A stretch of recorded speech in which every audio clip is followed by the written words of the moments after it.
Speaker.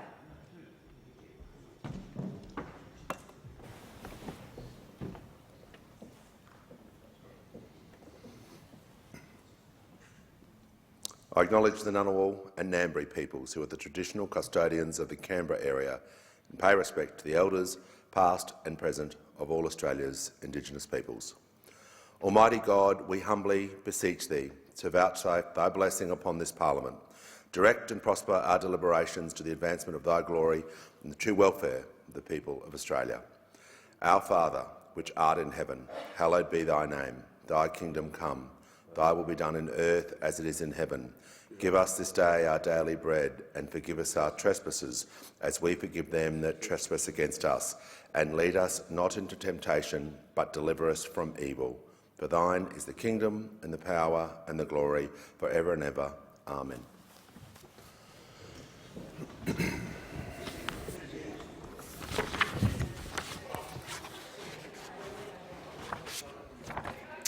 And I call the clerk. Government business, notice number 1, Housing Australia Future Fund Bill 2023. And I call the Minister for Housing, Homelessness and Small Business. Thank you, Mr Speaker. I present the Housing Australia Future Fund Bill 2023 and the explanatory memorandum to this bill, the National Housing Supply and Affordability Council Bill 2023 and the Treasury Laws Amendment Housing Measures No. 1 Bill 2023.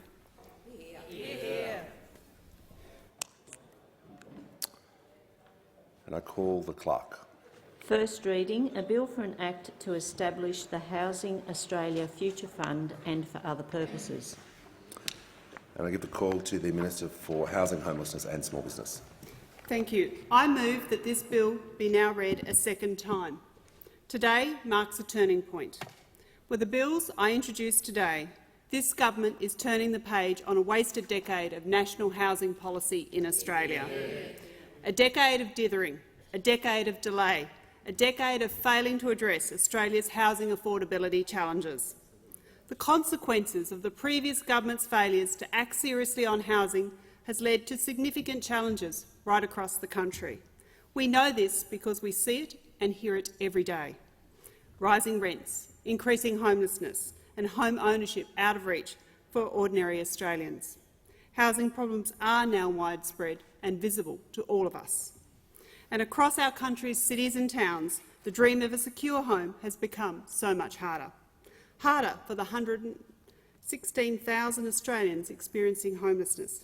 Harder for workers forced to move further and further away from their place of employment. Harder for businesses that want to hire but are finding there just isn't somewhere affordable for new workers to live. And harder for the hundreds of thousands of Australians on social housing waiting lists with no certainty and no place to call home.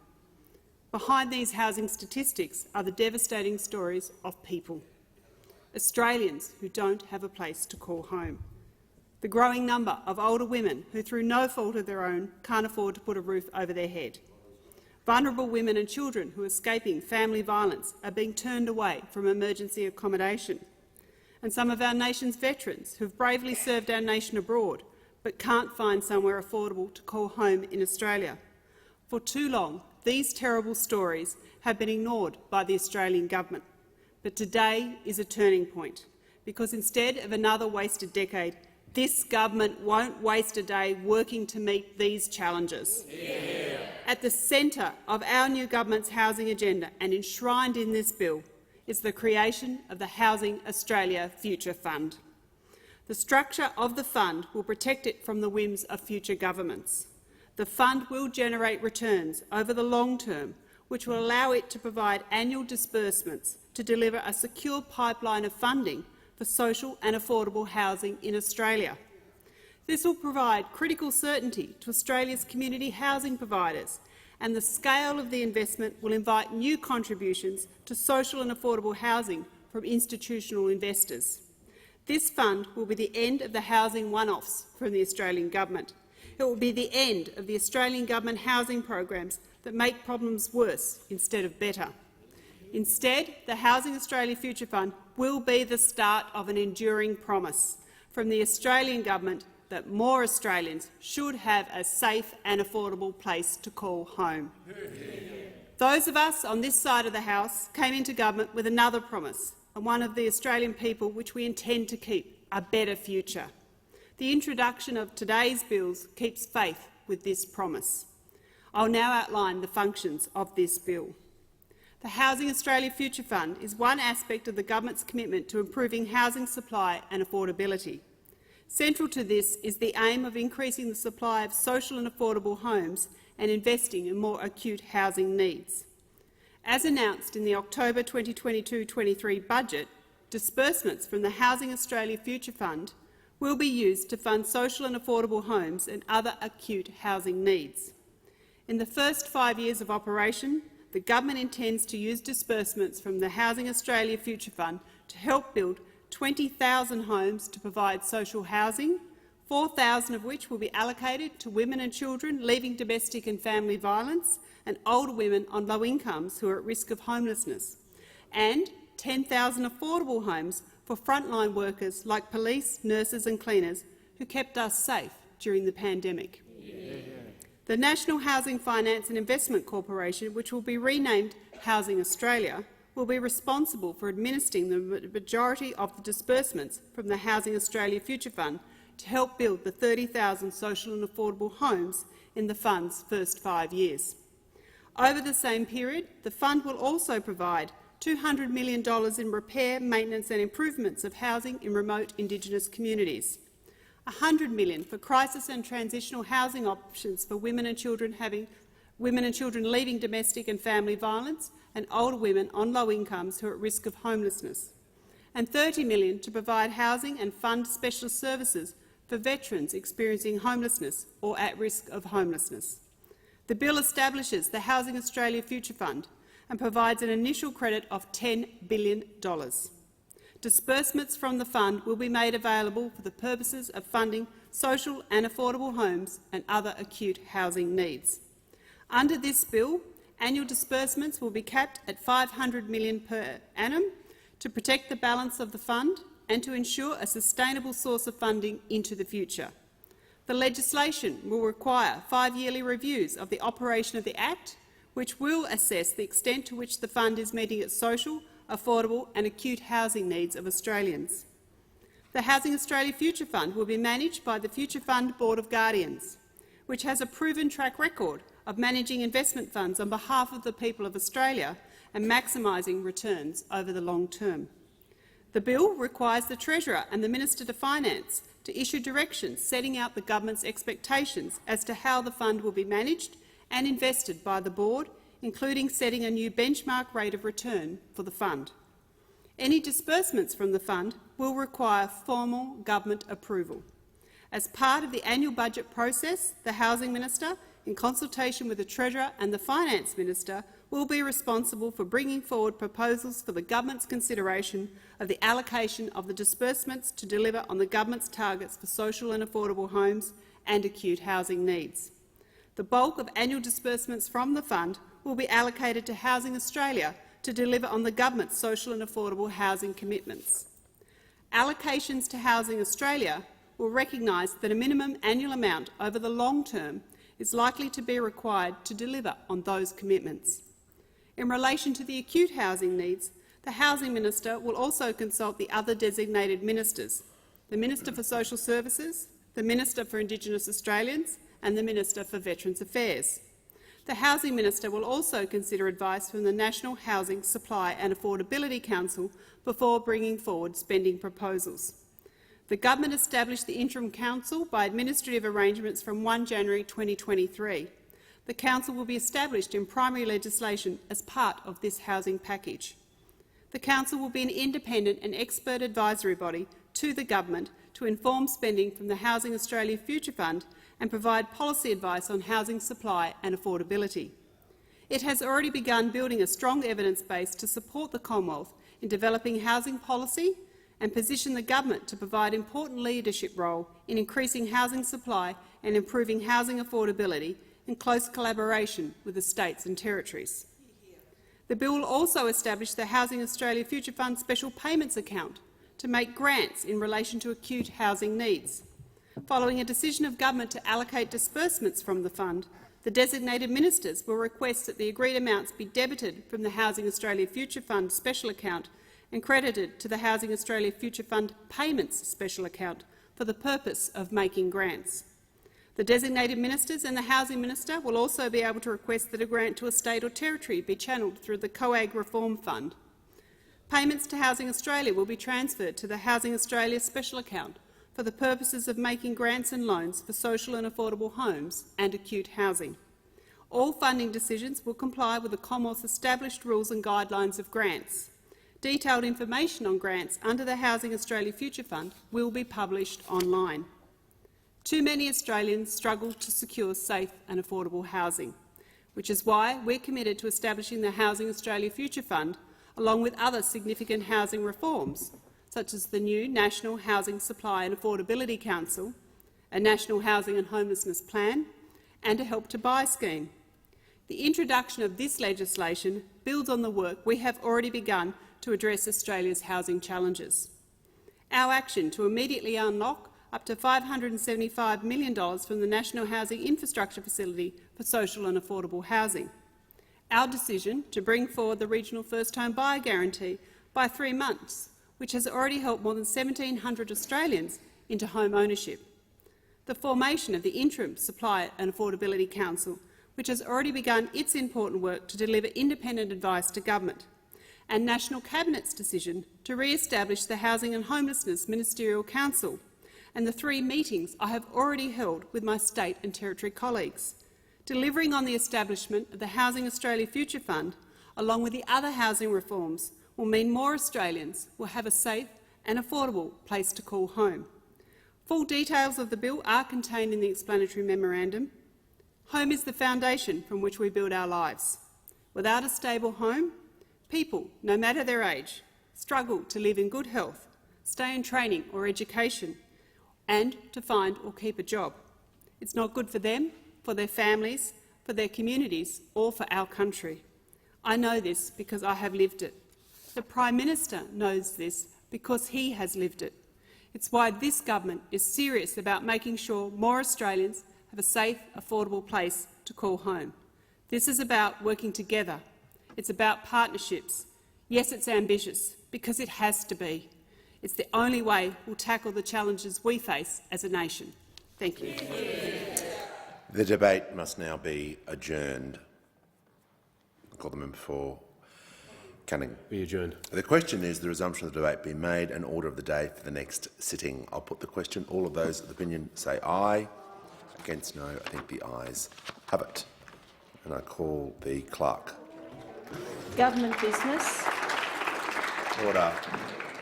Government business, notice number 2, National Housing Supply and Affordability Council Bill 2023. I call the Minister for Housing, Homelessness and Small Business. I present the National Housing Supply and Affordability Council Bill 2023. And I call the clerk. First reading, a bill for an act to establish the National Housing Supply and Affordability Council and for related purposes. I call the Minister for Housing, Homelessness and Small Business. I move that this bill be now read a second time. The National Housing Supply and Affordability Council Bill 2023 establishes the National Housing Supply and Affordability Council as an independent statutory advisory body. The Council will inform the Commonwealth's approach to housing policy by delivering independent advice to government on housing supply and affordability. Establishment of the Council was announced as part of the Safer and More Affordable Housing measure in the October 2022-23 budget. The bill forms part of the housing legislative package, which delivers on key components of the government's ambitious election commitments on housing. Public consultation on the draft legislation attracted feedback from a range of stakeholders, including community housing providers, industry bodies, advocacy groups, research bodies and state and territory organisations. The Council will help the Commonwealth play a leadership role in improving housing supply and affordability. In addition to providing independent expert advice to the Government, the Council will research and report on matters relating to housing supply and affordability. Both advice and reporting may be requested by the Minister, and the Council will also have direction to initiate its own research and reporting to the Minister. As well as its reporting and general advisory role, the Council will provide advice to the Minister on the allocation of disbursements from the Housing Australia Future Fund. This advice will inform government consideration of disbursements as part of the annual budget process. To ensure the important work of the Council could commence quickly, the Government established an Interim Council from 1 January 2023. The Interim Council has 6 appointed members and 1 ex officio member and operates as a non-statutory advisory body. Following the passage of this bill and from 1 July 2023, the Interim Council will cease and the Council will commence operating as an independent statutory advisory body. The Permanent Council will consist of a minimum of 6 and a maximum of 9 appointed members with skills and experience in a range of fields relating to housing supply and affordability. Increasing the potential number of appointed council members compared with the Interim Council responds to stakeholder feedback to ensure that there is the right range of skills and experience on the Council. The Council will also include an ex officio member from the Commonwealth Treasury.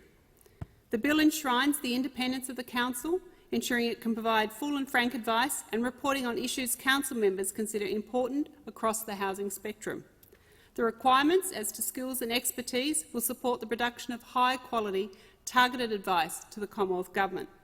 An important function of the Council will be to work collaboratively with other Commonwealth bodies, state and territory and local governments and other stakeholders to support the collection and publication of nationally consistent data on housing supply and affordability.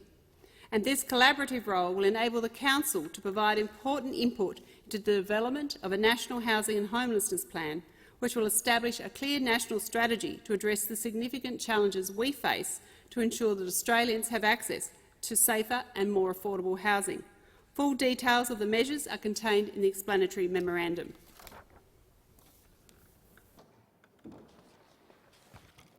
The debate must now be adjourned, and I give the call to the member for Canning. I move that debate be adjourned. The question is that the resumption of the debate be made an order of the day for the next sitting. I'll put the question. All of those opinions say aye. Against no. I think the ayes have it. And I call the clerk. Government business, notice number 3. Treasury Laws Amendment, Housing Measures No. 1 Bill 2023. I give the call to the Minister for Housing, Homelessness and Small Business. Thank you, Mr Speaker. I present the Treasury Laws Amendment, Housing Measures No. 1 Bill 2023.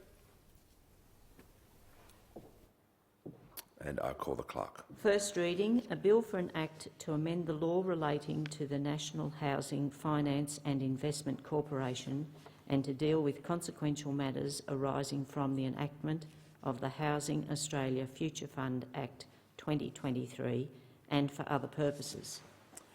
And I give the call to the Minister for Housing, Homelessness and Small Business. Thank you. I move that this bill be now read a second time. The Treasury Laws Amendment, Housing Measures No. 1 Bill 2023 forms part of the housing legislative package, which delivers on the government's ambitious housing election commitments announced as part of the Safer and More Affordable Housing measures in the October 2023 budget. The government publicly consulted on the package from the 19th of December 2022 to the 11th of January 2023. 46 written submissions were received and 3 consultation sessions have been held, 2 with states and territory officials and 1 with the community housing providers. This bill amends the National Housing Finance and Investment Corporation Act 2018, the NIFIC Act, to rename NIFIC to Housing Australia. The NIFIC Act established the NIFIC to improve housing outcomes for Australians and commenced operation on the 30th of June 2018.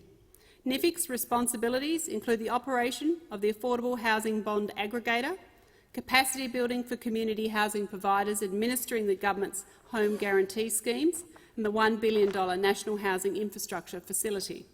The National Housing Infrastructure Facility was expanded in November 2022 to allow financing to support social and affordable housing projects, in addition to financing for underlying critical infrastructure projects.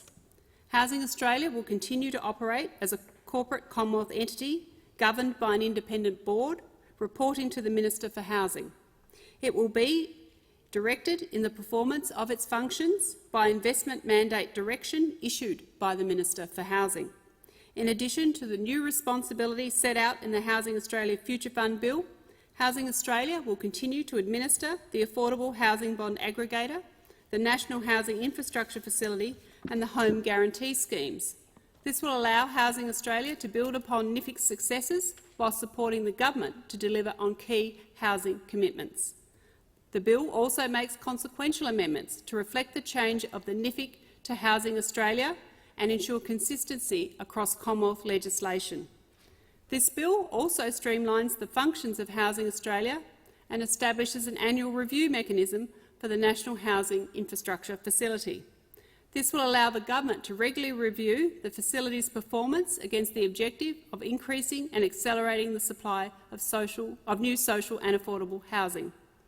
The bill also extends the legislated Commonwealth guarantee, which underpins NIFIC bonds that enable low-cost finance for community housing providers until the 30th of June 2028.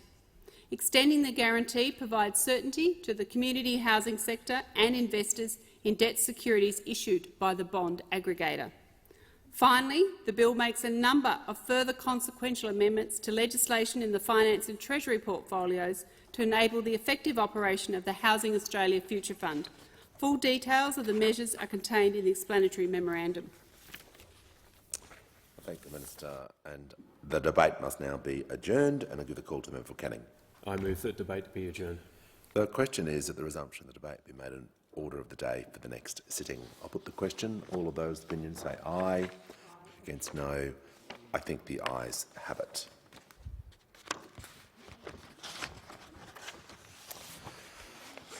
I have to report that the Higher Education Support Amendment Australia's Economic Accelerator Bill 2022 has been fully considered by the Federation Chamber. A Governor-General's message recommending an appropriation for the purposes of the bill has been reported and the bill has been agreed to without amendment. I present a certified copy of the bill.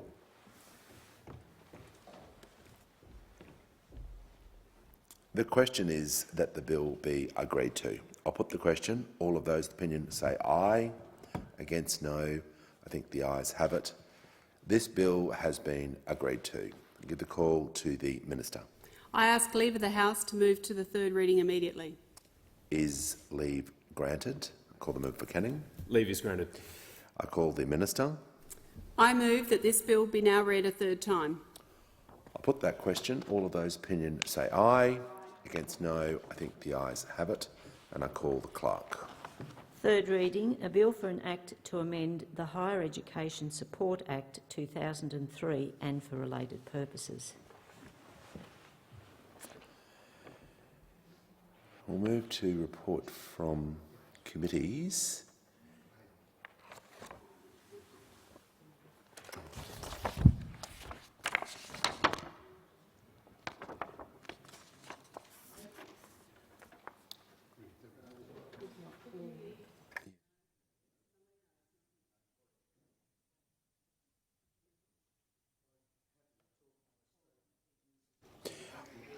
I'm just going to call the clerk.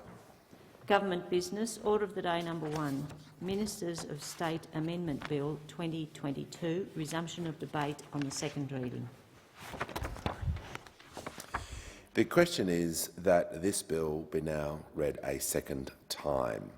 I give the call to the Honourable Member for Solomon. Thanks, Mr Speaker.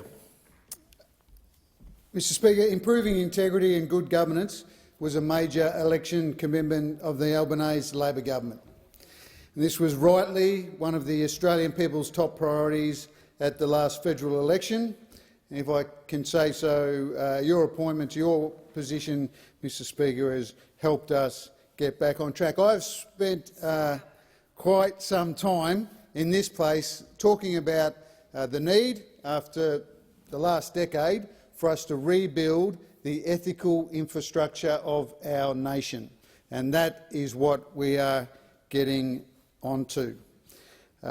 It's been obvious that this is required, and has been incredibly clear that our trajectory as a country has not been good enough in recent years. Our international reputation was, in the past, for having robust institutions, the rule of law and integrity, but in particular in the last decade that has been backsliding against many metrics. So this is not a partisan point.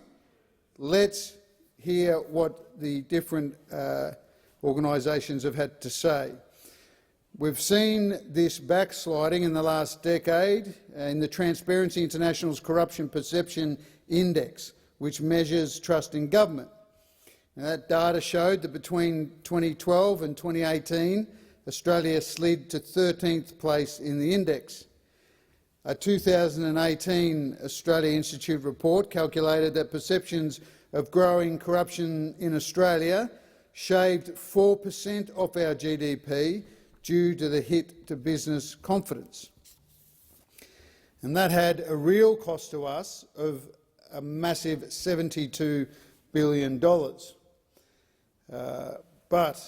over the last decade, it got worse. Between 2018 to 2021, Australia dropped 5 more slots to reach 18th place in the Corruption Perception Index. Now, this picture is even more abysmal when you add it to the result of the 2022 Alderman Trust Barometer, which found that trust in government declined precipitously in 2021. And I don't need to remind honourable members here many of the reasons for that. The study found that politics have become viewed as a dividing force by Australians. Now, yesterday, the member for Kennedy mentioned that he was once part of a fascist government that locked people up for protesting. Well, 61% of Australians responding to the study I just mentioned in 2021 reported feeling unable to have civil debates about issues they disagree with. Now, as members know, the culture of this place is often seen as a bellwether of the broader social malaise of distrust, and that is why there was such an urgent need for action when our government came to office. And that is also why we quickly moved to implement our commitment to legislate a powerful, transparent and independent National Anti-Corruption Commission, the NAC Act, which passed both Houses of Parliament in November. Our government is also reforming whistleblower protections through the Public Interest Disclosure Amendment Review Bill 2022. This is all part of our commitment to the Australian people to restore trust and integrity to government. Today, we continue to consider a piece of legislation to increase transparency that many of us never thought we would need. The Ministers of State Amendment Bill 2022 before us will implement reforms that foster greater transparency and accountability in our system of government. This bill responds to the revelations that Australians learned about in August last year that their former Prime Minister, the member for Cook, had secretly sworn himself into 5 extra portfolios occupied, that were already occupied by his own ministers in 2020 and 2021. So that, in addition to being appointed to administer the Department of Prime Minister and Cabinet, the former Prime Minister was invested with the power to administer the Departments of Health, Finance, Industry, Science, Energy and Resources, Treasury and Home Affairs. The news of these secret appointments shocked many Australians and also shocked many around the world.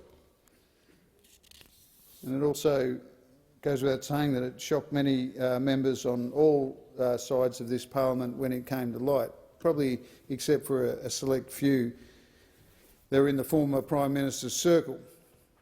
This was an issue that truly cut across political lines. Of these multiple portfolios, former Prime Minister John Howard said, and I quote, "I don't think he should have done that.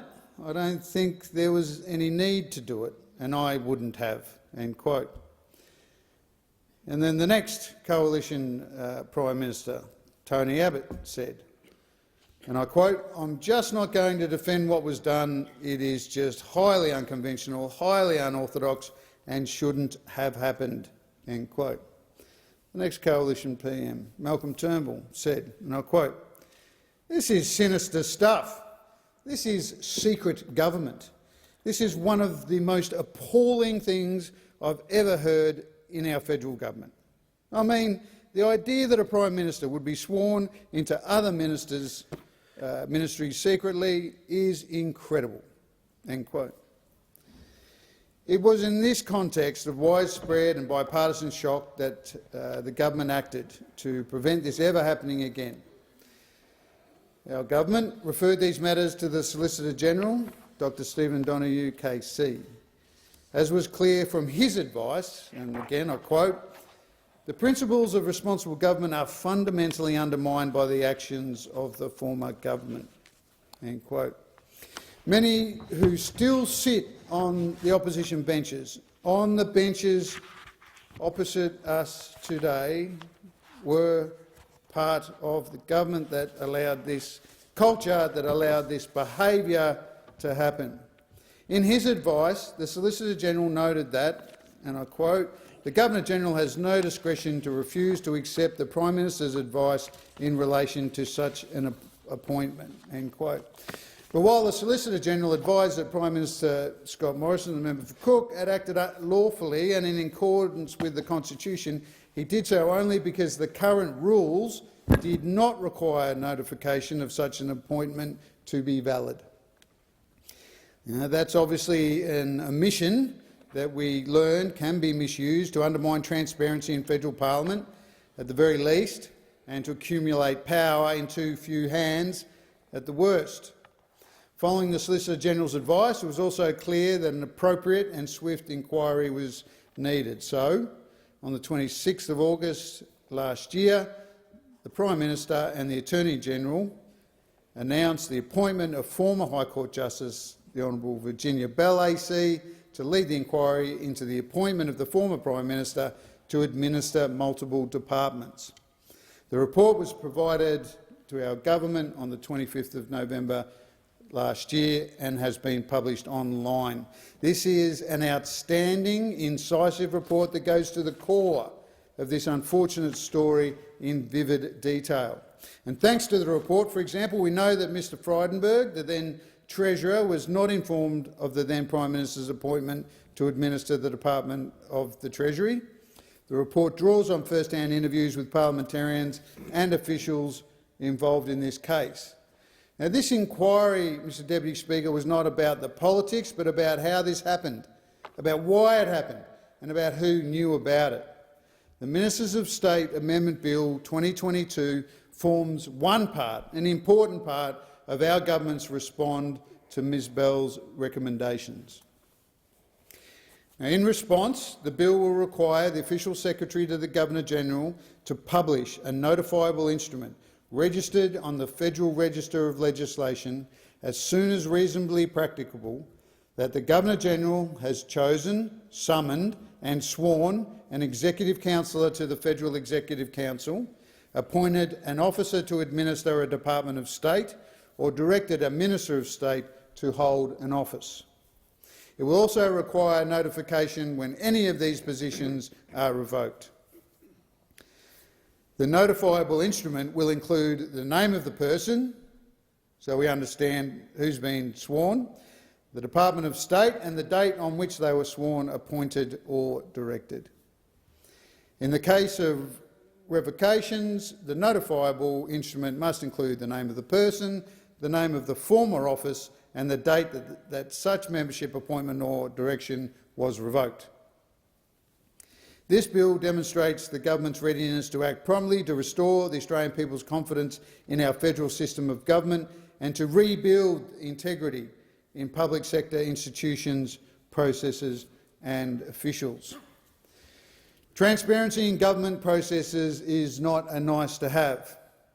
It is essential because our system of parliamentary democracy relies on conventions and checks and balances. And as the Solicitor-General concluded, it is impossible for the parliament to hold ministers to account for the administration of departments if it does not know which ministers are responsible for which departments." End quote. Pretty simple stuff, Mr Deputy Speaker. We need to know who is responsible for the discharge of what responsibilities.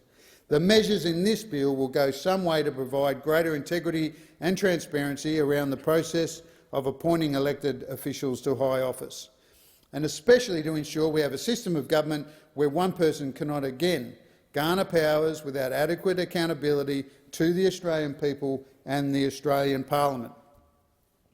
It will ensure the Australian people are able to access information relating to the composition of the Federal Executive Council, those appointed to administer certain departments of state, and the high offices that ministers of state hold. This is a technical change, an important change with positive and long-term implications for our democracy. Like the American experiment, the Australian project relies for its legitimacy in the eyes of the people on a raft of rules, principles and conventions that are not necessarily laws. In this case, the convention was that members of the executive could not legitimately accrue more power without their own parliamentary colleagues and, of course, the public knowing about it. Our system of government had until now assumed this norm to be widely understood and to not need any specific act of parliament to enshrine it into law. Unfortunately, through the actions of the former Prime Minister and his inner circle that were aware of this, we have learned that we can no longer assume anything. I wish there had been no need for this bill. Obviously, everyone does, but there clearly is a need. And so I commend this bill to the House and welcome this reform that will strengthen transparency and good governance, no matter the government of the day. Crucially, this bill will also help to restore citizens' trust in government from the dangerously low levels we have seen. And, Deputy Speaker, earlier in my contribution I went through that slide in the last decade that we've seen in trust in government. This bill will contribute to making our democracy stronger by shedding light on ministerial and other high-level appointments. In a mature democracy like ours, this shouldn't be optional, it should be law. And this bill makes sure that it is law and joins with our other measures to start rebuilding the ethical infrastructure of our great nation. That's what the Australian people expect of all of us. And so I call on all sides of parliament, all parties, all independents to support this bill. Thank you, Deputy Speaker. The question is that this bill be now read a second time. The member for Dunkley. Thank you, Deputy Speaker. Imagine, if you will, being the Prime Minister of Australia in early 2020. As the Prime Minister, you had recently won a hard-fought election, so hard-fought that even your own description of that win was that it was a miracle. You are part of a party that, of the last 20 years of Australian federal democracy, had been in power with its coalition partner for some 13 years. But over those last 2 decades, public trust in government had fallen alarmingly. In fact, by December 2019, not all that long after the miracle election win, trust in government had fallen to its lowest level on record in Australia, with 1 in 4 Australians telling the ANU Australian Election Study that they had lost confidence in political leaders and institutions. That same study found that Australians' satisfaction with democracy was only just higher than that recorded in 1979, just a few years after the one and only constitutional crisis that we'd ever had in this country. In fact, satisfaction with how democracy was working in December of 2019 was at 59%, falling from 87% in 2007. You're the Prime Minister at a time when Professor McAllister from the ANU, conducting the Australian election study, said, and I quote, "These findings were a clear warning that the nation's politicians needed to do better in their efforts to represent and win the confidence of everyday Australians." That's the context in which you're the Prime Minister in early 2020, and you've just perhaps started to recover from the public outrage over the fact that you were overseas on holiday while vast tracts of the country were burning. And now you're faced with a global health crisis that no one really knows how will play out, apart from seriously frightening and dire predictions, some of which were already manifesting, of previously unimaginable levels of death, not just around the globe in other countries, but here in our country. And you know, as do other leaders in this country, that we're going to have to take unprecedented steps to deal with this international health crisis, this global pandemic. You don't necessarily know what they all are, but it's clear that serious, unprecedented steps are going to have to be taken.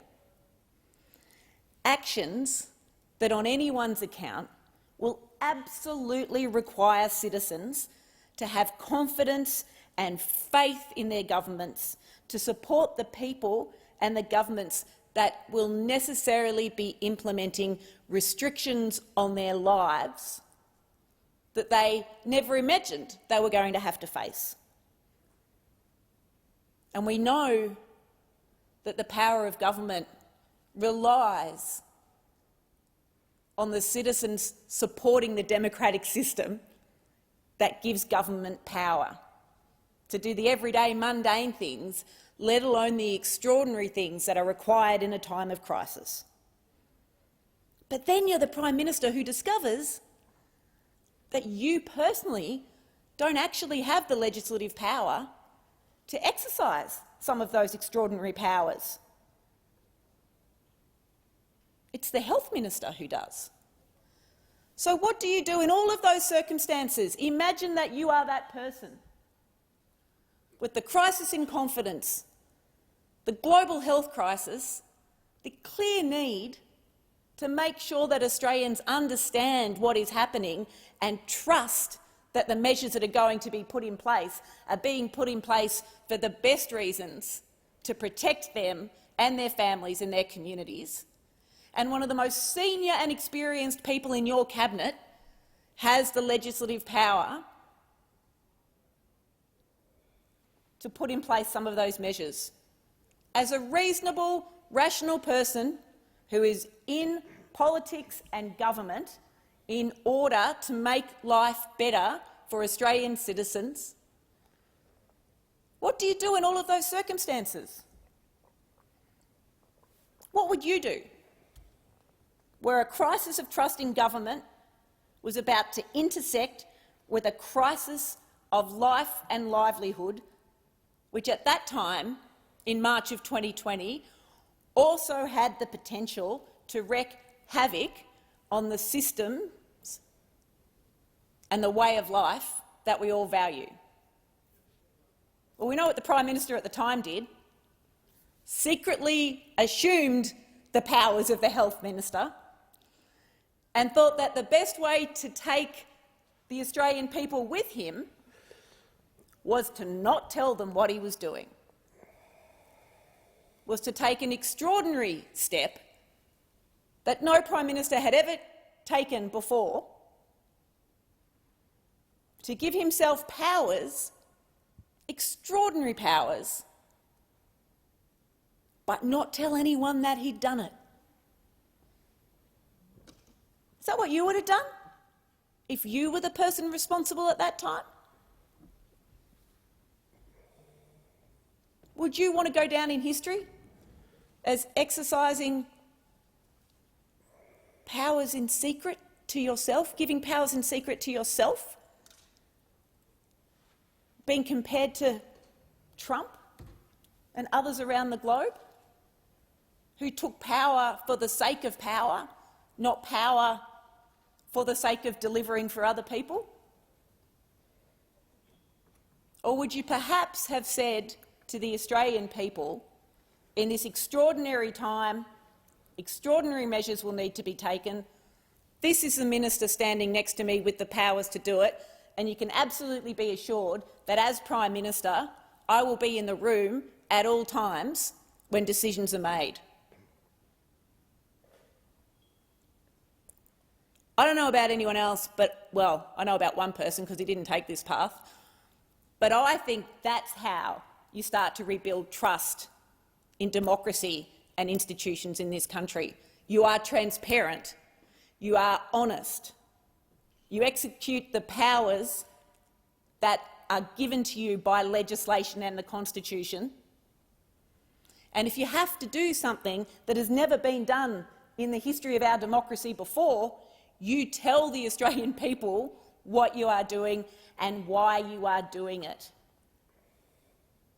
Because is it any wonder that by December of 2019, a vast number of Australians didn't think that their government governed for them? As it turned out, they didn't even know what their Prime Minister was doing. But that decision about taking on the Health Minister's power, other cabinet members knew about. So whilst much of the discussion and debate about the then Prime Minister's secret power grab of, where did we get to? How many portfolios? 5 different portfolios is focused on the Prime Minister, let's not forget that that first transfer or adoption of power in relation to the Health Minister was kept secret from the Australian people and from this parliament, but not from other members of that cabinet. There was more than one person who thought it was a good idea to keep secrets from the Australian people when they were governing, and governing in a crisis. Are they the sort of members of this parliament that anyone wants to see back in charge of the levers of power, if that's how they thought they should be exercised? Well, and the clear answer to that from the Australian people at the last federal election was no, without even knowing about one of the most inexplicable actions that a Prime Minister has ever taken, and that even he has not been able to explain in any coherent way at any time to his colleagues, let alone the Australian people. And that has had the consequence we are now seeing playing out in New South Wales of court cases having to be taken because decisions were made exercising secret powers that the Australian people and the minister responsible didn't even know about. Worse than that, actually, the Australian people were told those powers were exercised under the Prime Ministerial authority when they weren't. So this piece of legislation, which no one surely ever contemplated should be needed in this country, goes towards dealing with that embarrassing, but more than that, undermining of democracy episode in Australia's history. I personally think it's inconceivable that it could ever happen again, even without this legislation. Surely we couldn't have another Prime Minister, another cabinet willing to accept this sort of behaviour. But this piece of legislation will ensure it. Because honestly, we couldn't imagine it would happen in the first place, so who knows? If they ever got their hands on the levers of power again, what they would do.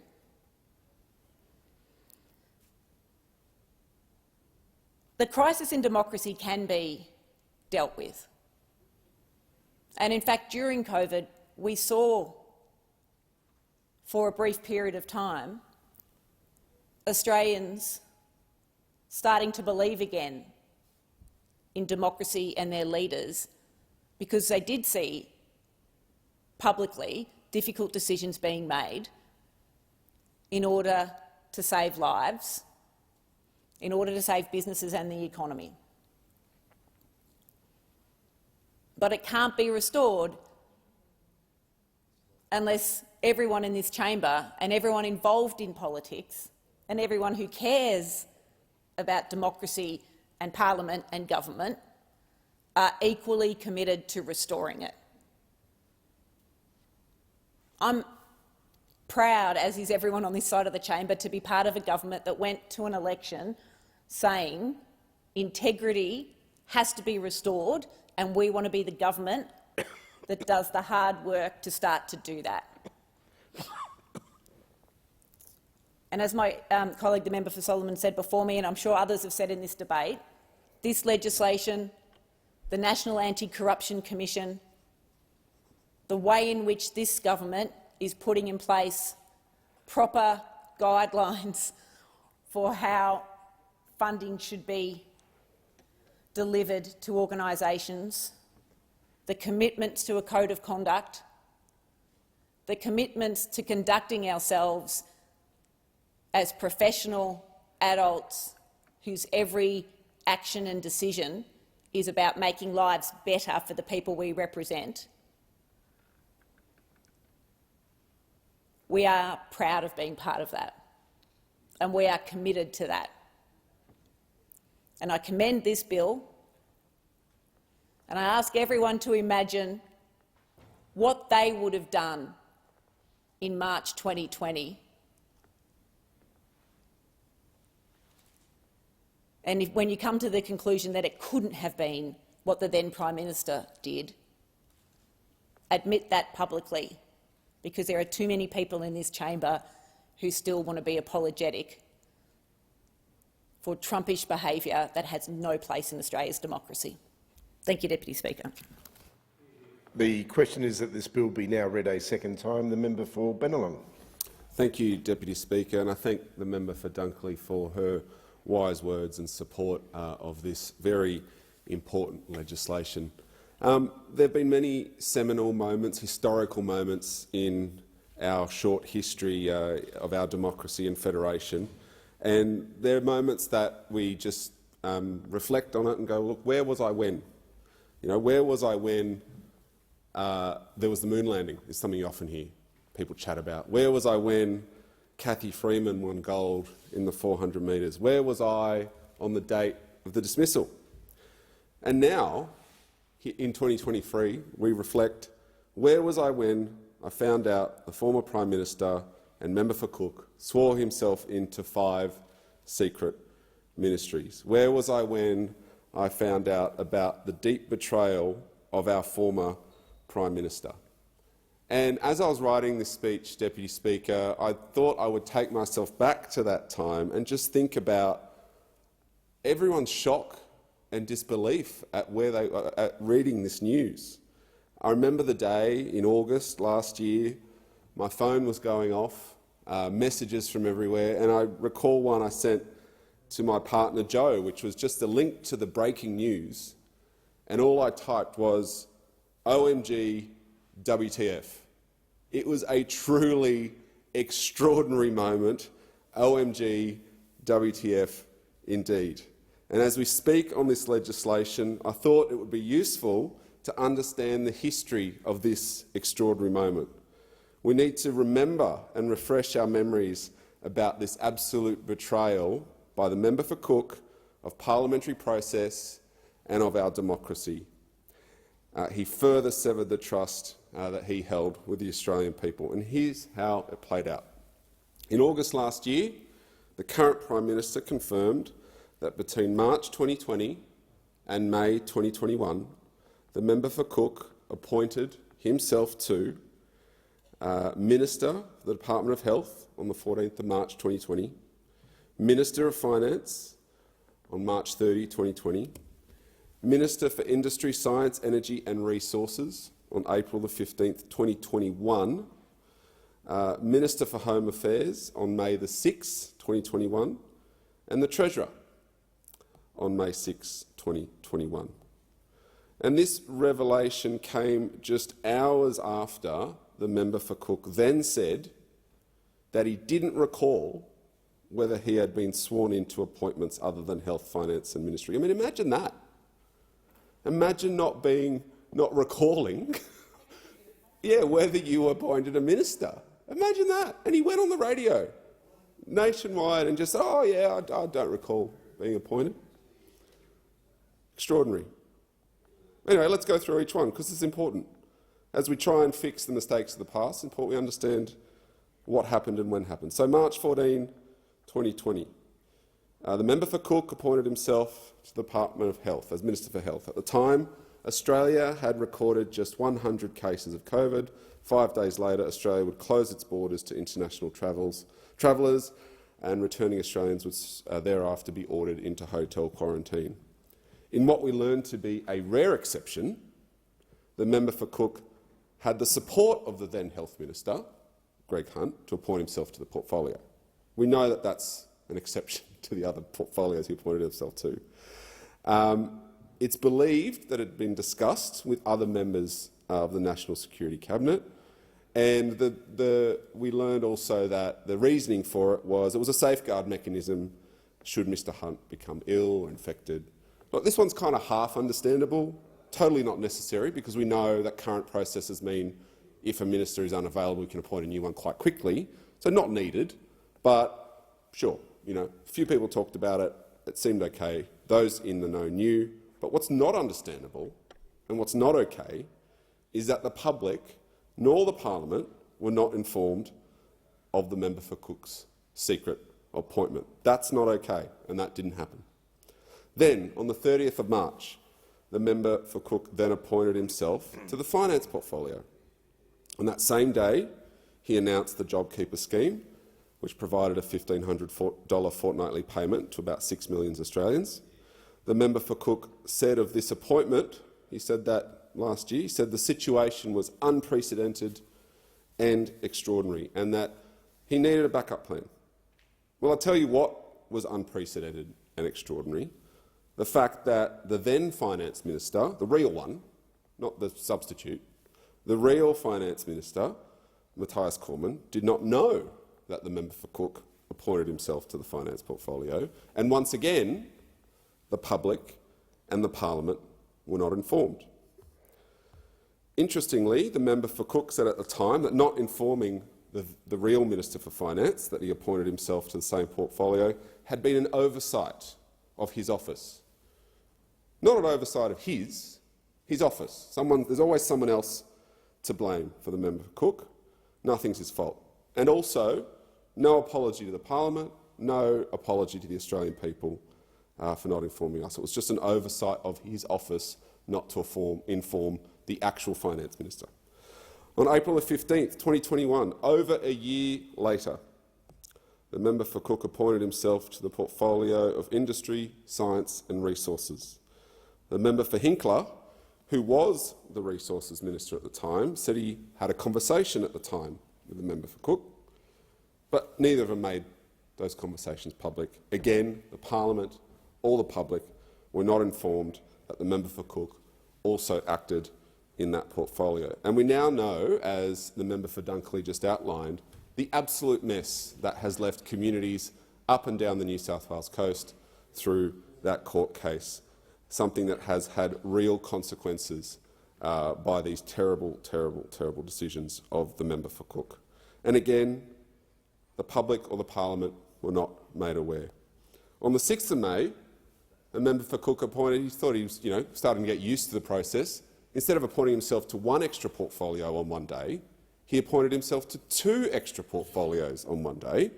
He appointed himself as Treasurer and the Minister for Home Affairs. He's getting more efficient the more he does it, you see, but didn't tell the public, didn't tell the Parliament, didn't tell the Treasurer, didn't tell the member for McPherson that he appointed himself to these portfolios. There's no doubt that the actions of the member for Cook were unprecedented and extraordinary. It's now a responsibility of this government that was elected on a platform of integrity to fix this issue and ensure that it never occurs again. The Australian people elected us to restore and rebuild trust in this place and in politics generally. And that's why this Ministers of State Amendment Bill is so important. This bill will ensure that the Australian people have transparency and accountability in their government. They will never have to find out that such a terrible misuse of office has occurred, and that they will be able to access such information related to the composition of the federal executive, those appointed to administer certain departments of state, and the hires offices that ministers of state hold. What the former Prime Minister did isn't just unconventional, it isn't just unorthodox, it is and was a violation of the conventions of this place, and it is indefensible. As we learnt from those within his own party, some of who are still here today, but senior members of his own party who also thought these actions were indefensible. The former member of my own seat in Bennelong, former Prime Minister John Howard, stated that he didn't think the member for Cook should have done what he did, that there was no need to do it, and that he would never, of course he would never have done it. No, there's no one in the history of this place that would ever think to do this, other than someone of the calibre of the member for Cook.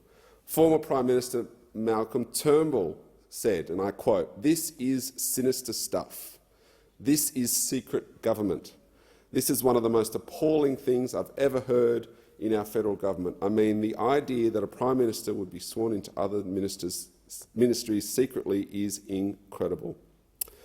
Upon finding out that the former Prime Minister had sworn himself into her portfolio, the member for McPherson told the media, quote, "This is totally unacceptable. For a Prime Minister to behave in this manner undermines everything that a federal government constitutionally should stand for." She would then ask him to resign and to leave Parliament, something I note he has yet to do. This government needs to ensure that what the member for Cook did can never happen again as we embark on what the Australian people elected us to do, and that is to rebuild the trust of Australian people in government. We now come to what the member for Cook had to say for himself. Let's have no doubt about he said that this was trying to improve efficiency of government, but this was nothing more than the member for Cook trying to accumulate more power for himself. In the mind of the member for Cook, he did nothing wrong in awarding himself these 5 secret ministries. He believes he was justified in his behaviour, and he's made that clear in his inconsistent comments and answers. And we all sat here listening to the member for Cook's defence during the censure motion, and he still doesn't get it. Still doesn't get it. He tried to justify his actions under the guise of the unprecedented circumstances of the COVID-19 pandemic. Well, if this were to be believed, it might explain being sworn into the first 2 of his secret ministries. It doesn't explain why no one was told, but it might explain that. But then why did he appoint himself to 3 other ministries over a year later? So that reason doesn't stack up, and the inconsistencies continue. He said that he had trust in his former ministers and that he trusted them to exercise the powers of their portfolio. But he only took on portfolios in which those same ministers had unilateral power to make decisions without cabinet. They're the ones that the member for Cook appointed himself to. And they continue again. He said that the suggestions of co-administrations of departments is 100% false. Why then does official documentation show that the member for Cook was appointed to administer the Departments of Home Affairs and Treasury. This is the same man, the member for Cook, who stood in front of a Perth audience last year and said that we shouldn't trust governments. I don't think we should have trusted his government, and this government is set to restore some of that trust that the member for Cook's government eroded. Does the opposition take this matter seriously? During the censure motion, they voted against it, which is something I found incredibly surprising. But even more galling was the line of members of the opposition going to congratulate Mr Morrison for that half-an-hour defence of these indefensible actions. I found that extraordinary. With the exception of one or two members of the opposition, they stood by what the member for Cook did and then congratulated him after his speech. I have some advice for those opposite. Keeping those in this place accountable for their actions is not a witch hunt. Establishing trust in our great democratic system is not a witch hunt. The people of Australia made their decision loudly and clearly in May as to who they trusted in government to restore integrity, and it wasn't the opposition, and for good reason. This legislation is just one part of the Albanese government's commitment to responding to Justice Bell's inquiry into the appointment of the former Prime Minister to administer multiple departments. This legislation is just one part of our commitment to the Australian people to safeguard our democracy and to ensure that the people of Australia can stand proud in their trust of this place. We understand that democracy is precious, and we understand that when it's challenged, as it was by the member for Cook, that it needs to be defended. We know that we must restore trust and integrity to politics, and this bill, in the timely manner in which it's come to this place, shows our commitment to achieving just that. This bill, if passed through this place, will ensure that never again will one person be able to hold such extraordinary ministerial power without accountability to the Australian people and to this parliament. I commend the bill. The question is that this bill be now read a second time. The member for Macarthur. Thank you very much, Mr Deputy Speaker. This bill is very important. It's very important to not only the Australian public and our democracy, but it is important in restoring trust and pride in the way that governments behave and execute their responsibilities. I thank the member for Bennelong and before him the member for Dunkley and the member for Solomon for their very pertinent remarks about this bill and its need to assure the Australian people that what had happened under the previous Prime Minister could never happen again. I thank the Attorney-General and the Assistant Minister to the Prime Minister for introducing and advocating this bill, which I'm proud to support. It's part, again, of the Albanese government restoring faith in our system of government and the way in which we govern to the Australian people. It's a combination of a number of measures that will prevent the actions that the member for Cook, the previous Prime Minister, took in assuming responsibility for multiple portfolios in the previous government. The actions of the former Prime Minister have been, the member for Cook, have been widely documented, and rightly so. However, this only came to light many, many months after the fact, and only once there was a change in government and some light was shed on his behaviour. I'm not so sure that anything has changed in the coalition. Of course, they voted against the censure motion. They have not demonstrated any real change in philosophy and seem to be as much in shock that we feel this was the behaviour was wrong as anything else.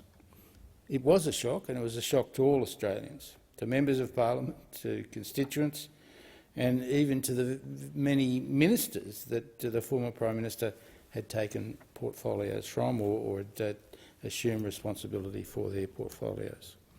Yet during it all, the then Prime Minister, the member for Cook, continued to doggedly deny any opportunity for a federal anti-corruption commission, and now I think we know why. Transparency and accountability was not something that he believed in or encouraged. Thankfully, the Albanese government does not stand by nor support such behaviour. We're getting on with the job of establishing a National Anti-Corruption Commission, and this bill also exemplifies this. Australia has a robust democracy that depends on transparency. It is important that every citizen feels that they are part of the government and can actually interact with the government about matters that are important to them. Our philosophy is that the Australian people have the right to choose their government and their representatives, and a right to see how the government functions and how their representatives do truly represent their views. Sadly, this incident with the former Prime Minister shows how vulnerable this philosophy can be when wrong people do the wrong things with little or no accountability. The former Prime Minister, of course, has said here in this parliament that if he'd been asked by a journalist or by a colleague or by even a constituent about his secret portfolios, he would have told them the truth. He said that in retrospect. He even, when questioned, of course, said he couldn't remember some of the portfolios and when he assumed responsibility for them. Now, with respect to the former Prime Minister, even the most forgiving people do not believe that.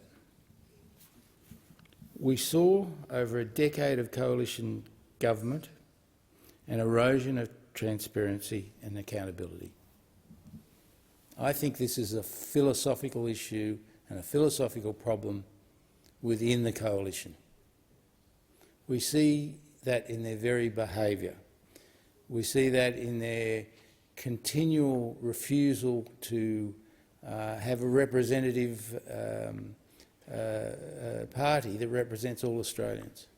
They deny women positions of power. They deny, for example, the most disadvantaged, the rights of ordinary citizens, and we saw that in we are seeing that evolve in the robo-debt scandal, and it is a scandal. We saw no ministers in the previous government stand up and admit what was very, very wrong with a system that targeted the most vulnerable and the most disadvantaged in our community, and then, when publicly they were questioned about it, they used information again about the most vulnerable people, leaking it to right-wing journalists to try and punish the people who were complaining about a system that was manifestly unfair. No action from the coalition on this. The Robo-Debt Royal Commission is still evolving, and I'm sure there will be more things that we will find out about it. But we know that the philosophy of the coalition was secret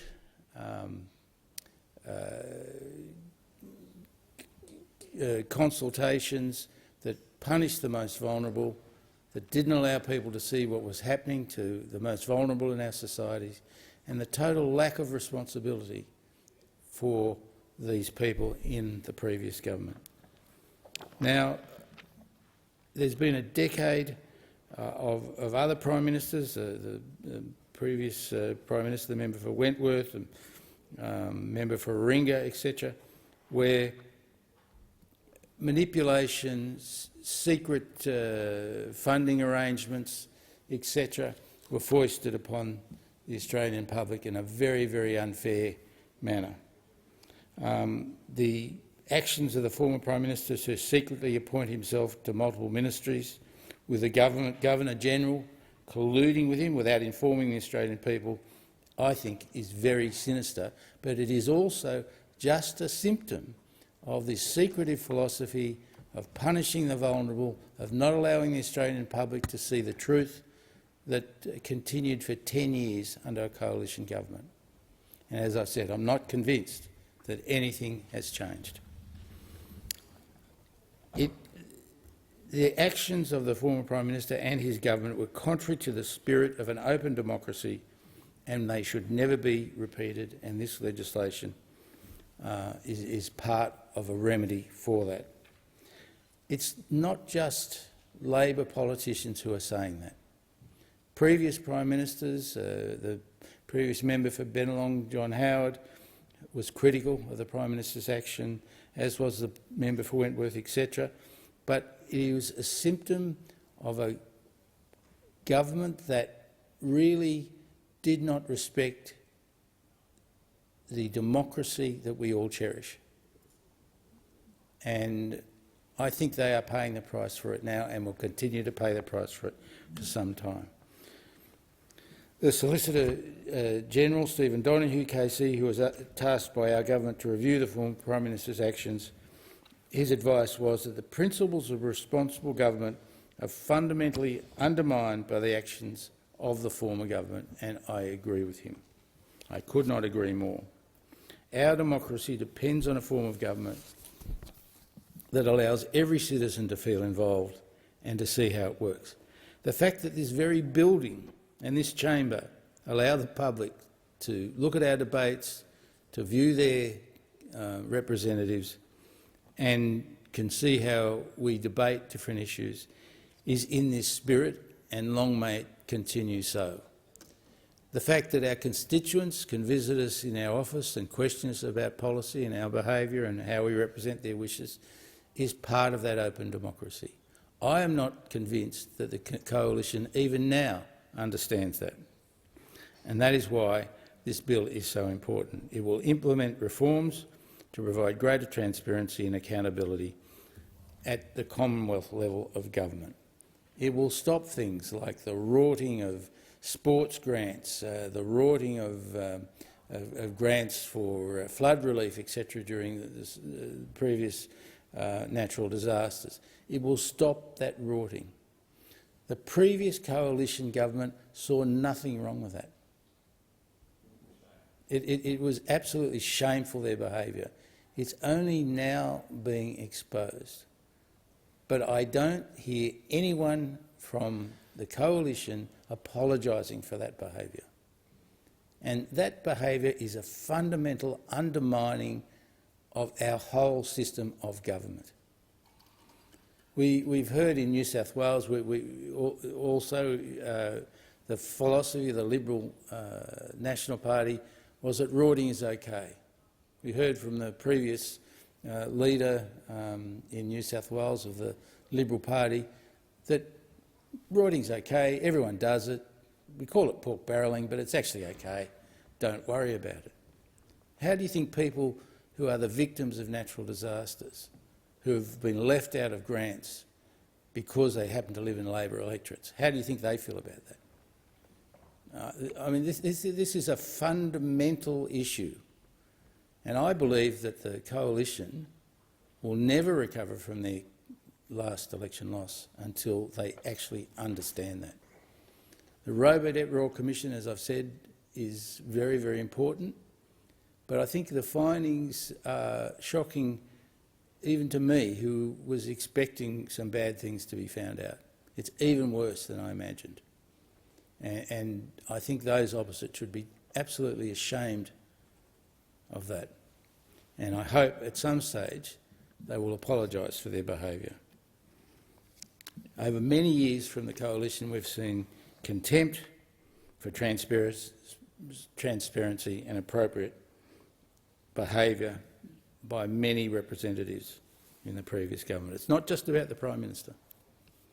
Whilst he may have been head of the government and encouraged that philosophy of rorting, etc., and opaqueness and lack of honesty, many ministers in the previous government shared that behaviour. whether it be the sports routes, the car park routes or robo-debt, they were carried out by the previous government and the previous ministers under the Prime Minister, and they were not done in the best interests of Australian democracy. In my own interest in healthcare, I do think that some of the actions of the previous government were great and brave at the beginning of the pandemic. The closing of the borders, etc., the restrictions on movement, etc., they were very important in stopping the spread of COVID-19. They were very brave. But subsequent actions really have confirmed to me that this previous government was a government that was not acting in the best interests of the Australian people. Just imagine if the previous Prime Minister had installed himself as Health Minister. Imagine what damage he could have done if he wanted to enforce other more draconian enforcements like some governments overseas had done. And he could have done that, overruling the Health Minister. It's only now that we realise that. Imagine what he could have done in the border security issues, having taken over the responsibility for the Home Affairs. Imagine what damage the previous Prime Minister could have done. Now, whilst this may seem theoretical, it is very important that we do secure our democracy for the future. We can do that, and this bill is part of it. And I congratulate the government for bringing this bill to the House. I think that though there is a greater philosophy involved, and I hope those in the coalition will eventually understand that. To me, the actions of the previous Prime Minister and his government are shocking, and time is making it look worse and worse as we discover more things, particularly with the robo-debt disaster. And I know I had many of my constituents contact me about it, devastated by being incorrectly given large bills to pay back to the government.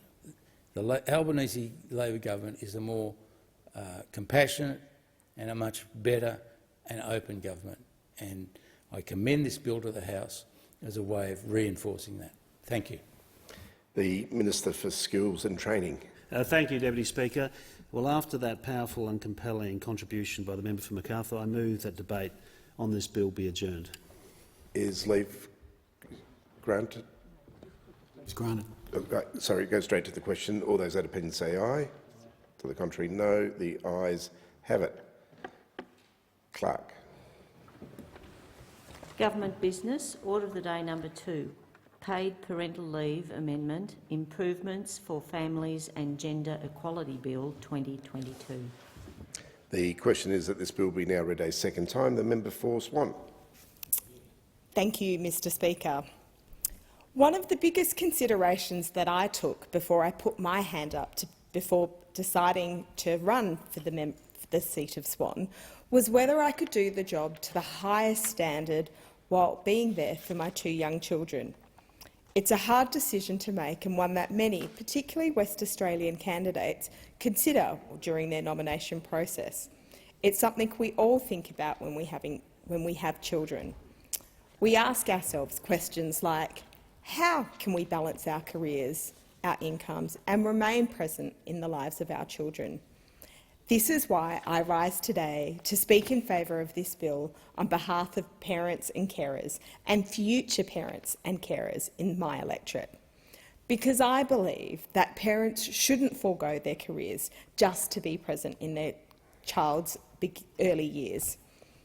I took paid parental leave when I had my children. I took it at that time so I could be there for Lincoln and be there for that important period. At 4 months old, Lincoln was still breastfeeding, and he certainly wasn't walking and talking. But the economic and career realities that working parents face meant that I would later return to work. This is something that hangs heavily on the minds of lead parents when they make the decision to return to work. And the truth is, some parents don't return to work and stay at home, often at the expense of their careers.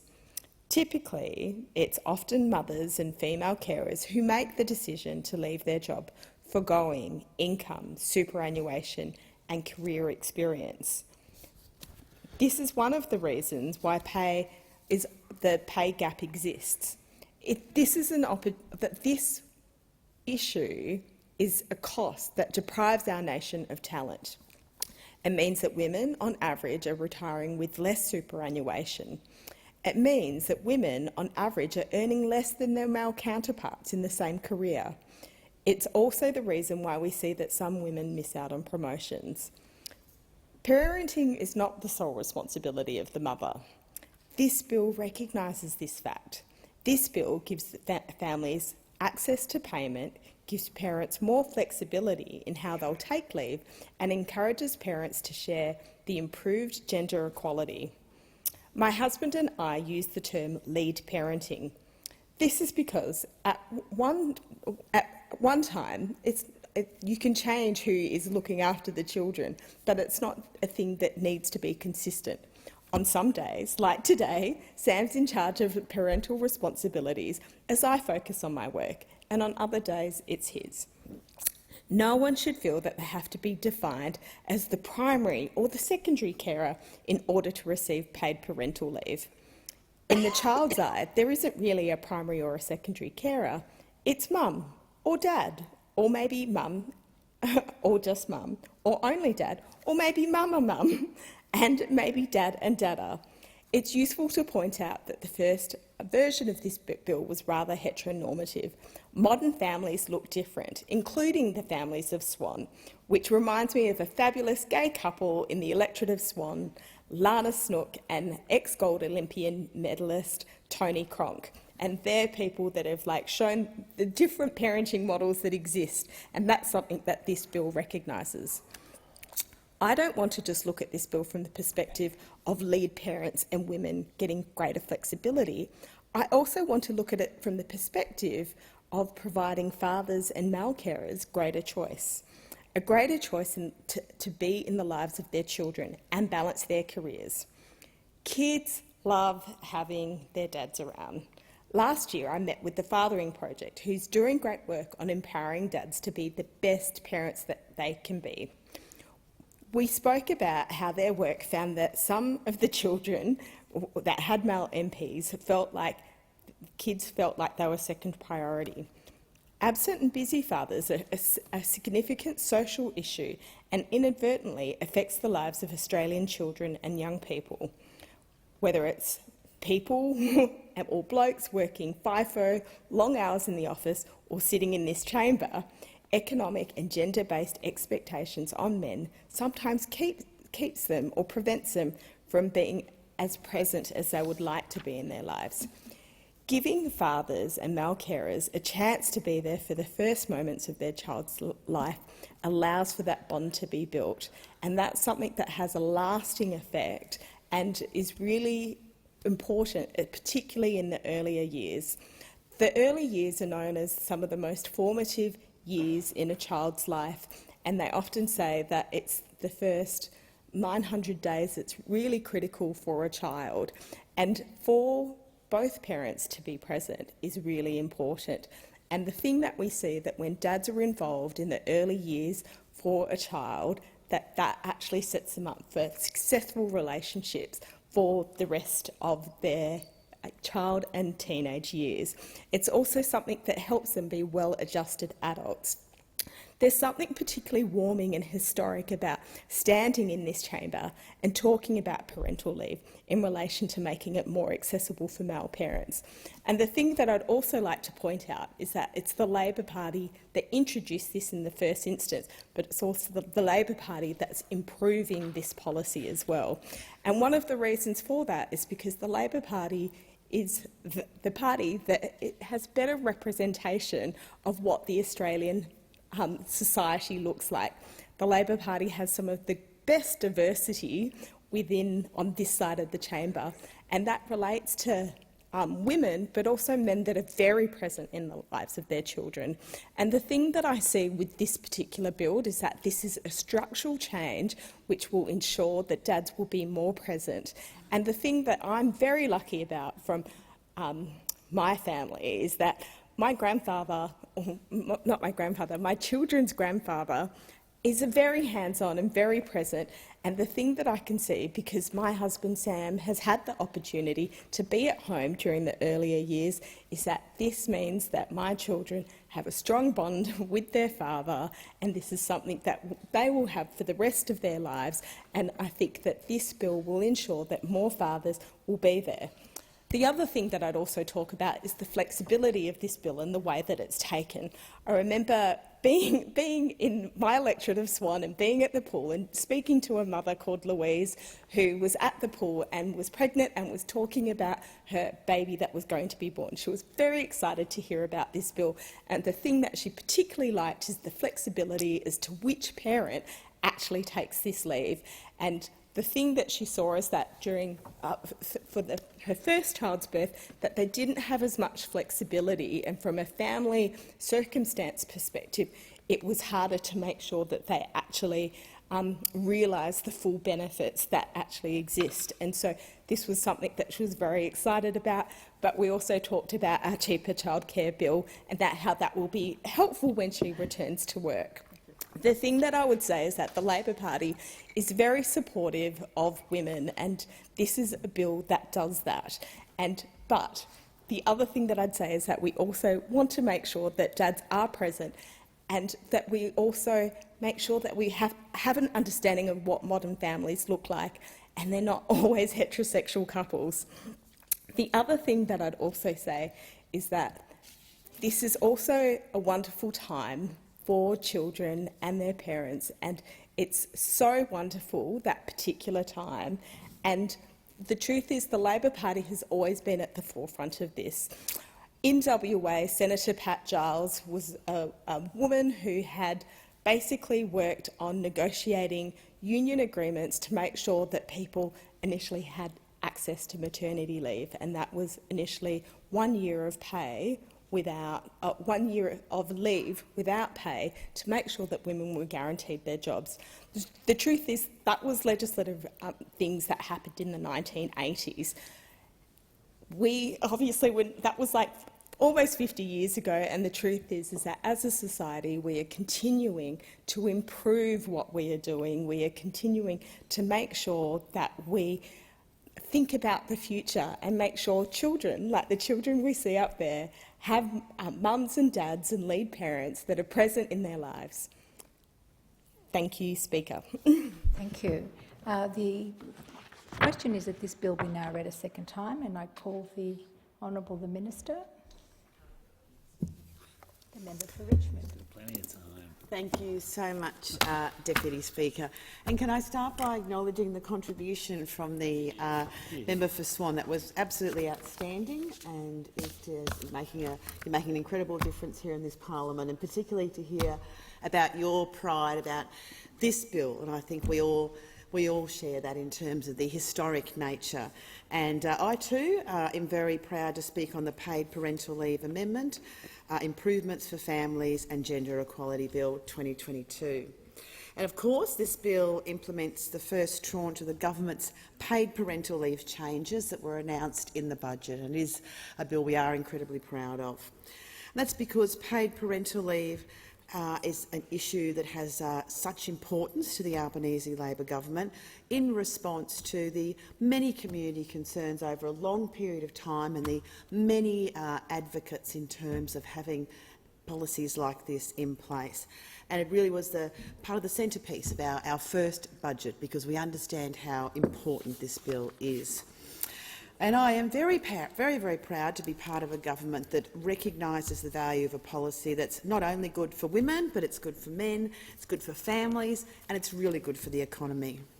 And I'm very proud to be a part of a Labor government that has always recognised this and seen the value of paid parental leave and providing that assistance.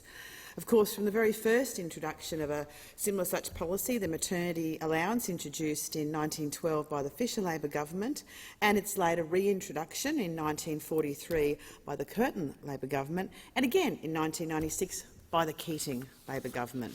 And of course to the Paid Parental Leave Act in 2010 introduced by the Gillard Labor government. For those of us here, it was indeed a very proud moment, again because an issue that the community had raised on so many occasions, to have that introduced. And then here we are now today in 2023 with the introduction of the Paid Parental Leave Amendment Bill by the Albanese Labor government.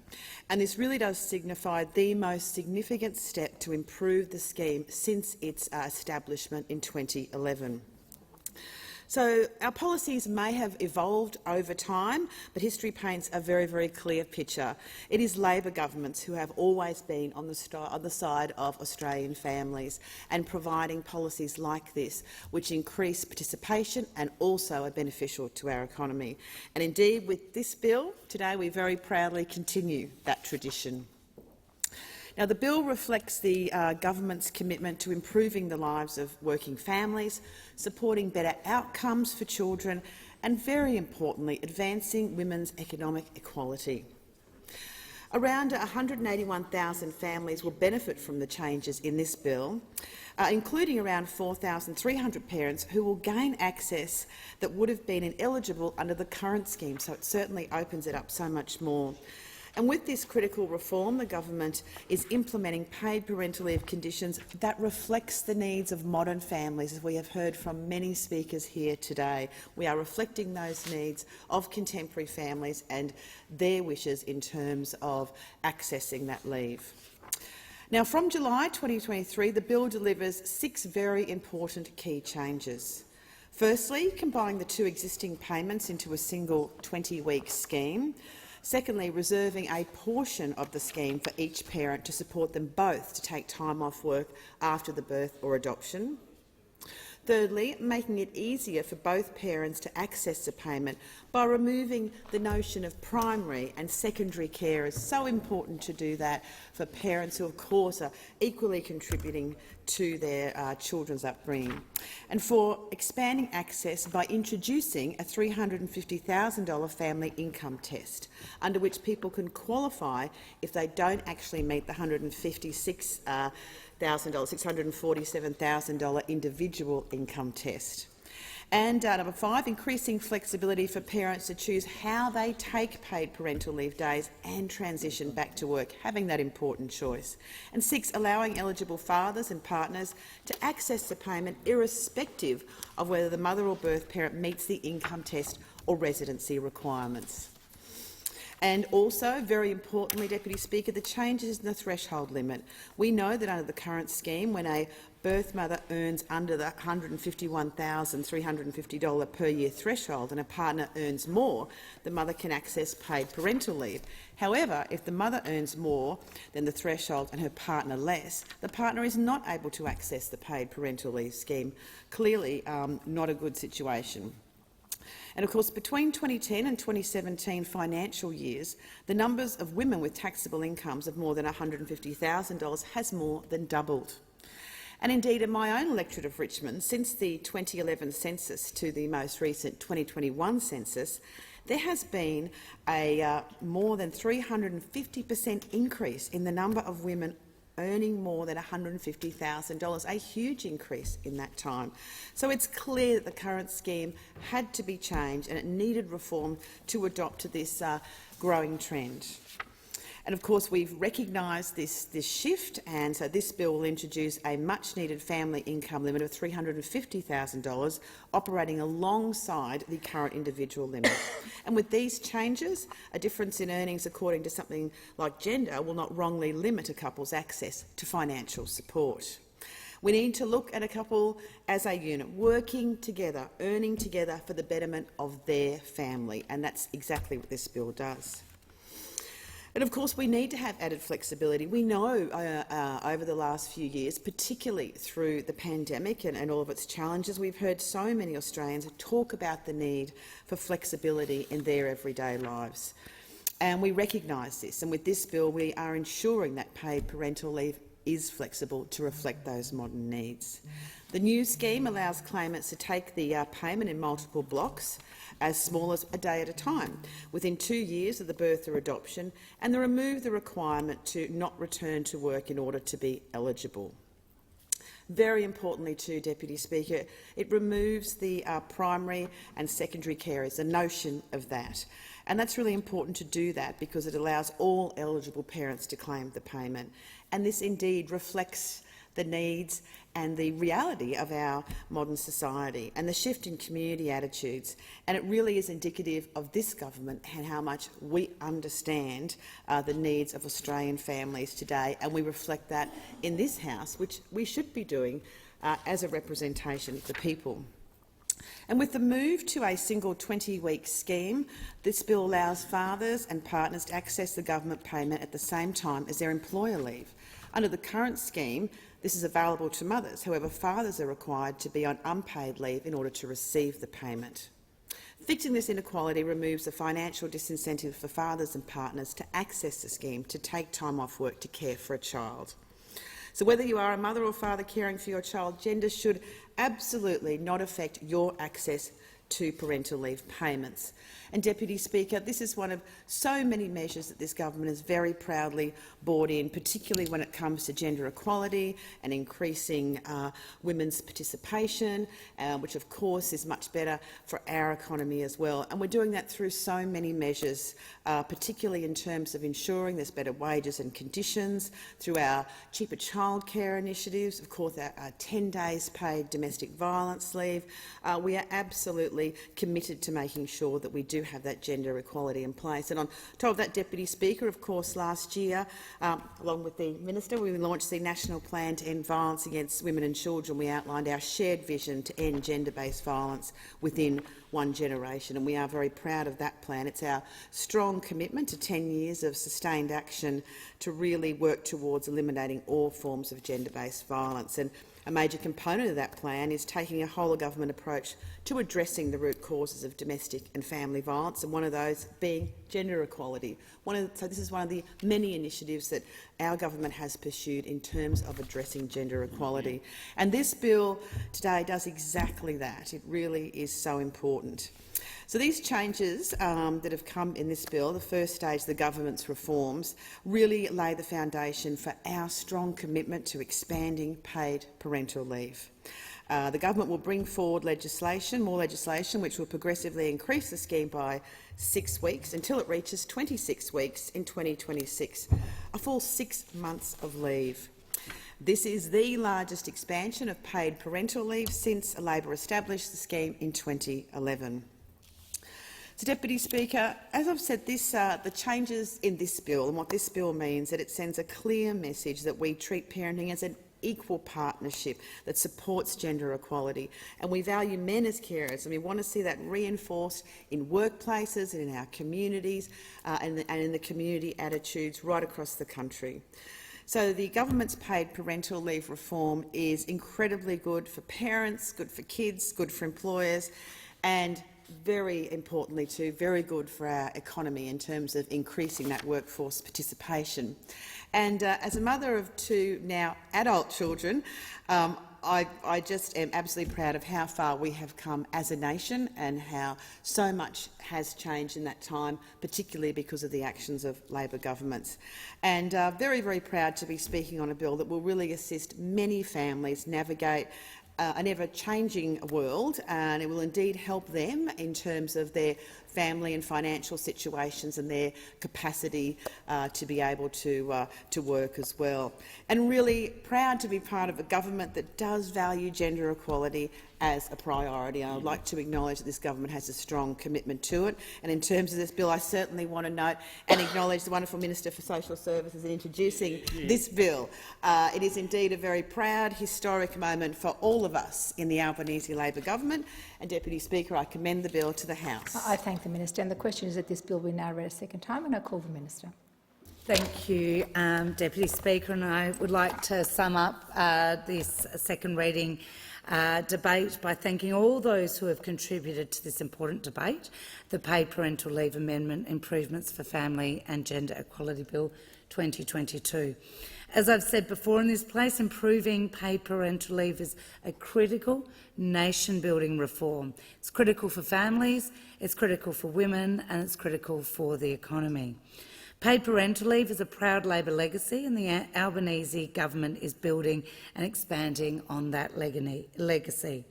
The number of government and non-government members who have spoken on these reforms, of course, over the course of the debate, shows how important this issue is to so many Australians.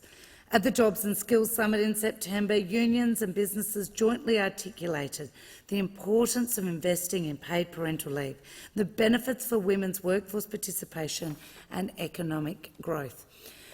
The Albanese government listened and took action, committing $500 million in the October budget to improve the scheme and expand it to 6 months by 2026. We've wasted no time delivering on this commitment. The changes in this bill modernise paid parental leave so it is right for the times and right for the future. We know dads and partners want more time at home with their baby. We know parents want flexibility in how they choose to take leave and transition back to work. We know the current eligibility rules are unfair to families where the mother is the higher income earner. This bill fixes those problems. It gives more families access to the payment, provides parents more flexibility in how they take their leave, and encourages them to share care to support gender equality. From the 1st of July 2023, the government is improving paid parental leave scheme by combining the 2 existing payments into a single 20-week scheme, reserving 2 weeks of leave for each parent to support them both to take time off work. Making it easier for both parents to access the payment by removing the notion of primary and secondary carers, expanding access to around 3,000 more families each year by introducing a new $350,000 family income test, expanding access to around 1,500 more dads and partners each year through a new, simpler claiming process, and increasing flexibility for parents to choose how they take the government-paid leave and transition back to work. It is critical that this bill passes both houses by the 9th of March to ensure parents expecting to give birth or adopt after the 1st of July 2023 have the option of pre-claiming 3 months in advance. I thank the government and non-government members for their positive engagement with me and my office on this bill. I note the bill is currently before the Community Affairs Legislation Committee, who will deliver their report by the 24th of February, ahead of the Senate consideration in early March. I'd like to thank those senators and the committee secretariat for their work, and particularly acknowledge the chair, Senator Marielle Smith, for the work that they are doing. I'd also like to thank everyone that's made a written submission to the inquiry. I'm very pleased to see the strong support for the bill from a diverse range of employer, union, community groups in their submissions, including UNICEF Australia, the Australian Institute of Family Studies, the Australian Chamber of Commerce and Industry, Salvation Army, the Australian Human Rights Commission, the Global Institute for Women's Leadership and Diversity Council Australia. As many of these organisations noted, this bill is a crucial step towards a parental leave scheme that empowers full and equal participation of women. It implements the first tranche of the government's $500 million investment in paid parental leave.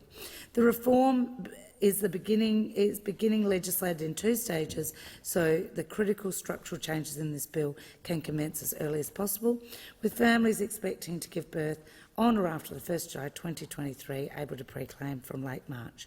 I look forward to bringing another bill to the Parliament later this year to legislate the second tranche of the government's reform plan, the expansion of the scheme to 26 weeks, which will commence from the 1st of July 2024.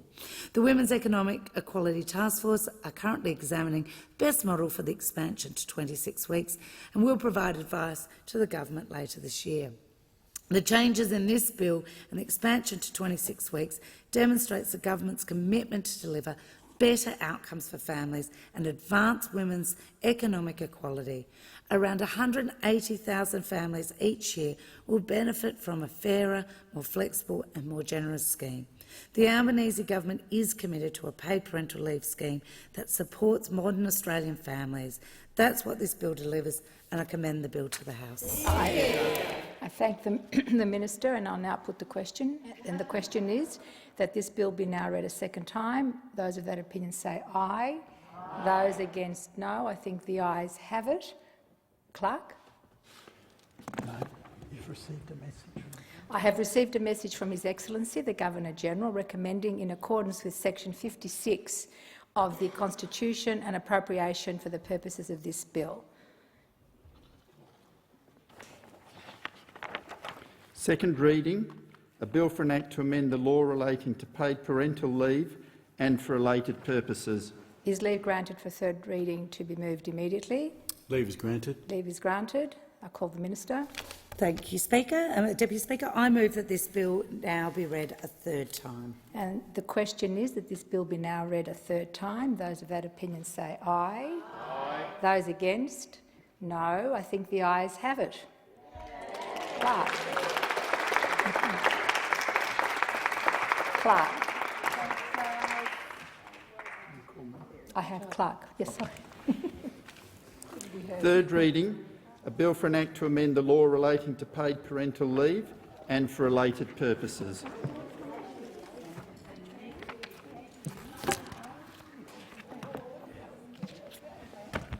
Call the clerk. So we're on. We're healthy. Yep. So, Government business, order of the day number 3, Work Health and Safety Amendment Bill 2022, resumption of debate on the second reading. and the question is that this bill be now read a second time, and I call the member for Bradfield. Thank you, Deputy Speaker. I rise to speak in support of the Work Health and Safety Amendment Bill 2022. Work health and safety laws in Australia are a shared responsibility. Each jurisdiction is responsible for implementing, regulating and enforcing its own work health and safety laws. Australia has model work health and safety laws that have been adopted in all jurisdictions except Victoria, which has similar laws in place. These model work health and safety laws are developed and administered by an independent statutory body, Safe Work Australia, through a process involving all jurisdictions as well as employer and employee representatives. In 2018, the 5-yearly review of the model work health and safety laws was commissioned by Safe Work Australia. Safe Work Australia appointed independent reviewer Ms Mari Boland to conduct the review. The Boland review found the laws were largely operating as intended, and the 34 recommendations from the Boland review were mainly clarifying in nature.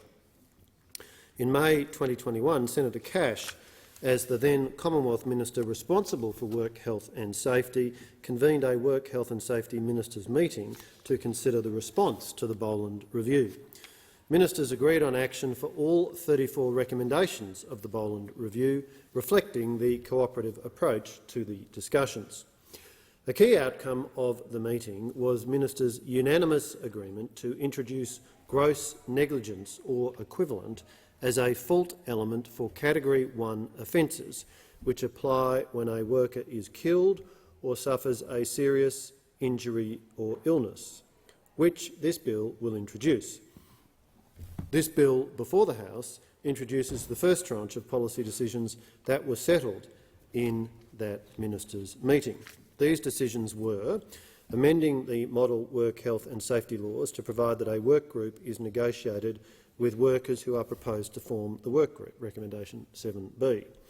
Amending the obligation to train health and safety representatives to provide that health and safety representatives are entitled to choose a course of training, recommendation 10. To align the process for the issuing and service of notices under the Model Work Health and Safety Act to provide clarity and consistency, recommendation 16.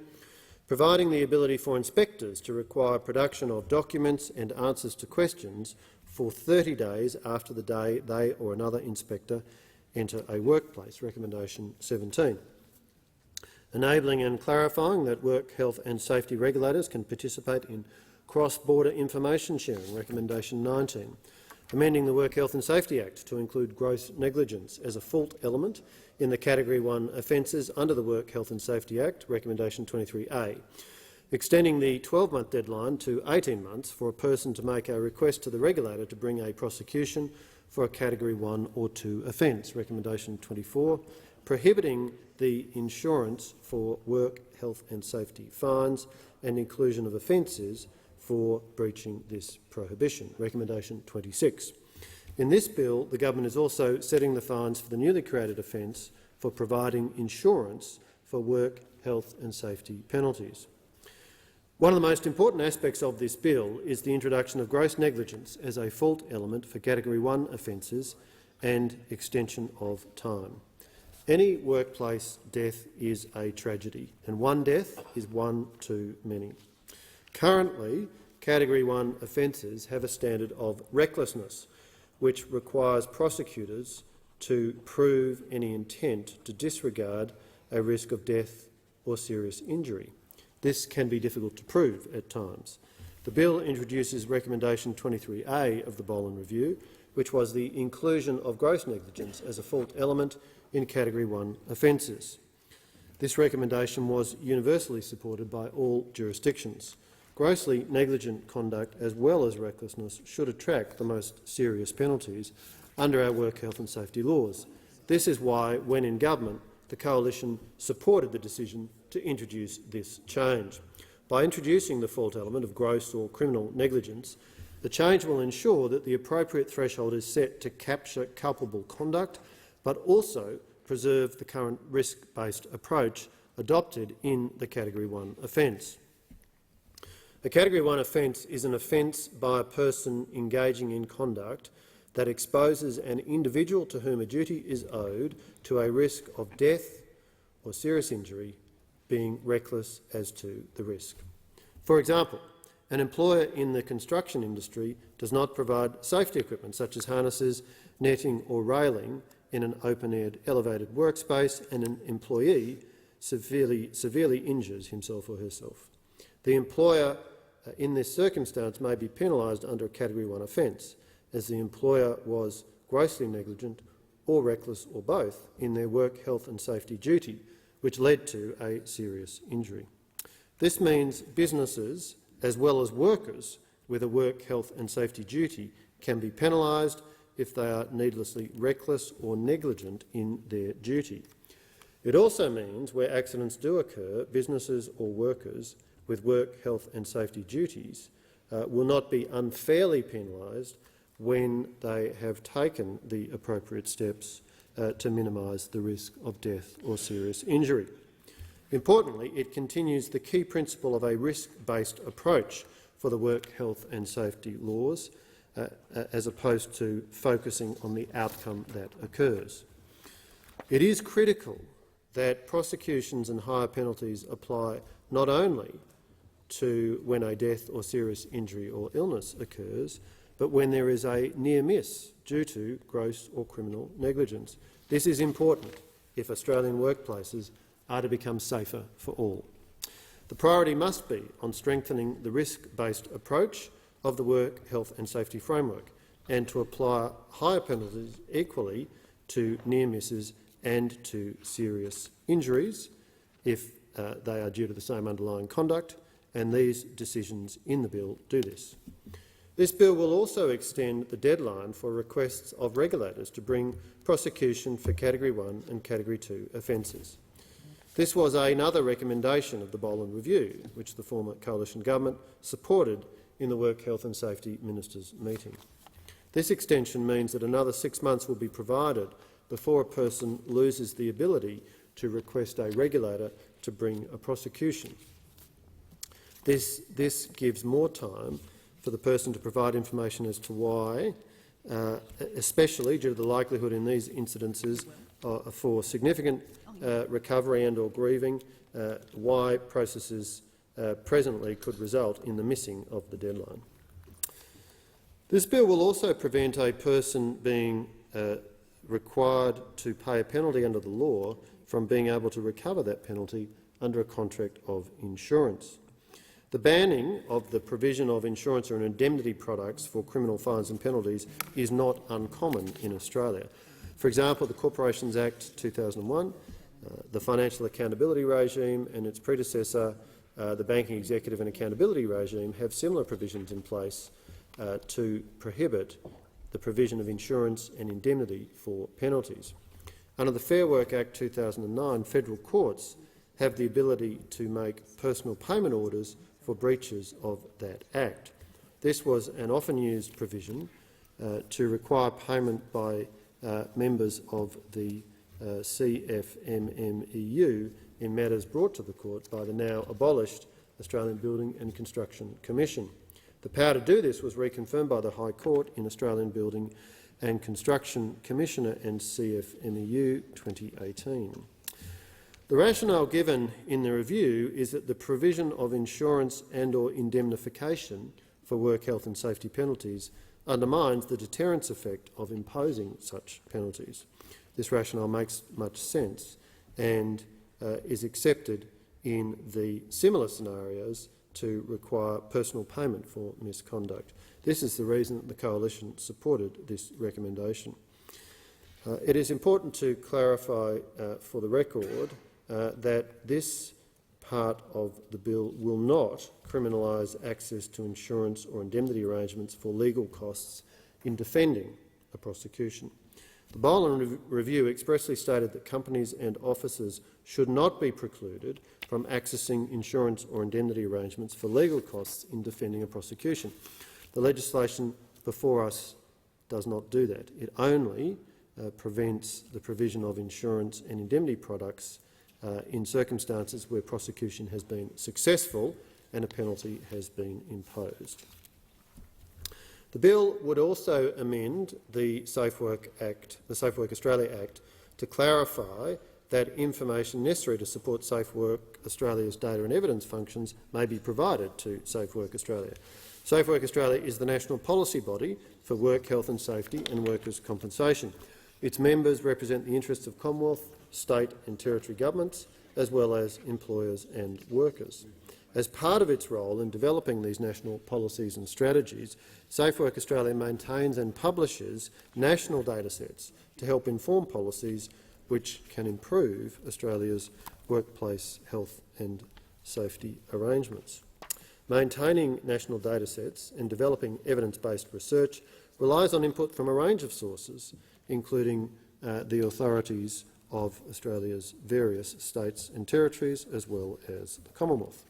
The amendments in this bill will provide that persons with relevant information, including work health and safety regulators and workers' compensation bodies, are able to provide that information to Safe Work Australia.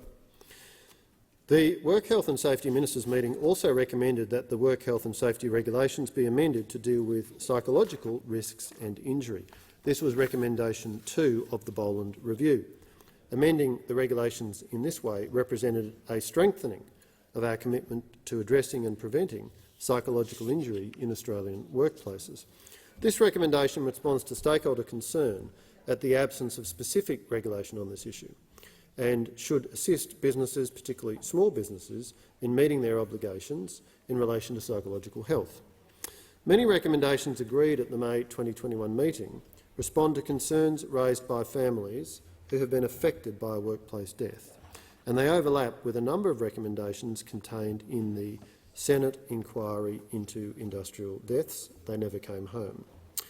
Ministers also agreed for Safe Work Australia to work with relevant experts to undertake a review into the feasibility of developing national work health and safety sentencing guidelines, recommendation 25.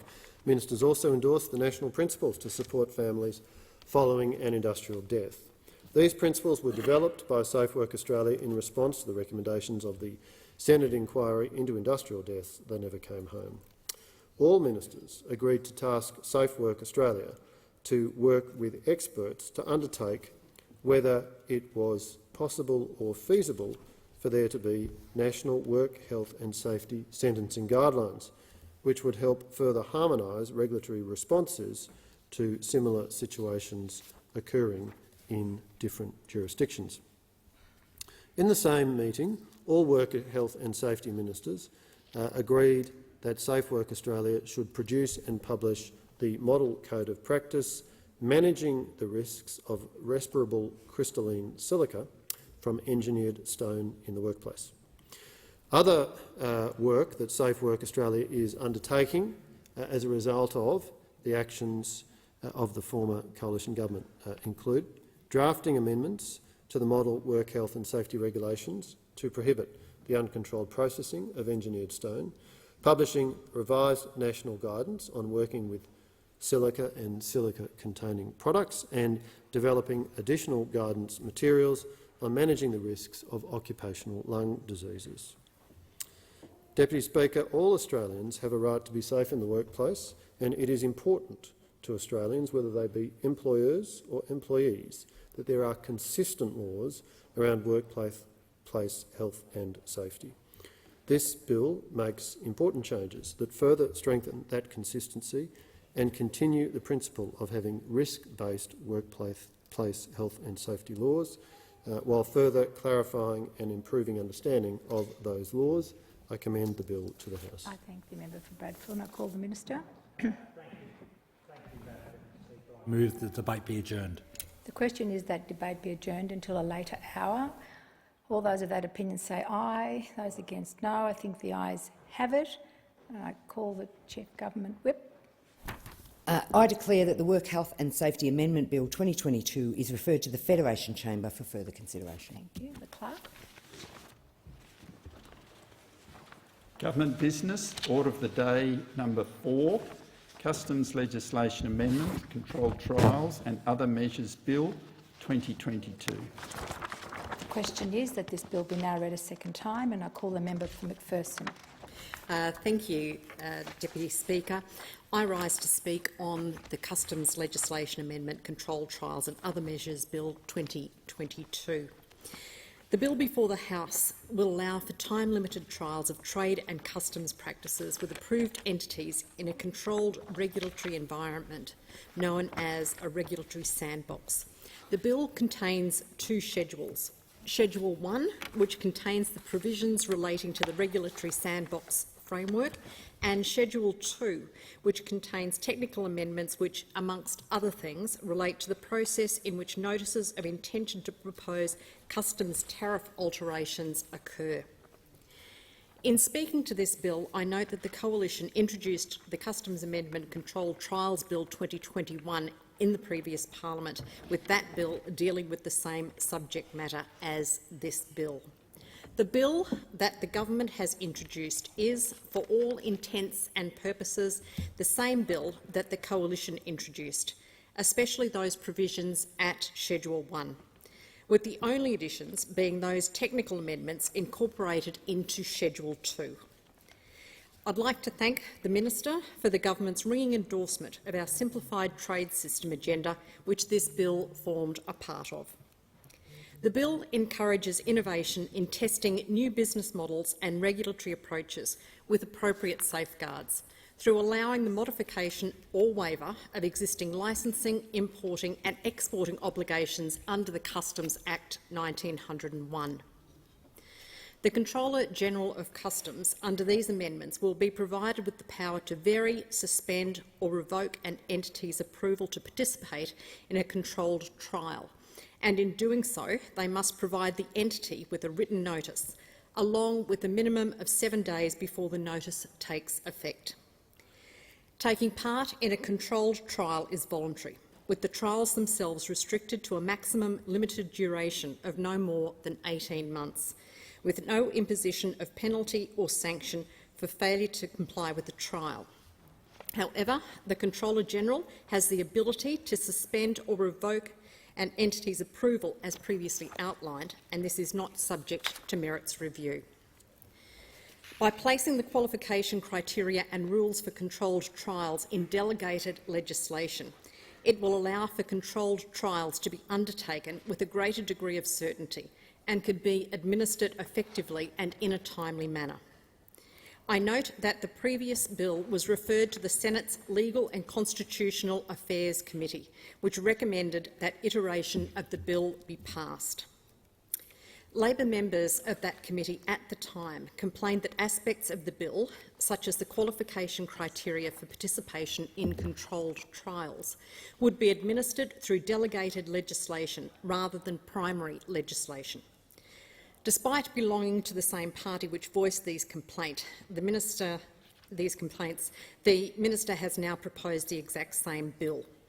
I note my colleague, the member for Latrobe, who was the responsible Assistant Minister at the time, aptly responded to these complaints, noting that flexibility is required in a dynamic trade environment and the use of delegated legislation means changes can be made more expeditiously, as opposed to bringing new legislation through the Parliament each time.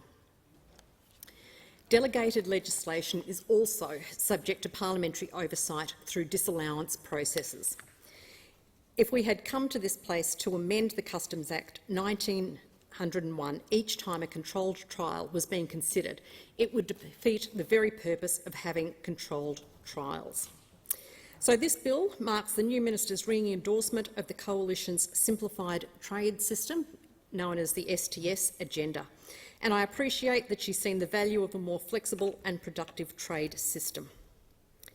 The Coalition's STS agenda aimed to make cross-border trade for Australian businesses easier and less costly.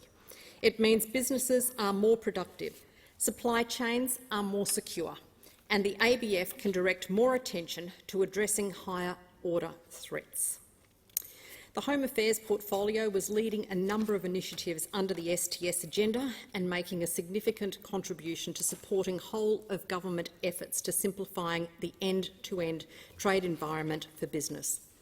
I sincerely hope that the Home Affairs Department is able to continue this contribution, given the portfolio was gutted by this government when they came to power.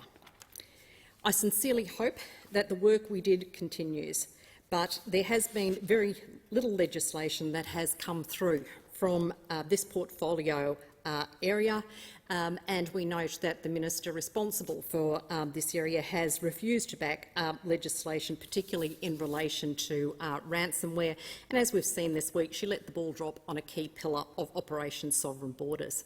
But I am glad that with this bill at least, they've seen the value of the work that was already done and brought this forward. Given the economic conditions being created under this Labor government, businesses will need every support and every opportunity they can to keep their head above water. Rising energy, rising interest rates and rising cost of living, putting the squeeze on household budgets.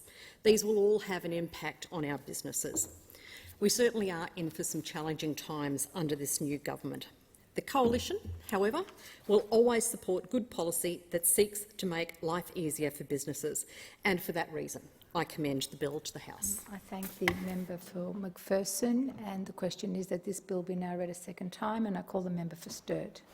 Thank you, Deputy Speaker, and I rise to speak in support of the bill.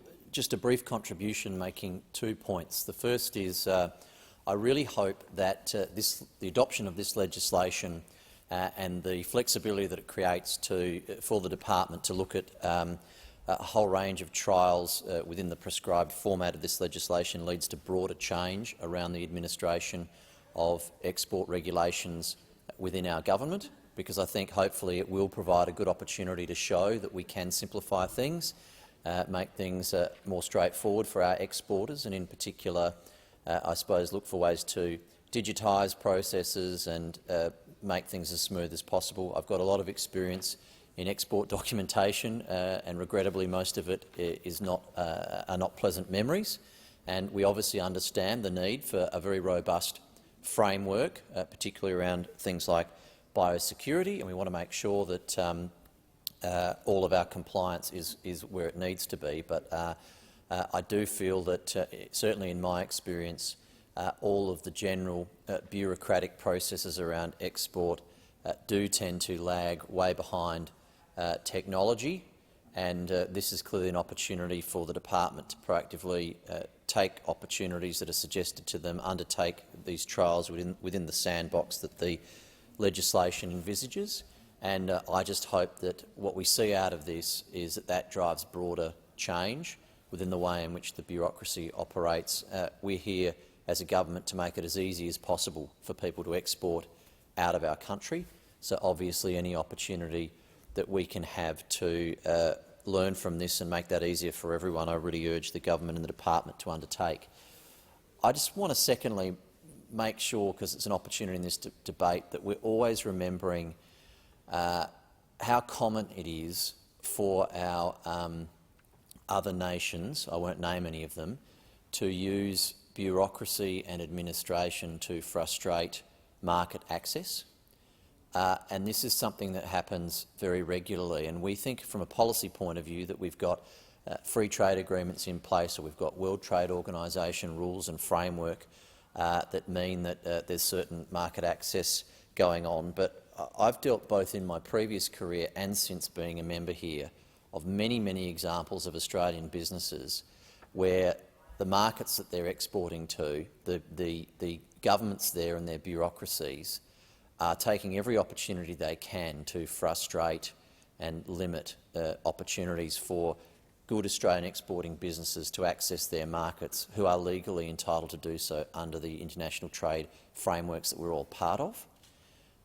One of the most ridiculous examples was the changing of species definition of seafood from the original Latin designations to a vernacular designation, and the exact same product was suddenly held at the border, and of course seafood, in a cold chain storage environment, held at the border and or not allowed to, not released into a freight corridor because of that kind of a change. And it was absolutely designed to attempt to destroy that business that was succeeding in that market.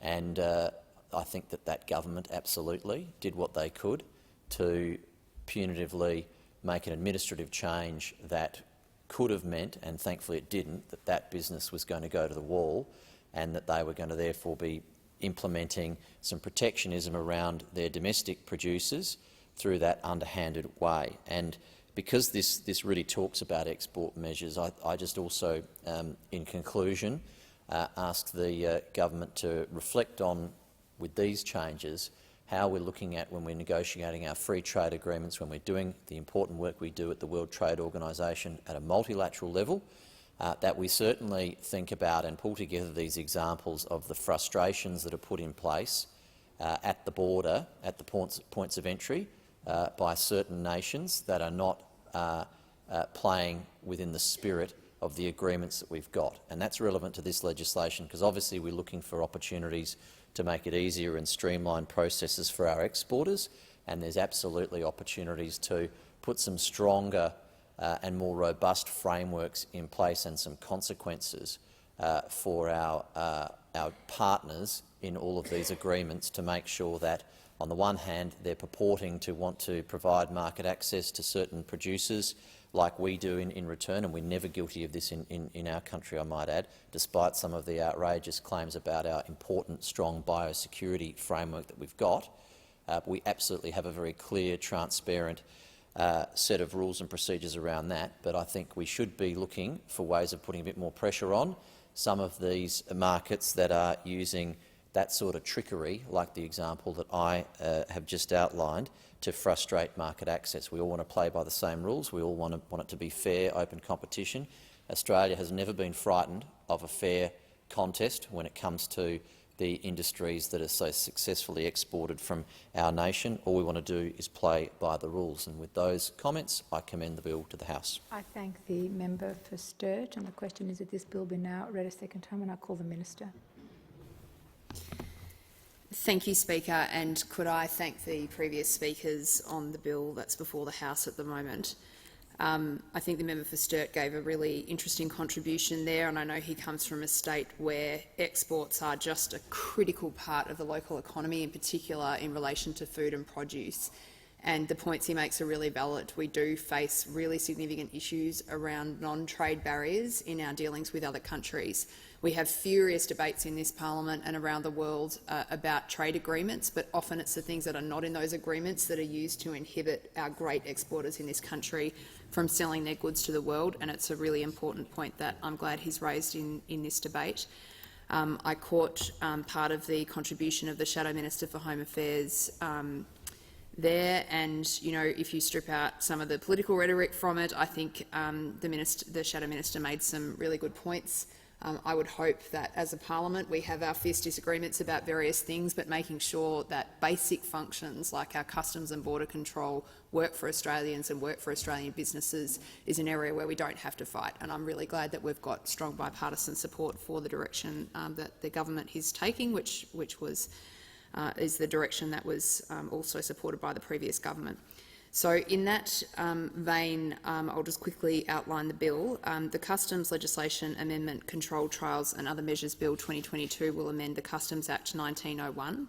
The bill will support the development of new regulatory approaches and business models in customs and trade with appropriate legislative safeguards. It will also enable the Australian Border Force, in partnership with industry, to test new customs practices and technologies. This bill will create a legislative framework to enable time-limited trials with approved entities in a controlled regulatory environment. This bill also modernises customs law to align with current legislative practice. The amendments will provide more certainty to the process for altering customs tariffs. The ability to trial innovative regulatory approaches is an essential tool to guide reform initiatives. Running trials through a regulatory sandbox will enable the Australian Border Force to partner with industry to develop the evidence base to inform regulatory reform over the long term. The Controlled Trials Bill is an important enabler for the whole of government's simplified trade system agenda. It will assist the government to test new approaches within the Australian customs framework while maintaining and achieving Australia's border security objective. The bill deserves support and I commend it to the House. Thank you, Speaker. I thank the Minister, and I will now put the question, and the question is that this bill be now read a second time. Those of that opinion say aye. Those against no. I think the ayes have it. Clerk. Second reading, a bill for an act to amend the law relating to customs and for related purposes. Is leave granted for third reading to be moved immediately? Leave is granted. Leave is granted. I call the Minister. I move that this bill be now read a third time. And the question is that this bill be now read a third time. Those of that opinion say aye. Those against no. I think the ayes have it. Clerk. Third reading, a bill for an act to amend the law relating to customs and for related purposes. Call the Clerk. Government Business, Order of the Day number 5, Governor-General's opening speech, resumption of debate on the proposed address. And the question is that the address be agreed to, and I call the member for Adelaide in continuation. Thank you, Deputy Speaker, and I rise to speak in continuation the government reply speech. And where I left off, I was just talking about the cost of living and how Australians are really feeling it and how they've been doing it tough. And that's why this government, the Albanese Labor government, are helping by making childcare more affordable. The rising cost of childcare has put a lot of pressure on families, and it is continuing to drag on the economic participation and productivity. We know that a lot of parents may choose not to go to work because it's just not economically viable for them with the cost of childcare. So this, Deputy Speaker, is a key election commitment and will reduce childcare costs for more than 1 million families. And I know I've been speaking to parents in my electorate who are saying how this will ensure that their home purse strings will be lightened by this particular bill because they'll be able to participate in the workforce or work that extra day or work those extra few hours that make the difference. Deputy Speaker, we are also instructing the Australian Competition and Consumer Commission to design a price regulation mechanism to drive down out-of-pocket costs. And the ultimate goal is to add affordable childcare to that list of universal services alongside Medicare, the NDIS and superannuation that Australians all cherish, and all are Labor reforms. And this is what Labor governments do best. The other area that this government is acting upon, Deputy Speaker, is a fair go at work. The nature of work has changed enormously over the years. There is the gig economy, increased casualisation and stagnant or declining wages. And we saw under this former government declining wages and stagnant, absolutely stagnant wages, the lowest wage growth in the history of this nation. And all this means is that workers today face much more precarious working conditions than in the past decades. And so we're not only supporting an increase in the minimum wage, and that was one of the first acts was to write to the Commission when we formed government early in May last year, but we'll also seek to ensure that Australia's laws catch up to this reality and protect people from exploitation and unsafe working conditions. Deputy Speaker, this Labor government will aim to make secure work an objective of the Fair Work Act and legislate to make wage theft a crime. The other area is manufacturing, which we take seriously from this side of the chamber. The government will seek to rebuild Australia's proud manufacturing industry through a commitment to a future made in Australia. And this is particularly important in my home state of South Australia, which was a manufacturing state. We had everything from Chrysler, Mitsubishi to General Motors Holdens, all gone now, all gone. And it gave good, solid work to people for many, many years. It provided them with income, it provided for their families, it was solid work, it was consistent work. But unfortunately, in 2013, when the Liberal Abbott government came to power, we saw how they treated General Motors Holdens just by the speeches made in this place. And I remember it very, very well, how the then Treasurer, Mr Hockey, got up and basically goaded GMH, goaded them. The following day, there was a front-page article in the Advertiser in South Australia saying, "We're shutting our doors."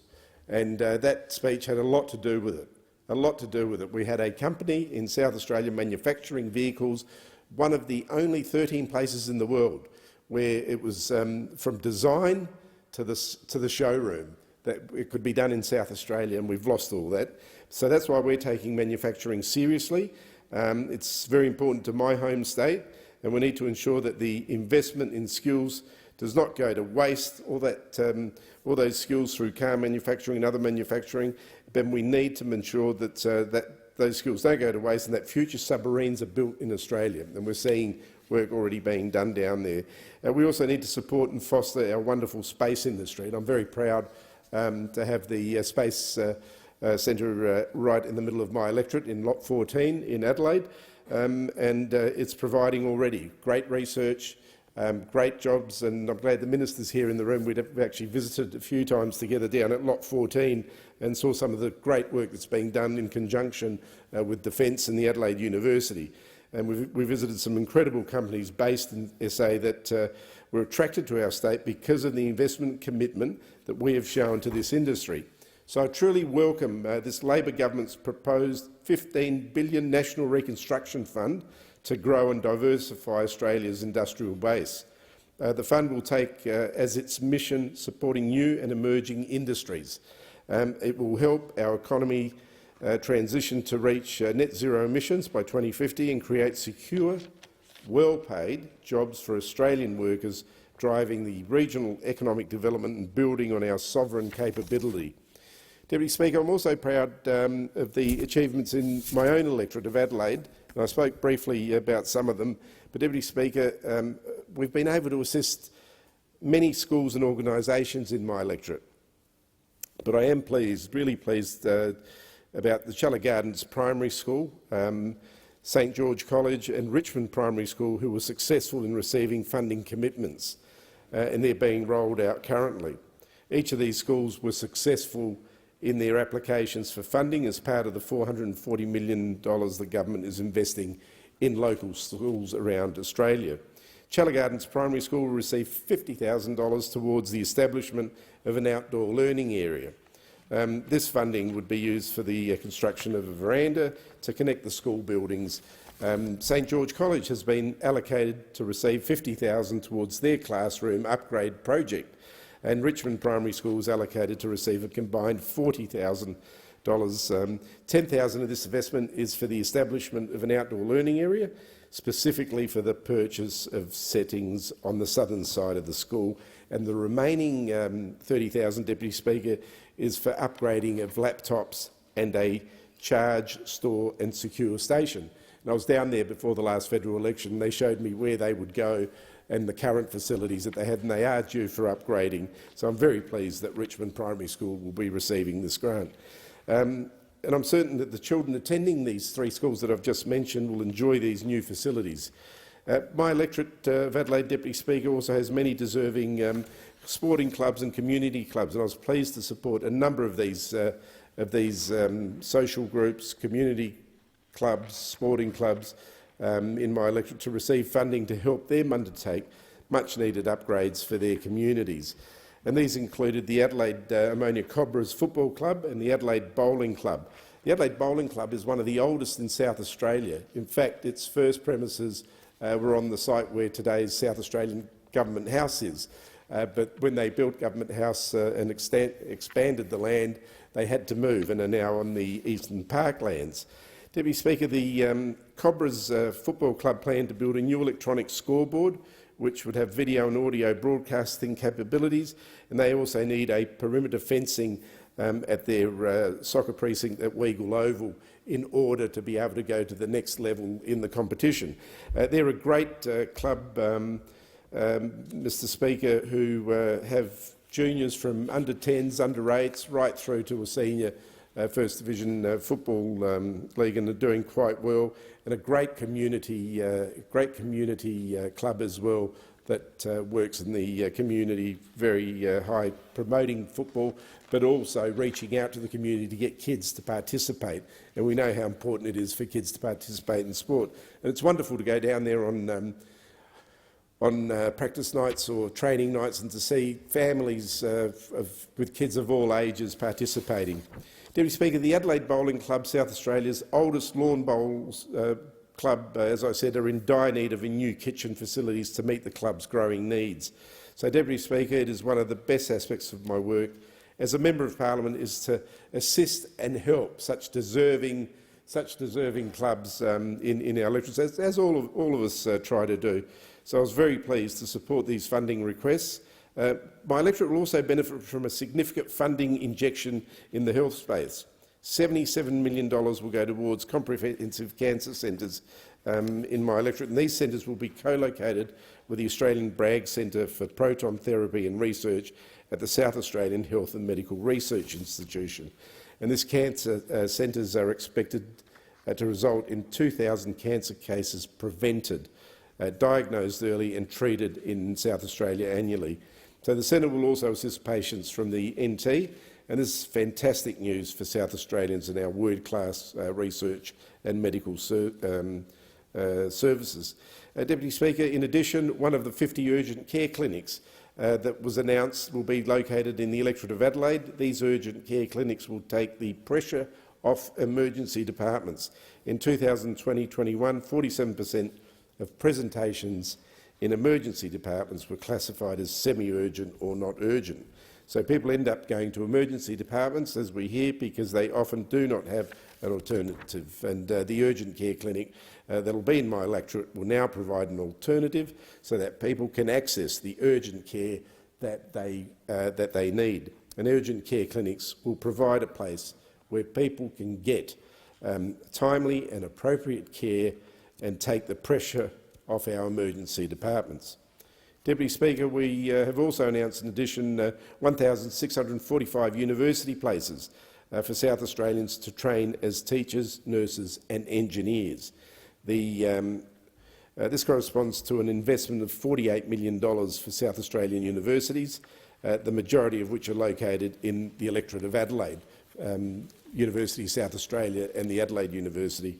This represents a real commitment to education and training and also addressing the skills shortages our economy is currently facing. And finally, Deputy Speaker, this Labor government, Albanese Labor government, has invested $200 million into an upgrade at the intersection of Marion Road and Crossroads, which also is the intersection between three electorates, the electorate of Boothby, the electorate of Hindmarsh and my electorate of Adelaide. I'm pleased that the member for Boothby is here, who will have much more to say about this in the future.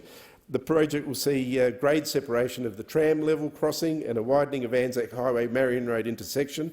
This is a significant project that has been called on by the people of the federal seat of Adelaide for many, many years, and the federal seat of Boothby and the federal seat of Hindmarsh. And I'm very pleased that it will improve congestion and safety for motorists, cyclists and pedestrians. Mr Speaker, there's a lot to do for this Labor government. We have a long way to go.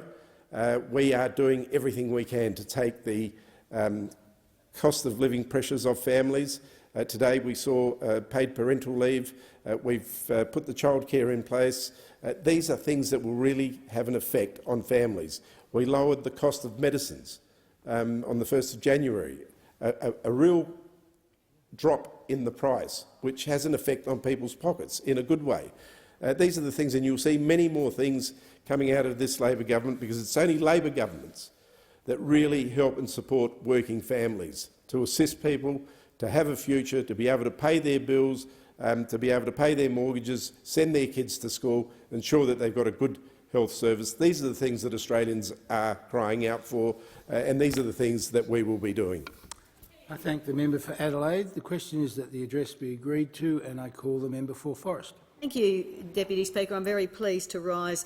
My electorate of Forrest is a beautiful part of Australia and a wonderful place to live, to work, to invest, to raise a family and to retire. It is also one of the most diverse electorates in Australia, with mining and resource manufacturing, with agriculture and horticulture, with forestry, fisheries, tourism, building, construction and civil works, significant civil works companies, in the logistics space and also in retail and hospitality. But as I start my speech, Deputy Speaker, can I just acknowledge the work that's ongoing in my electorate by our voluntary and professional emergency services people.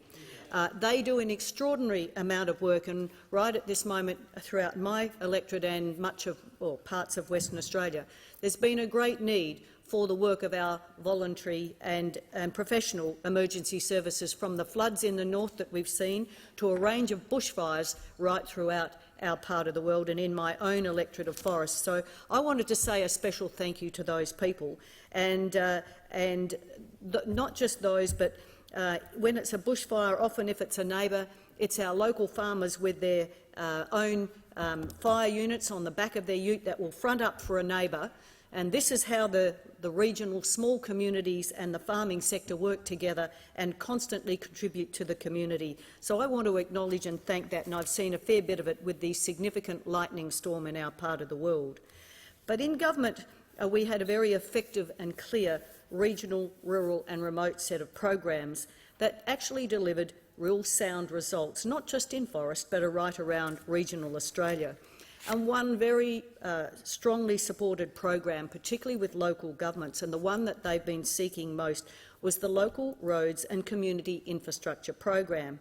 And just in my part of the world, the City of Bunbury was able to put that funding that they received towards a fantastic skate park for young people in the City of Bunbury itself. It is so popular, but wouldn't have been done without those funds. We supported a sports precinct in Dunsborough and the pump track in Egan Park in Donnybrook. This is just a few of the examples of how this fund was used by local governments to actually provide wonderful infrastructure for local communities and things that the community really needed and wanted. And same with the Building Better Regions Fund, with the Apple Fun Park in Donnybrook that's visited by people from right around the state, and even we get international visitors when they're travelling as well. It's a great place for families to stop. The South Bunbury Footy Club, for their actual improvement of Hands Oval, saw a benefit out of this, and even in the aged care sector through the Armstrong Village that was done in that we supported in Dunsborough itself. The Bridges Renewal Program, really important in rural, regional and remote Australia for particularly small councils that have an extraordinary amount of road, a huge number of bridges, often key export and logistics connections that really benefited and needed this funding. The Road Black Spot funding program, so important in rural and regional. But in the telecommunications space, I was so proud of the first mobile black spot tower program, because there wasn't a program previously. And we were able to get so many of these on the ground in rural, regional and remote areas. And that was so important in our part of the world, as well as that's what we heard back so often right around Australia. And we funded key infrastructure from enablers around the Busselton Margaret River Airport and the Busselton Jetty. It's the longest jetty. I encourage you to go and have a visit in the Southern Hemisphere, and it's got a beautiful underwater observatory at the other end. In the Bunbury Outer Ring Road, there's significant and 80% federal government investment in there. This is also about linking that Busselton-Margaret River Airport, the freight and logistics that come out of the greater southern region as well as the southwest. A really important task, the freight and logistics task, as well as servicing and linking the Port of Bunbury to all of the access that's needed. Equally as important was the funding we put into dualling the Bustle Highway from Capel to Busselton. And anyone that travels that highway regularly from all of the heavy freight tasks to whether it's the massive amount of tourists that come through our region heading further south for holidays and weekends, it's really critical to road safety as well as the freight task. And we supported aged care facilities in those areas where it's really difficult and challenging and often very expensive to provide, especially to invest in infrastructure when often it's a community group engaged in this, whether it was in Harvey, in Donnybrook or Dunsborough, as I mentioned. And I was able to secure a designated migration agreement for our area, given that we'd had key shortages for many years. And this is something that, that was very useful to business and individual small businesses as well. But another plan that I was really happy with was the first ever national plan for endometriosis for those 1 in 10 women affected, and the significant funding that we put in to research and to the plan itself in the pelvic pain space, and more education for schools and programs to run. I will continue to have an absolute focus on the investment, the ongoing investment that will be needed in the National Plan for Endometriosis and for the pelvic pain education and the pelvic pain clinics. And I really want to see one of those in the southwest of WA. We also supported so many new medications, I think almost one a day in our time in government, and I think there was over 2,000 listed on the PBS. What a difference that's made to people's lives. In my part of the world too, I have no doubt the University Department of Rural Health that we secured to help with health workforce training will become a key part of the ongoing need in one of the fastest growing areas and where people choose to retire in my part of the world. But I think an enduring legacy for all Australians was our investment and creation of the Medical Research Future Fund. And all you have to do is go and have a look at where the funding in that has been allocated to universities right around Australia for a wealth of research into whether it's chronic disease and so many other conditions and issues. This is an enduring legacy that I'm very proud that our government delivered for this nation, and it will deliver benefits right around Australia, and I suggest globally as well. In regional education, we had much to do when we came into government, especially around youth allowance and young people's access from rural and regional areas to youth allowance. And we'd seen what the previous government had done in that space, especially around the lack of access to youth allowance for young people from inner regional areas. And we still have in WA a lack of teachers, particularly in rural and regional and remote areas. And both of these are important matters, particularly around teaching and access to teachers and what the education sector is dealing with. But one of the changes that has affected more broadly, not just my part of the world, but was the changes Labor made in relation to the sourcing of general practitioners. The distribution priority area identifies areas where there's shortages of doctors, especially the GPs, and where international medical graduates have to work in a DPA to be eligible for Medicare. Well, the changes have seen those area boundaries expand to include outer metro areas, which, of course, when we've got shortages of GPs, puts more pressure on regional areas in trying to compete with outer metro areas for GPs. And gee, that makes it hard, even harder than it normally is. I also want to touch on some of the great work we did around cyber safety and the various laws we introduced around online safety and around image-based abuse. Members would know I've spent a lot of my time in this parliament and in the community focused on cyber safety, particularly for young people. And I've provided, sessions and presentations for young people in schools, in the community and business as well. So even from the E-Safety Commission, we established that first Office of E-Safety Commission. It's a global leader, and I'm really proud of that. But I want to see more people accessing the services and supports that are available through the Office of the E-Safety Commissioner. And I would have to say, in all my years of doing this work, I have seen a marked deterioration in the mental and emotional health and well-being of young people through what's going on online.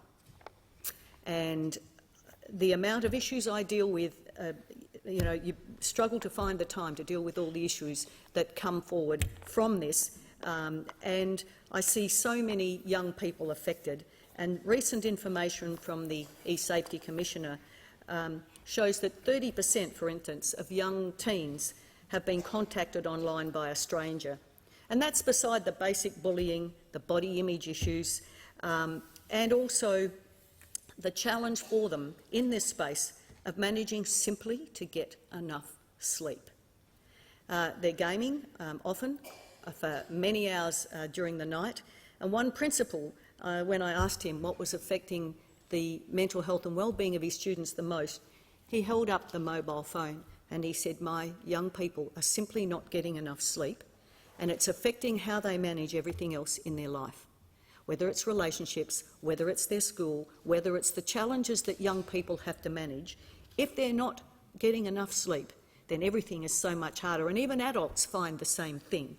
So I've got a challenge for anybody watching, and my challenge to you is, what are you going to do to be your very best self online all of the time? Because that's what's needed from all of us. All of us need to be our best selves online all of the time.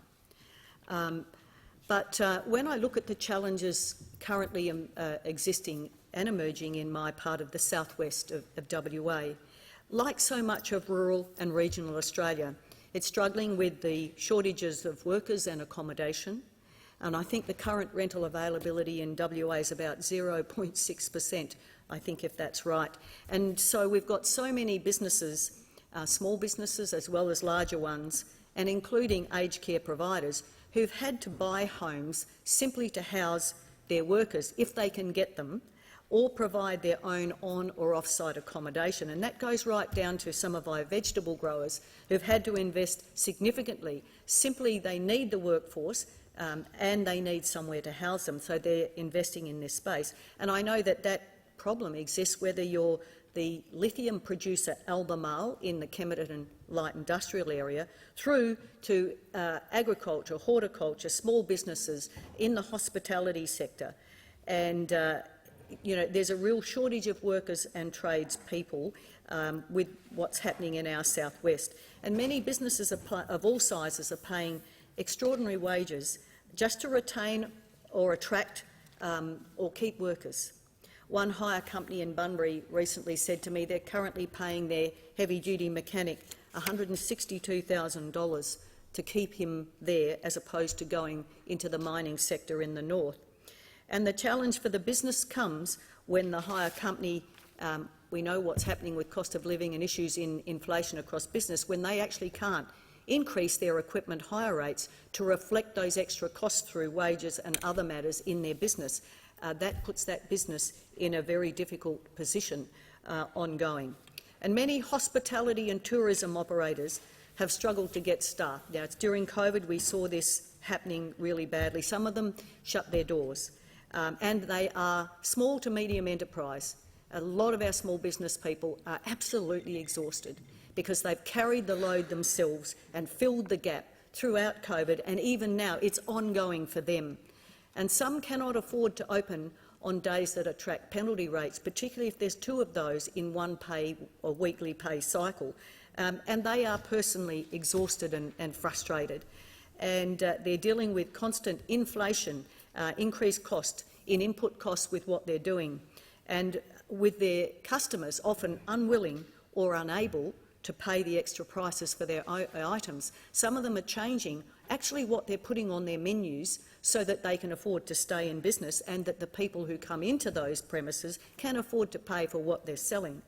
So, as we know, for many local people, cost of living is a critical issue and they are making tough decisions right now. And with that 800,000 people who have mortgages moving off fixed interest rates onto variable interest rates, that will continue to be a focus for those individuals and families. And it is also for small business, and often small businesses have to mortgage, their house and anything else that they've got just to get into small business. So each increment or incremental increase, and it depends how the bank prices that risk on that business as to the cost to their business. And there could well be further risks ahead for businesses and industries.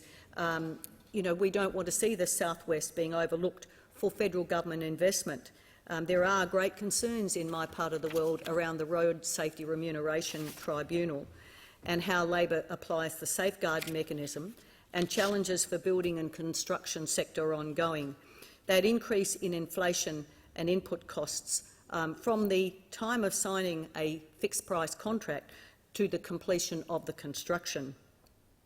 And the potential loss, the businesses most at risk in that space are privately owned businesses. They're not the listed companies, they're the small to medium privately owned businesses that are most at risk in this place, in this space.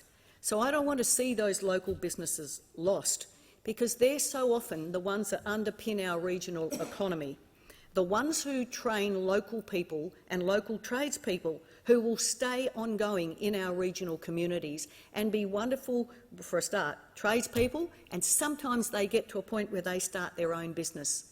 And we saw a record number of apprentices come along in our time and take up the opportunities that we offered them. But we want to see those young people be able to go into their own business in time and be able to train others in the way that they've had that opportunity. So that increased risk on private unlisted companies and smaller companies, especially that's what we have in rural, regional and remote parts of Australia. So, that is something that is a real concern for me in what's ahead. But I do want to finish my remarks and just continue to promote the agricultural sector and the quality that we see from our farmers and our ag sector. Even in my part of the world in the southwest, and I'm, as people know, a very proud dairy farmer, we produce in our southwest and much of Australia some of the best quality food and fibre in the world. And I'm extraordinarily proud of the work that our farmers do.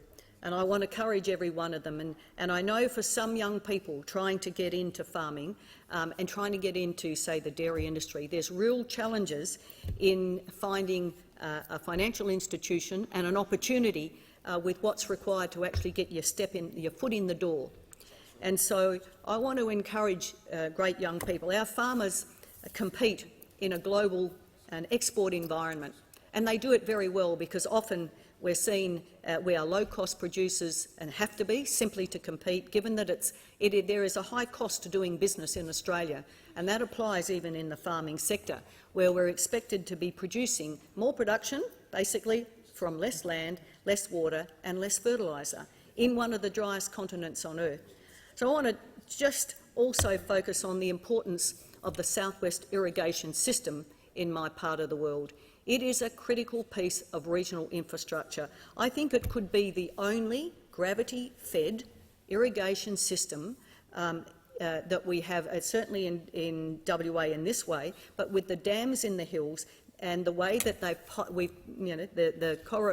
cooperative has piped the northern section of this, fully enclosed, the channel losses, there's no channel losses, it's very efficient, there's no energy required for this water to get to the farms where it's used for irrigation for all sorts of purpose, as well as in part some industrial and other fit-for-purpose uses. So this is a fantastic system, but there's a second section in the Collie River Irrigation District that needs desperately to be piped as well. So there's a piping, and even some desal needed for the Wellington Dam that provides this water. Now, I sought support for this from the previous government, and I'll be staying on this issue because this southwest irrigation system and its great quality of water underpins not just much of the agriculture, the food production, but it also underpins much of the economy of the southwest. And we all know, any of us who are from the primary sector like me, we tend to see water as more valuable than gold. Because in the slogan of Harvey Water and Southwest Irrigation, where water flows, food grows. And we've got a task. There's a global shortage of food ahead. We're in a prime position. We're great producers of quality product. We need to be able to continue to do so. Thank you, Deputy Speaker. I thank the member for Forrest and I call the member for Perth. Thank you very much, Deputy Speaker. I move that the debate be adjourned. The question is that the debate be adjourned until a later hour. All those of that opinion say aye. Against say no. I think the ayes have it. I call the Deputy Prime Minister. Thank you, Deputy Speaker. I ask leave of the House to make a ministerial statement relating to securing Australia's sovereignty. Is leave granted? Deputy Prime Minister. Thank you, Deputy Speaker. The first responsibility of government is to provide for the safety and security of its people. The compact between a government and its citizens includes the defence of borders, a secure economic future and the maintenance of the rule of law. But at the heart of this compact is sovereignty, the capacity of a people, through their government, to determine their own circumstances and to act of their own accord, free from any coercive influence. Defence capability is a key factor in sovereignty. It does not define sovereignty. There are proudly sovereign smaller countries which do not enjoy the capabilities of larger powers. And capability, which is not at the absolute discretion of the country which operates it, does nothing to enhance sovereignty. But capability, high-end capability, the use of which is at the complete discretion of a country, contributes greatly to the capacity of a people to determine their circumstances and therefore contributes greatly to national sovereignty. And in a world in which the rules-based order is under enormous strain, the threat of armed conflict is less remote and foreign interference is more prevalent than ever, it has never been more important to guard, reinforce and enhance our sovereignty. As I deliver this statement today, our strategic circumstances are the most complex and challenging they have been since the end of the Second World War. The world around us is uncertain. The rules-based order that has been vital to our security and our prosperity is increasingly under pressure. Russia's illegal and immoral war in Ukraine is a salutary warning. It violates the principles of sovereignty and territorial integrity enshrined in the United Nations Charter and reminds us all of the importance of building partnerships and defence capabilities to deter and respond to those that seek to use power and might to reshape the world around them. It cannot be allowed to stand. In our region, we see very large military build-ups rivalling any in the post-war period. Expanding cyber and grey zone activities are blurring the lines between peace and conflict. Nuclear weapons stockpiles are expanding without transparency and proliferation is increasingly difficult to verify. And the risk of conflict is less remote than in the past. We now live in a less safe and less stable world, a world that will demand more of Australia, our people and our Defence Force to protect our way of life. We must ensure the security of our strategic geography and the viability of trade and supply routes. And to do this, we must protect an inclusive regional order founded on rules agreed by all, rather than one which is defined by the power and might of a few. And this will require us to strengthen our resilience so we can shape the future rather than being shaped by it. In these times, it is more important than ever that Australia works closely with like-minded countries, key partners and our United States ally. If we are to meet the complex challenges before us, a stronger defence force must work hand in glove with enhanced diplomacy, intelligence, economic statecraft and development assistance. We should never forget that Australia's front line is diplomacy. Our primary effort is to use our diplomacy to reduce tensions and create pathways for peace. At the same time, strengthening our defence capabilities fundamentally contributes to our ability to shape our strategic environment and respond to it. And it also allows us to pursue the interests of regional stability and deter conflict. In doing so, we maintain our ability to determine, pursue and protect our national interests, our ability to decide freely on a course of action in our interests, and our ability to develop and employ capabilities to advance these interests. And what is abundantly clear is that our deep partnerships and practical cooperation with our ally and partners protects and strengthens these capacities. Because our sovereignty is stronger when we work with others towards shared goals in ways that respect each other's national interests. As a three-ocean nation, our interests stretch across the entirety of the Indo-Pacific. We have witnessed the immense benefits that peace, security and trade have bestowed on our region. We have greatly benefited from our trade with China, and we value a productive relationship with China, and we seek to stabilise this. But we're also seeing increasing strategic competition, with a more assertive China seeking to shape the world around it. And in these times, it is more important than ever that we work with the countries of the region to continue to reduce tensions and maintain the peace and security that has underpinned economic prosperity. Australia's partnerships provide a critical advantage in advancing our national interests while navigating this complex strategic environment. Our partnerships represent a network of states that reinforce norms, principles and the rules-based system to ensure a free, open and prosperous Indo-Pacific.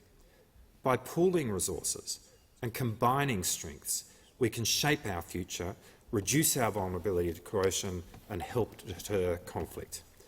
And this is why we are strengthening our relationships with key partners in the region, including Japan, Singapore, South Korea, New Zealand, Papua New Guinea, India and Indonesia, and why we continue to invest in the architecture of the region, such as ASEAN and the Quad, which is vital to the stability, security and economic prosperity of our region.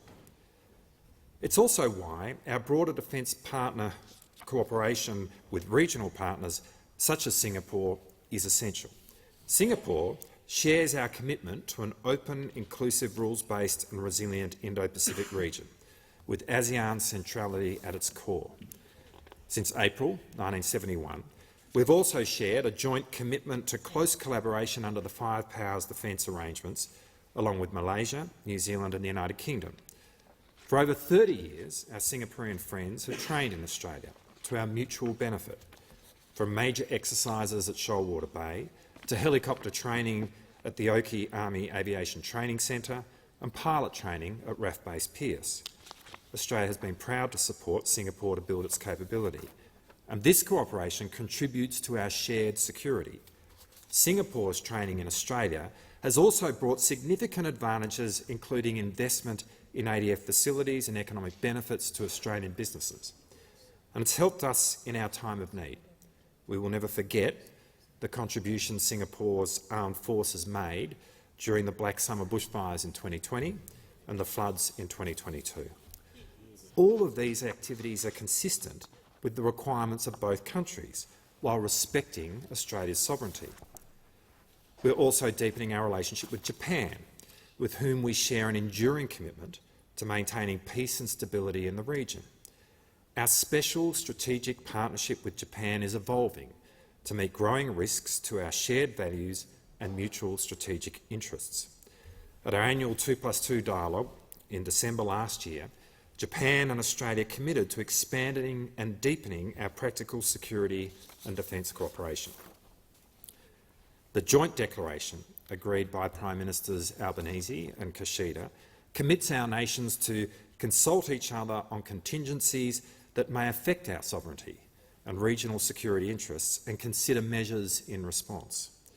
Together, with the Reciprocal Access Agreement our two countries signed last year, we are enhancing interoperability through more sophisticated joint exercises and operations, multilateral exercises with partners, mutual use of facilities and personnel links and exchanges. And our ambition is to continue to grow and enhance such practical cooperation with other key partners. Our partnerships build our national capability and security. They are anchored in Australian sovereignty. Our cooperation with partners, including our US ally, is managed through robust policy frameworks and principles that maintain and protect our sovereignty. These frameworks govern the activities of foreign governments in, from or through Australia and how we partner with other nations to acquire capabilities in line with our national interests. The Australian government will only approve foreign military or intelligence activities occurring in, from or through Australia where they are in our national interests. These decisions are not dictated by the interests of other nations. Rather, they are mutually agreed activities in the interests of both countries. And these activities only occur at the invitation of the Australian government, with full respect for our sovereignty and our domestic and international laws.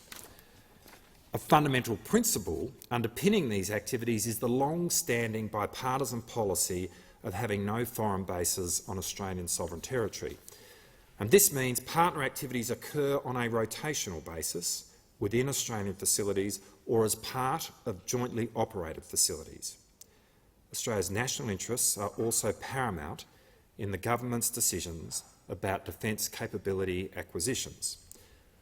Australia operates high-tech platforms and capabilities that we could only acquire from our partners and we could never completely build on our own. In the globalised, networked world in which we live, this reality, to a greater or lesser degree, is actually true for every country. Our future nuclear-powered submarines will clearly be an example of this.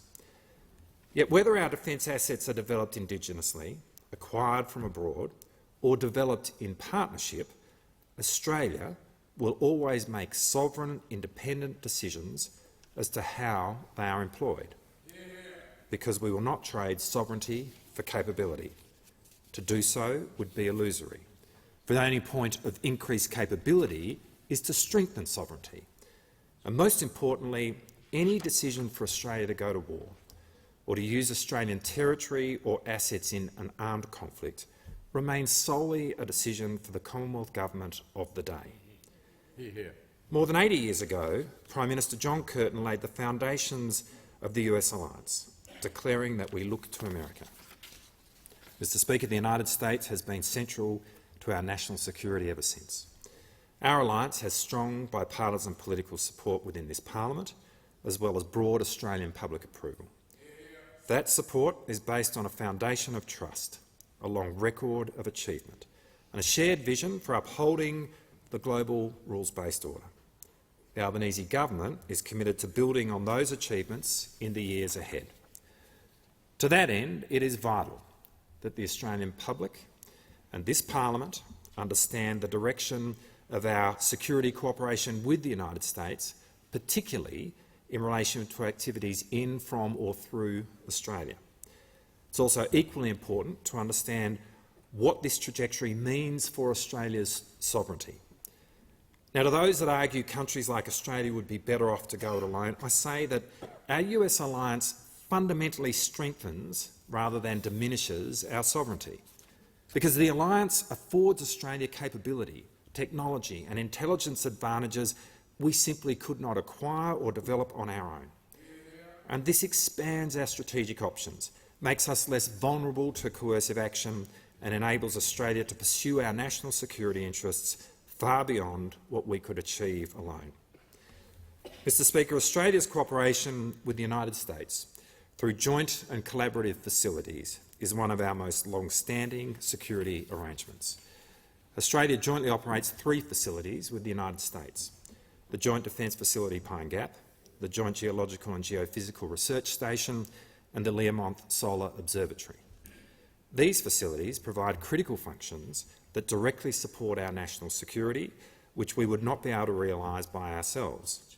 This includes intelligence cooperation and communications that help ensure Australia and our Five Eyes partners maintain an intelligence advantage.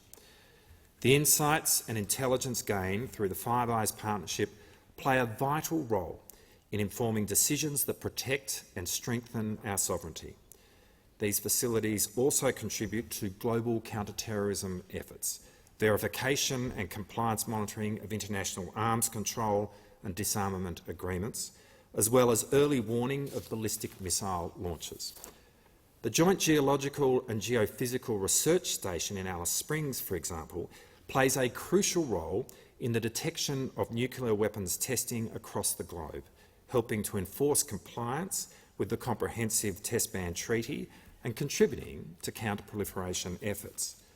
These facilities are truly joint in nature, integrating both Australian and US operations under shared command and control by Australian and US personnel, which I've had the opportunity to see firsthand. The Deputy Chief of Facility at Pine Gap, for example, is an Australian position, established under the Hawke government in 1988. Half the personnel at Pine Gap are Australian. We also collaborate through Australian-owned and controlled facilities, such as the Harold E. Holt Naval Communications Station and the Australian Defence Satellite Communications Station. These joint and collaborative facilities support the effectiveness of the extended deterrence commitments the United States provides. And this is a fundamental contribution Australia makes to the alliance and from which we derive great benefit. Of course, Australia has a proud history of working toward nuclear disarmament. Successive governments have pursued initiatives to remove nuclear weapons as a threat to humanity. Australia was a founding member of the International Atomic Energy Agency, and we were the first country to implement enhanced safeguards under the additional protocol to our Comprehensive Safeguards Agreement with the IAEA. In our commitment to the Non-Proliferation Treaty, the Albanese government will continue to play our part in these efforts.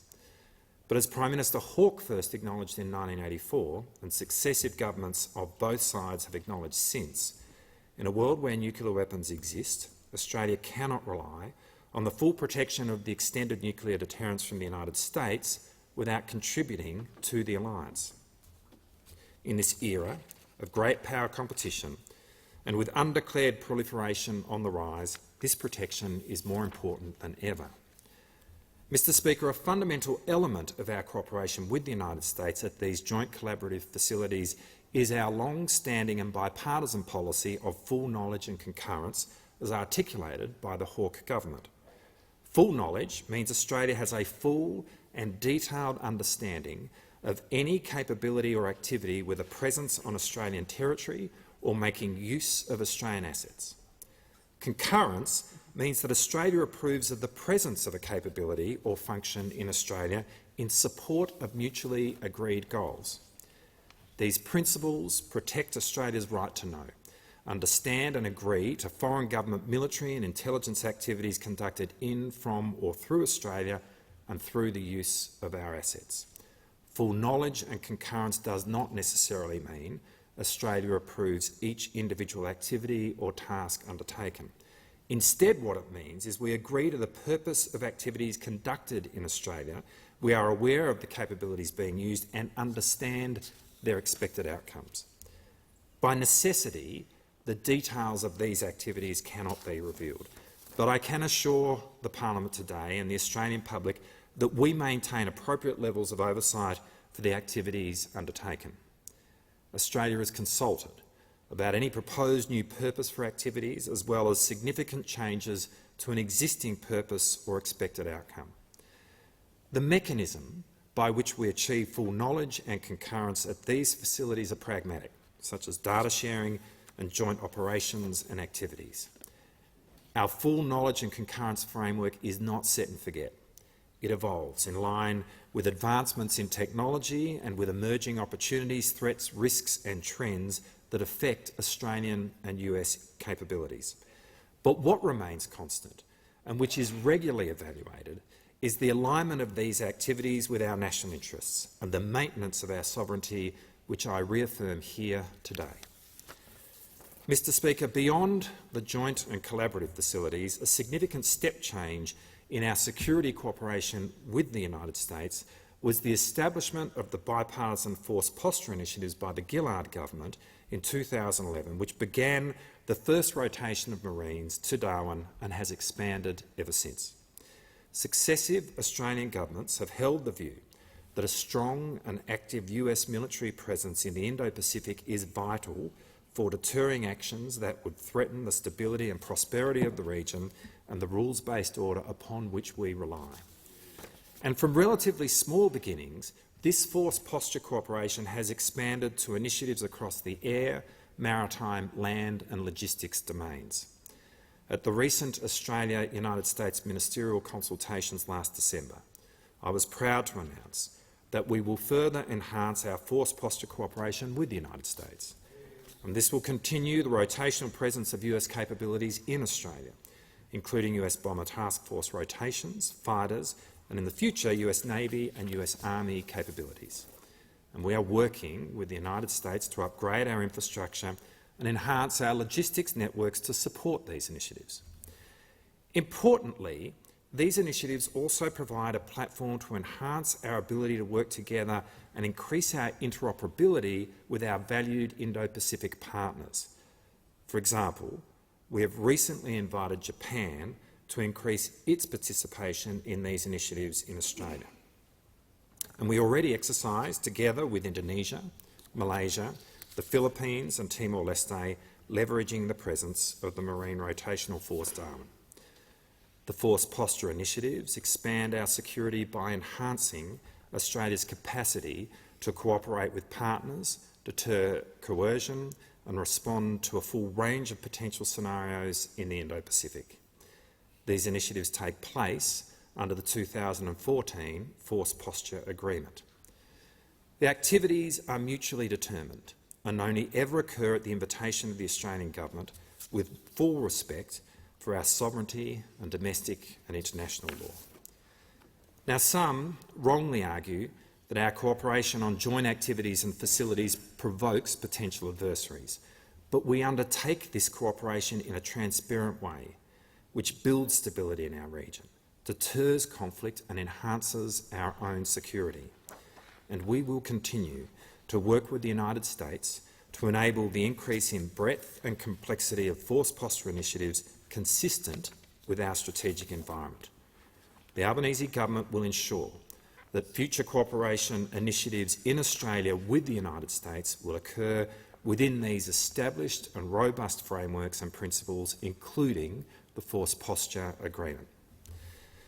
Mr Speaker, the trilateral AUKUS partnership is an example of how countries with shared values and a commitment to peace and security in the region can work together in innovative ways. The capability decisions we will make in the context of AUKUS are about strengthening our sovereignty, consistent with the principles and frameworks I have outlined today.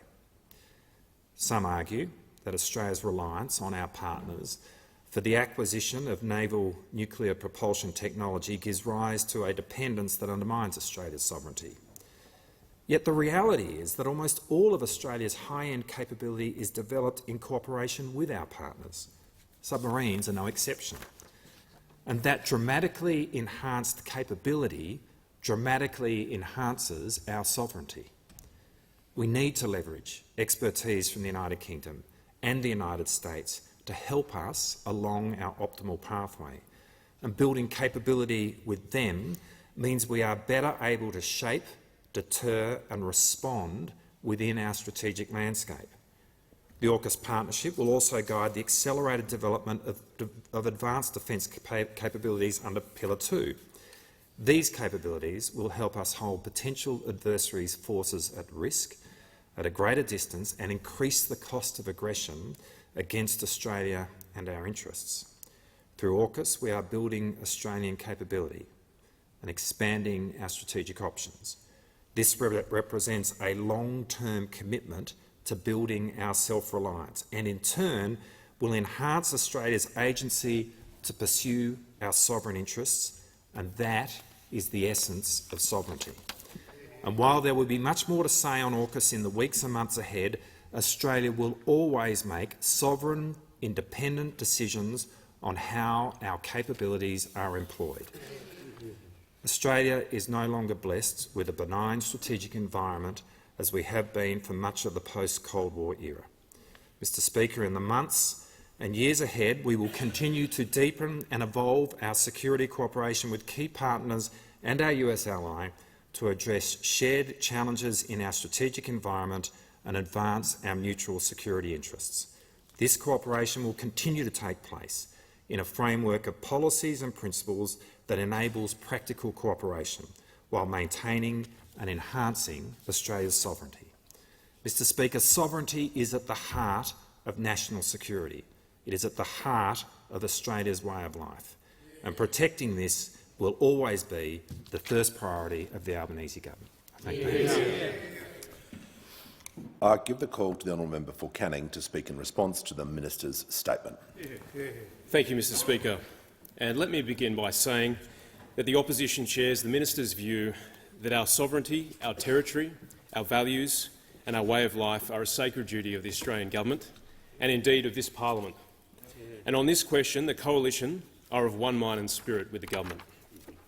For if we cannot secure and defend ourselves, then we fail at the most basic duty entrusted to us by the Australian people. So in this task, strength and resolve are vital. We must be strong because weakness is provocative, and we must show resolve because we live in a contested, competitive world. Our national history reminds us of these truths. Australia has been tempered by war in the last century. More than 100,000 men and women have given their lives in war defending the things that we love and cherish. Indeed, many of us stood at the War Memorial on Sunday at the last post ceremony, and we said as one, "Lest we forget." Lest we forget. In speaking those words, we pledged to remember the sacrifice made by previous generations, but we also pledged to strengthen and defend Australia today and for the generations to come. The opposition embraces this obligation, and we will always work with the government in a spirit of goodwill to provide for the safety and the security of the Australian people. Our decisions on national security reflect our priorities. They show our strength and resolve. And that's why the former coalition government embarked on a new course through the AUKUS partnership on the 16th of September 2021. A new partnership that will build our military strength through the acquisition of nuclear submarines and other advanced defence capabilities. This task will span multiple parliaments, multiple governments and multiple generations of Australians. It requires leadership from government and institutional support from this parliament. For this is a truly complex and demanding nation-building project that engages government, business, industry, our schools and universities, our workers, our allies and our regional neighbours. Most importantly, this task demands resolve, for we do live in a contested and competitive world. Now, there are naysayers and opponents of AUKUS here in Australia and abroad. They will counsel doubt, delay and deferral. We must ignore them and stay the course. And so delivering nuclear boats to the Royal Australian Navy on time demands singular focus and resolve. It demands relentless mission focus, not just from government, but from all of us in this House. The opposition believes in the AUKUS mission, and we are resolved to see it through to completion, at best speed with the most capable nuclear submarine that we can get. This must be our priority, as time is not on our side. Our strategic circumstances have changed for the worse, as the minister has outlined today. The past 12 months have added urgency to the AUKUS mission. A little more than a year ago, we saw China and Russia sign a no-limits strategic partnership on the eve of the Beijing Winter Olympics. Only weeks later, Russia commenced a barbaric, illegal and unjustified invasion of Ukraine. Thousands have perished since, and despite our best efforts to support the Ukrainian people in their struggle against barbarism, Europe remains no closer to peace today. Nearer to home, we have witnessed a creeping strategic disorder over the past 6 months.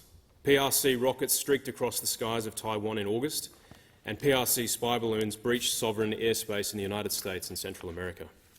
Authoritarian powers are on the move, and the rules-based global order has groaned under the strain. The risk of the risk of miscalculation has risen to dangerous levels. A new reality is darkening our region, one that has the potential to diminish our collective security and prosperity. And this emerging reality was forecast by the former coalition government in July 2020, when the Defence Strategic Update was given at the Australian Defence Force Academy by Prime Minister Morrison.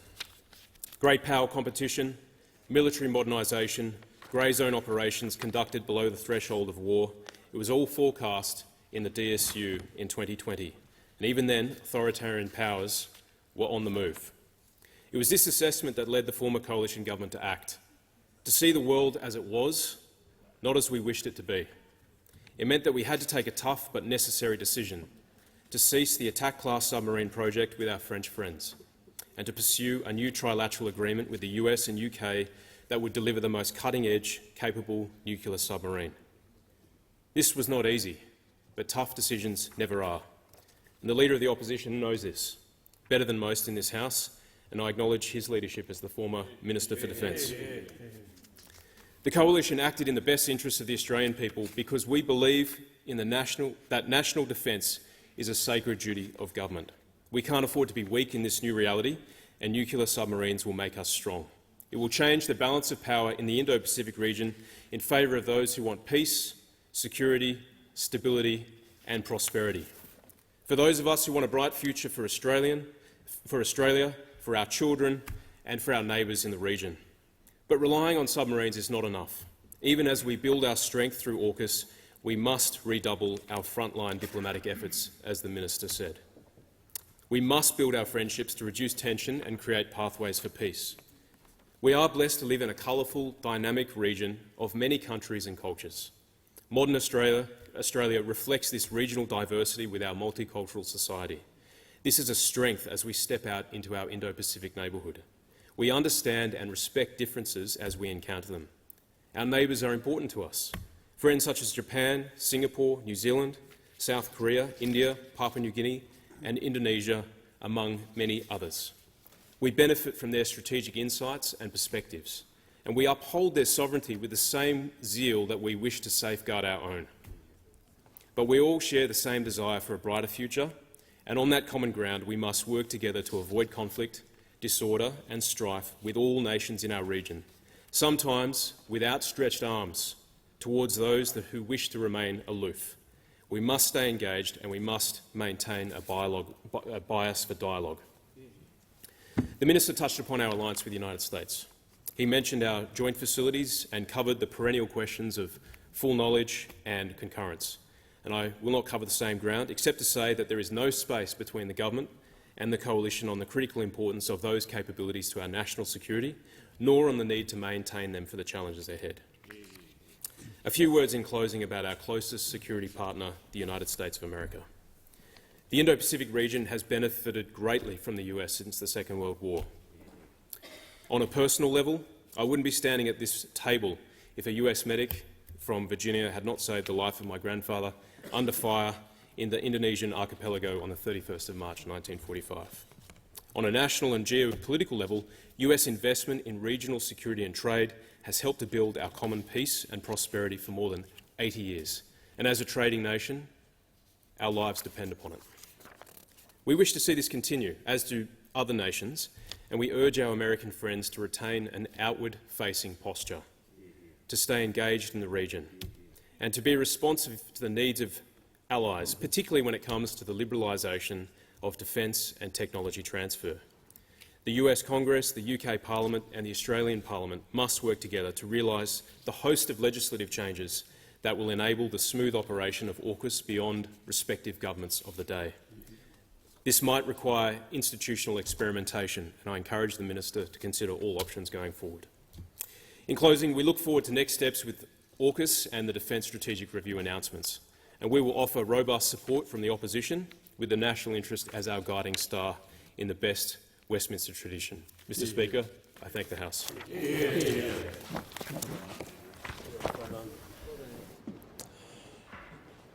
I have to report that the order of the day relating to the Prime Minister's motion on the Set the Standard report has been debated in the Federation Chamber and is returned to the House.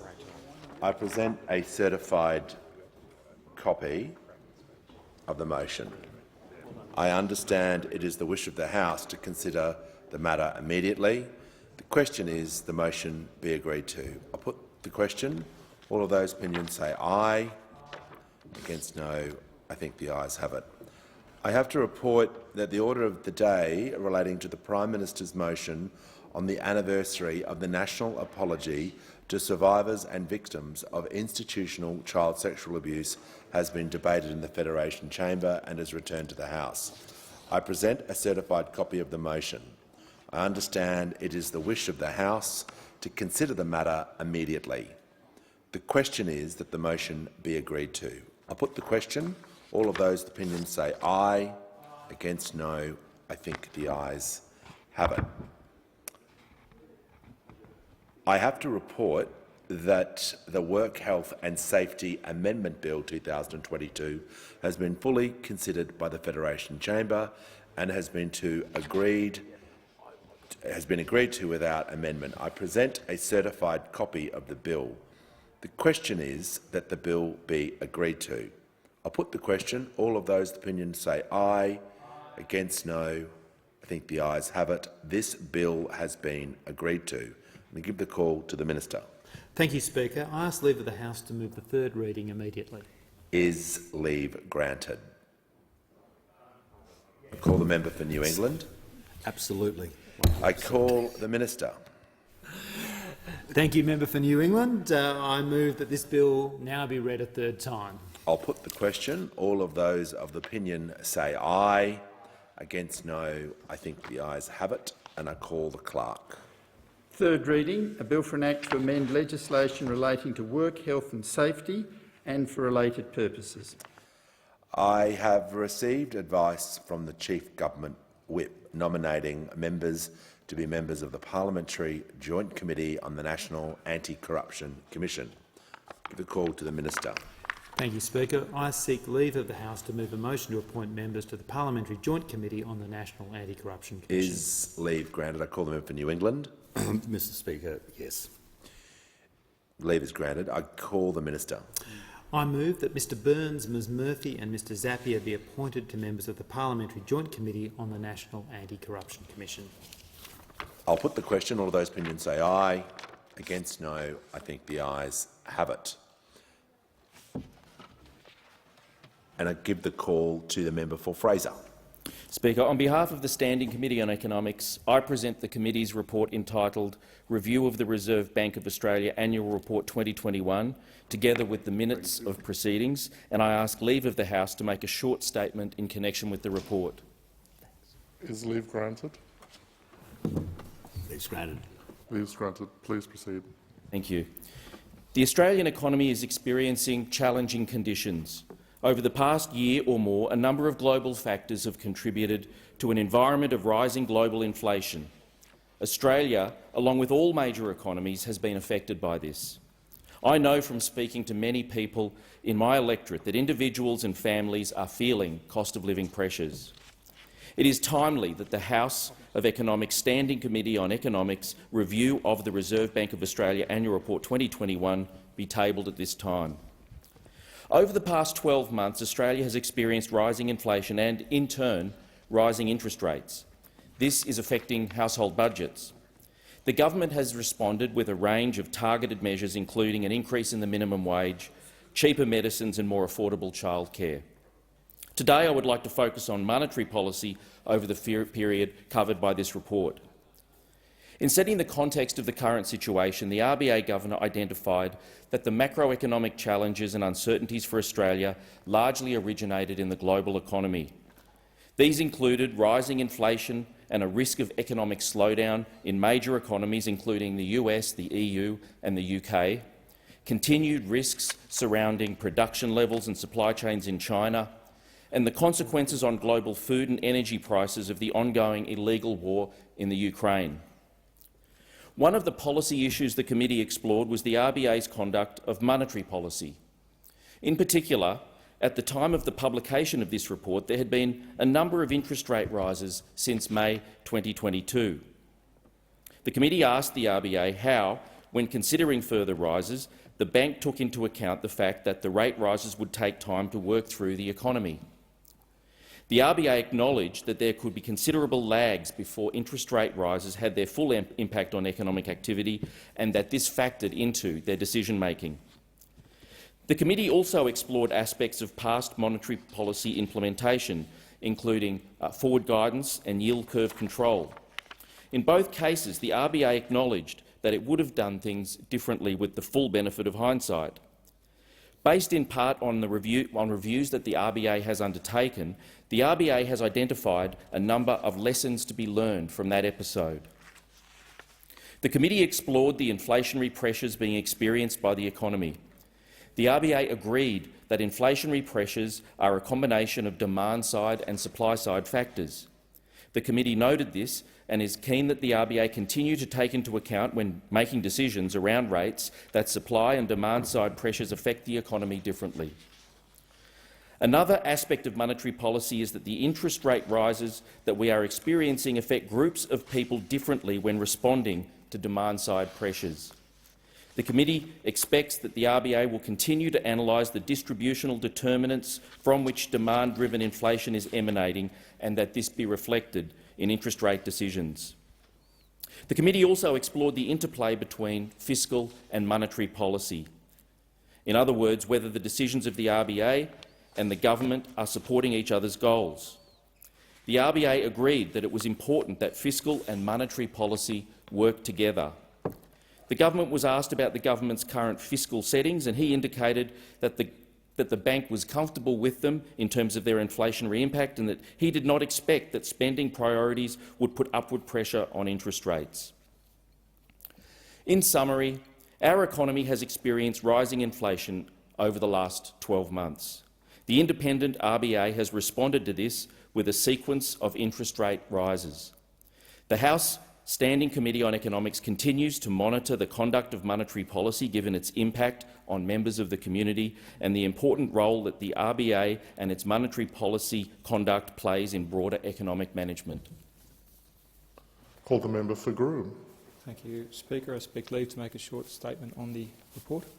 Is leave granted? Leave is granted. Leave is granted. Call the member for Groom. Thank you very much, Speaker.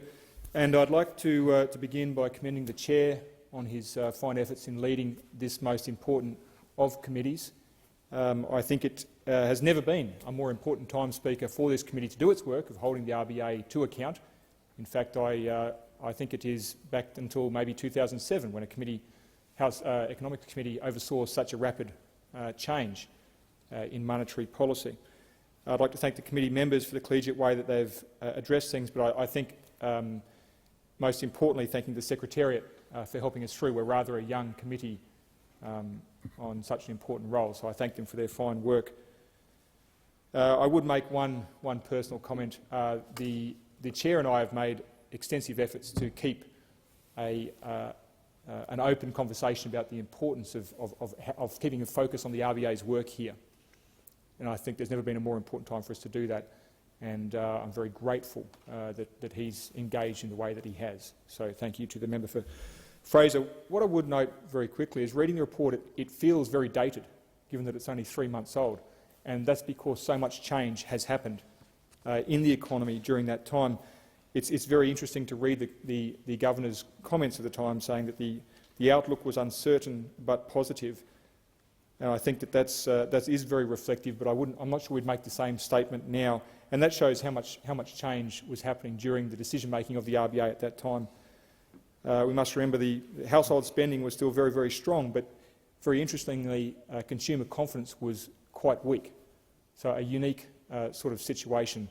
And I think anecdotally many of us will have looked back over the summer period and seen that high spending continuing on as savings dwindled that had been accumulated during the pandemic.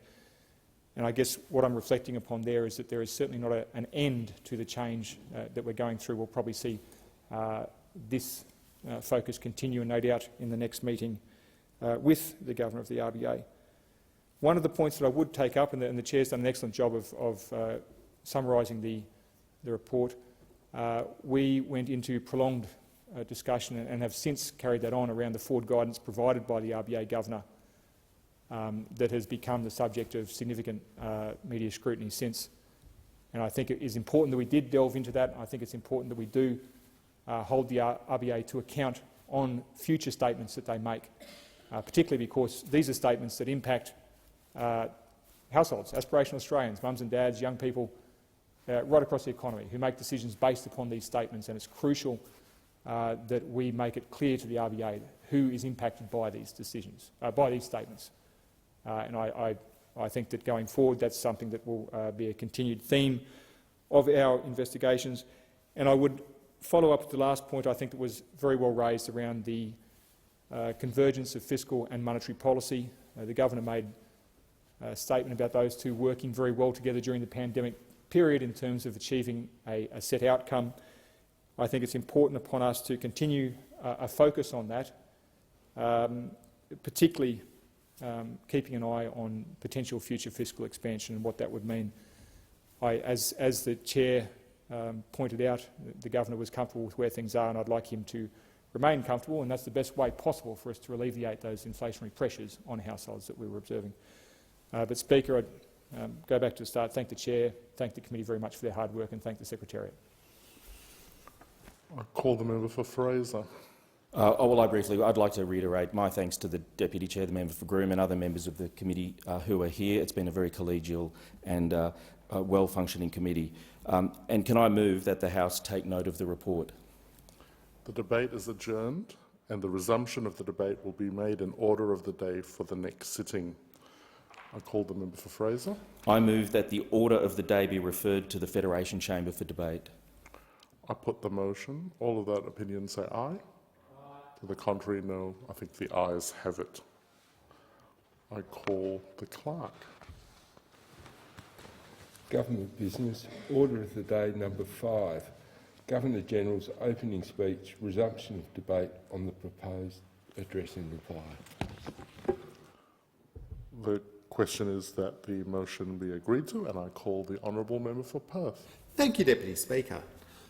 I wish to start by thanking the Governor-General for his remarks in the opening of the 47th Parliament last year. His Excellency highlighted that, quote, in hard times, Australians have been at their caring and courageous best. We have seen that just over the summer, where we have seen Australians get out there helping one another in floods across this country, dealing with natural disasters, and indeed, as the member for Forest just highlighted, I want to attach myself to her remarks, the courageous work that we have seen from those in her electorate in the southwest of Western Australia fighting fires. I thank our emergency services professionals and volunteers, and equally to those who came not just from across Western Australia, but those who came across this nation to ensure that we did everything we could to help communities in the Kimberley around Fitzroy Crossing affected by 15-metre high floodwaters, something we have not seen before and something that we know will take many years to rebuild the community and other infrastructure that has been damaged. But again, as His Excellency said, quote, in hard times, Australians have been at their caring and courageous best. Sadly, we see the reminders of that during particularly awful natural disasters. What we have seen over the last 3 years is Australians show great strength and resilience. Our new parliament has given Australia the fresh start to come out the other side, a new opportunity to talk about the future of our nation, to show our love for this great country we call Australia, and to talk afresh about what we can achieve together. As His Excellency said, this government will seek to lead by example. We seek to lead by example in who we choose to send to this place. And you see the diversity of thought, skills, experience and background of the caucus which makes up the Albanese Labor government. We're leading by example through our open consultation with Australian industry, looking at new ways to work together to get things done.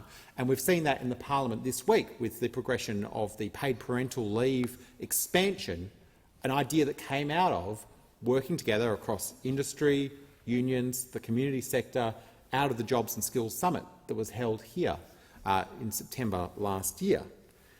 I also thank His Excellency for noting that the role of the Climate Change Authority will be restored, and it was. It was one of the first acts of the 47th Parliament, because we know that Australia's standing in the world is enhanced when we are seen to take action on climate change, when we do our bit in the big challenges that face not just our country, not just our communities, but communities across the world. I also note His Excellency mentioned, quote, our commitment to the voice to Parliament. This is a commitment to build a better future for Aboriginal and Torres Strait Islander people.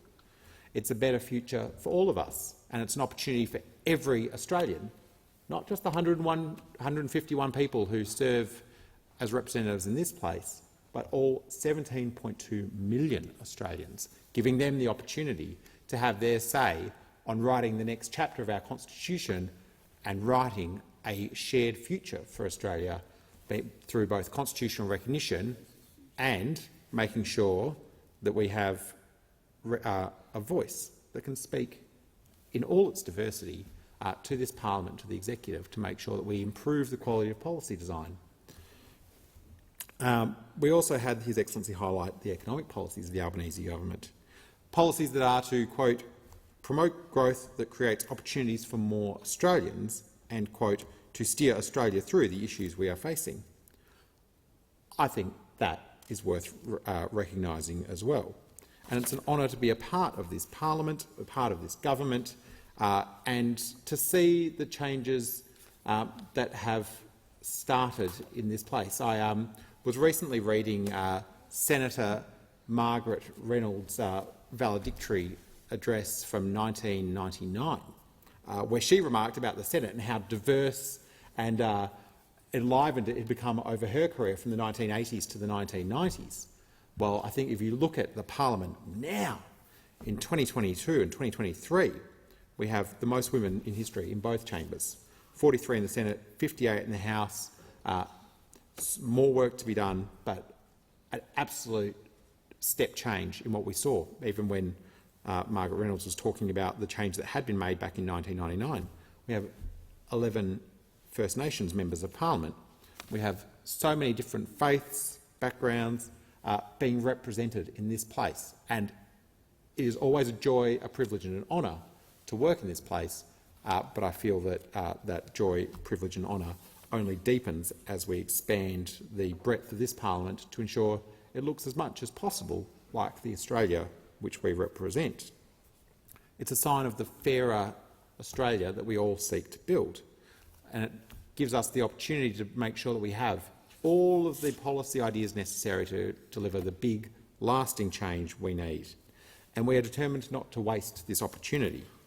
We are determined to be a government that seeks to unite Australians, not divide, while recognising we have an important role in this place to debate things out, to thoroughly examine them, and to make sure that all views are considered when we make decisions.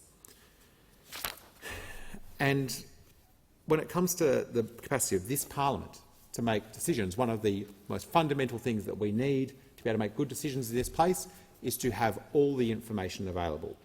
And one of the things that was such a surprising start to this parliamentary term was that we learnt at the absolute lack of transparency that existed under the former government, where the member for Cook had briefed out to some journalists about the secret ministries which had started and expanded across the Morrison government, breaking faith with the Australian people, breaking faith with the Parliament of Australia, breaking faith with those conventions of the Westminster system within which we all operate. This side of the House, this government will seek to uphold and protect the conventions of Parliament. We are doing that with the Ministers of State Bill, which is in the Parliament at the moment, making sure that never again can any Prime Minister, any time in the future, swear themselves into 1, 2, 3, 4 or 5 secret ministries, because that was a deception of the Australian people. It also undermined not just faith in democracy, it undermined our Australian public service. So we did what you would expect when you learn in an otherwise very good book, very revealing book about these secret ministries that had proliferated across government. We did the right thing. We put former Justice Virginia Bell, AC, in to inquire into this. We sought advice from the Solicitor General, and we put legislation to this Parliament to act upon it. And I guess, while I'm talking about treasurers, obviously there was the member for Cook who was a treasurer, not that any of us knew it at the time, not even the Treasurer Frydenberg knew it at the time.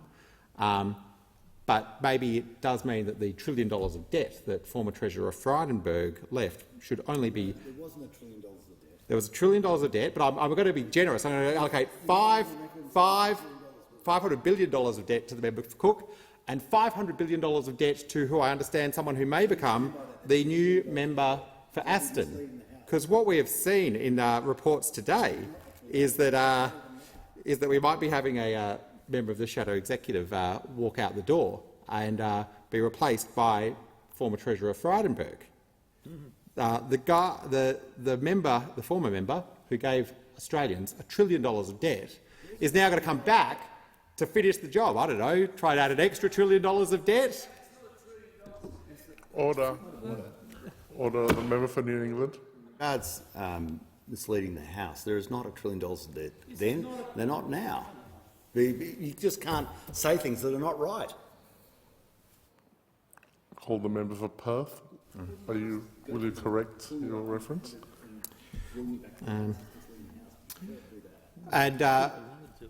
While we will, I don't know, maybe there are some sensitivities amongst the coalition parties about the idea that the former member for Kooyong may return to this place. We know that however much he spent, we definitely know there was billions of dollars wasted in JobKeeper through poor policy design. That's the talent that is being brought back into this place. And indeed, a record from the former member for Kooyong, who may be the new member for Aston, the highest taxing treasurer in Australia's history. And I note that when I say the highest taxing treasurer in Australian history, I'm not being pulled up on accuracy on that point because it is a fact.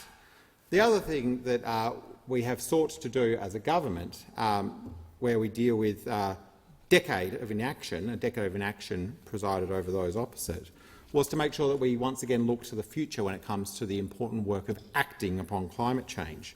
Embracing the transition to clean energy and the opportunities in front of Australia comes with it 600,000 jobs.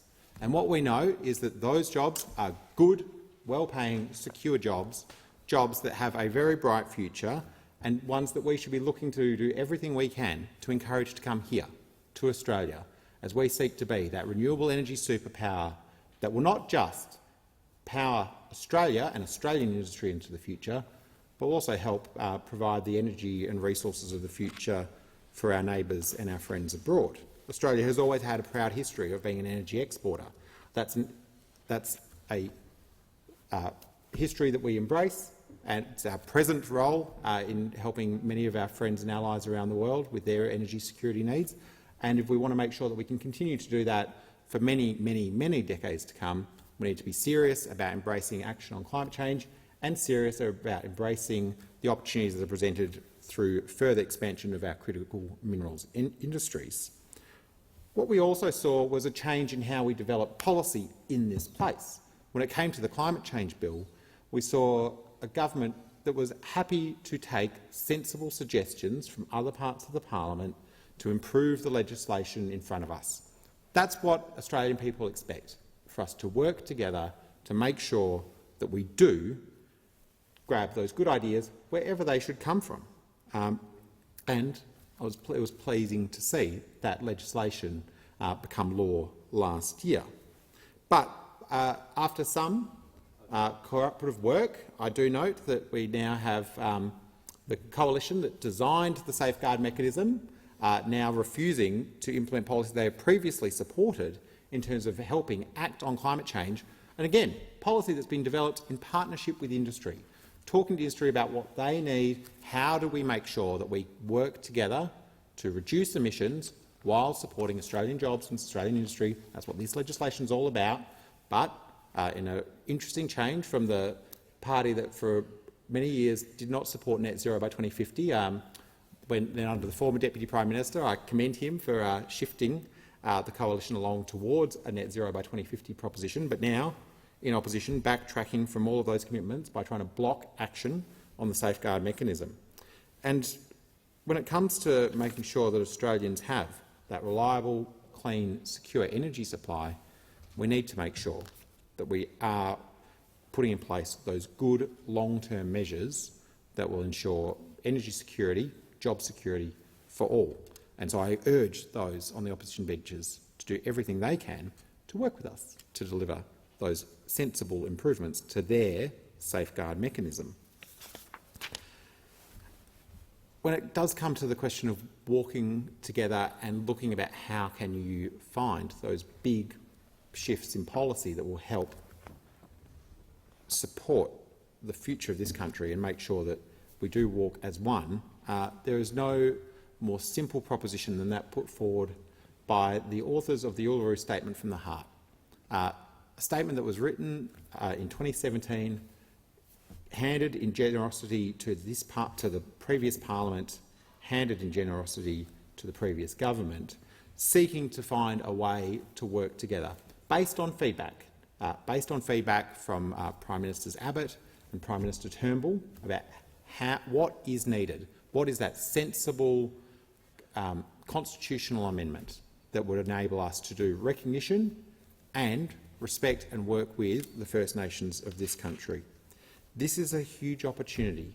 I welcome the fact there is ongoing dialogue between ministers and shadow ministers to ensure that we get the referendum machinery provisions right.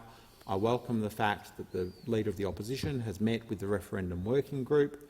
I welcome the fact that we have open hearts across this parliament to try and find a way to, after 122 years, properly recognise the first Australians in our constitution, because this is beyond party politics. It's beyond individual members of parliament.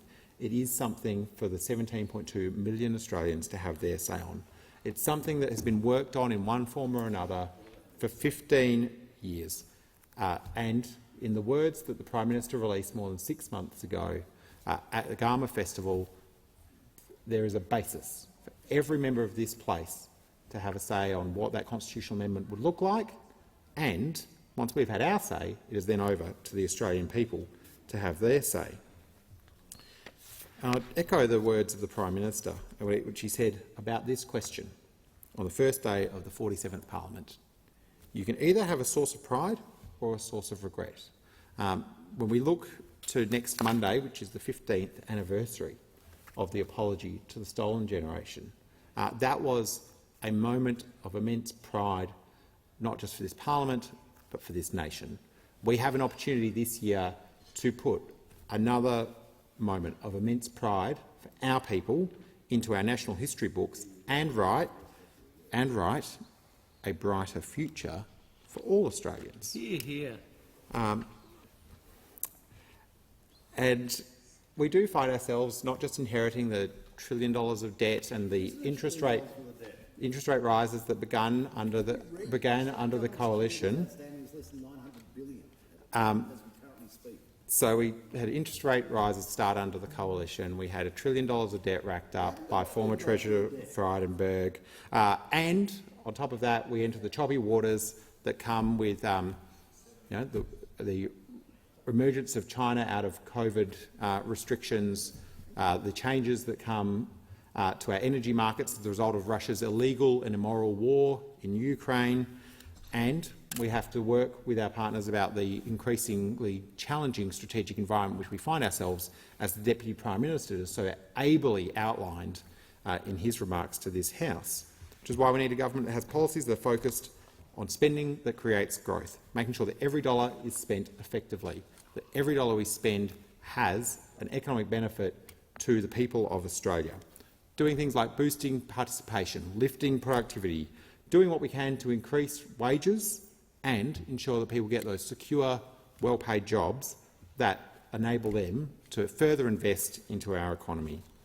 And that's why we're so committed to our National Reconstruction Fund, because we know that will give us the next base of manufacturing, the next base of Australian industry, and make sure that we grab those opportunities for our sovereign manufacturing capability, something which just 2 years ago we had the biggest wake-up call any island nation could have, which is that we do not have as much capability here as we need to supply the things we need for ourselves. And so we are seeking to act. by bringing in that National Reconstruction Fund. And again, Deputy Speaker, I urge those opposite to back this in. If I look to my community and what we continue to do, and I have been pleased to work with the now Minister for Immigration and Citizenship in a previous capacity on the ideas that would help improve and strengthen the Perth City deal, a deal which is a partnership between the federal government, the state government and the City of Perth. We will continue to re-energise this deal, that $1.5 billion of investment, to make sure that we have the universities that we need in the heart of the CBD, the vertical campus that is looking very exciting by the Edith Cowan University. Edith Cowan's a great university. It's in my electorate and it's in your electorate, Deputy Speaker. The leadership of Edith Cowan choose very well as to where they place their campuses, and I think that's something we can both celebrate. Equally, I think something that can bring us together is the work that is happening on the Aboriginal Cultural Centre. A $50 million investment from the Albanese government, a $50 million investment from the McGowan government, making sure that we have that great new cultural institution in the heart of the CBD to help with truth-telling, to help with sharing the great history and cultures of this land, a tourism asset. And I always say, if we get this right, it will rival the Sydney Opera House for its architectural brilliance, its tourism potential, and the statement that it says not just to all Australians but to the world about our determination to work together for a brighter, fairer future. In my closing remarks, I do want to say that the other piece of infrastructure that will continue under this government, and I note that Prime Minister Albanese was the first minister ever to back this project, which was the MetroNet project rolling out across Western Australia. I had the joy of riding with the Prime Minister on the Forestfield Airport link, connecting Bayswater and Perth to the airport. For the first time, people can catch a train in Perth to the airport. It's a welcome addition, and there's so much more to be built. Members' time has expired. The question is that the address be agreed to, and I call the honourable member for Sturt. Thank you, Deputy Speaker, and I rise to speak on the address in reply, and firstly note that when the motion was moved, of course, it was to the Governor-General representing Her Majesty Queen Elizabeth II, and in the intervening period of time, this address, of course, is to the Governor-General representing King Charles III, and again, as I did in the debate of condolence, acknowledge the passing of Her Majesty and the remarkable service that she gave to the entire Commonwealth, and particularly to the Commonwealth of Australia. Of course, I want to start by thanking the people of Sturt for placing their trust in me to serve for a second term in this parliament. It is the greatest of honours. We all share the distinction of representing our communities in the federal parliament, and I know we all hold the same view as to what an honour it is, how lucky we are to be here, and I certainly continue to cherish every moment I have, both to be here in this chamber and participate in the important work we do, but also just as much, if not more so, continuing to be in my community all the time, working with so many people to help them with the issues and concerns they've got. We, of course, at times deal with people that are in some of their most vulnerable states, and they need their local democratically elected representatives to help them with challenges from a variety of issues, sometimes things that they need from the federal government, and the government at times can do better in the way in which we support and look after people.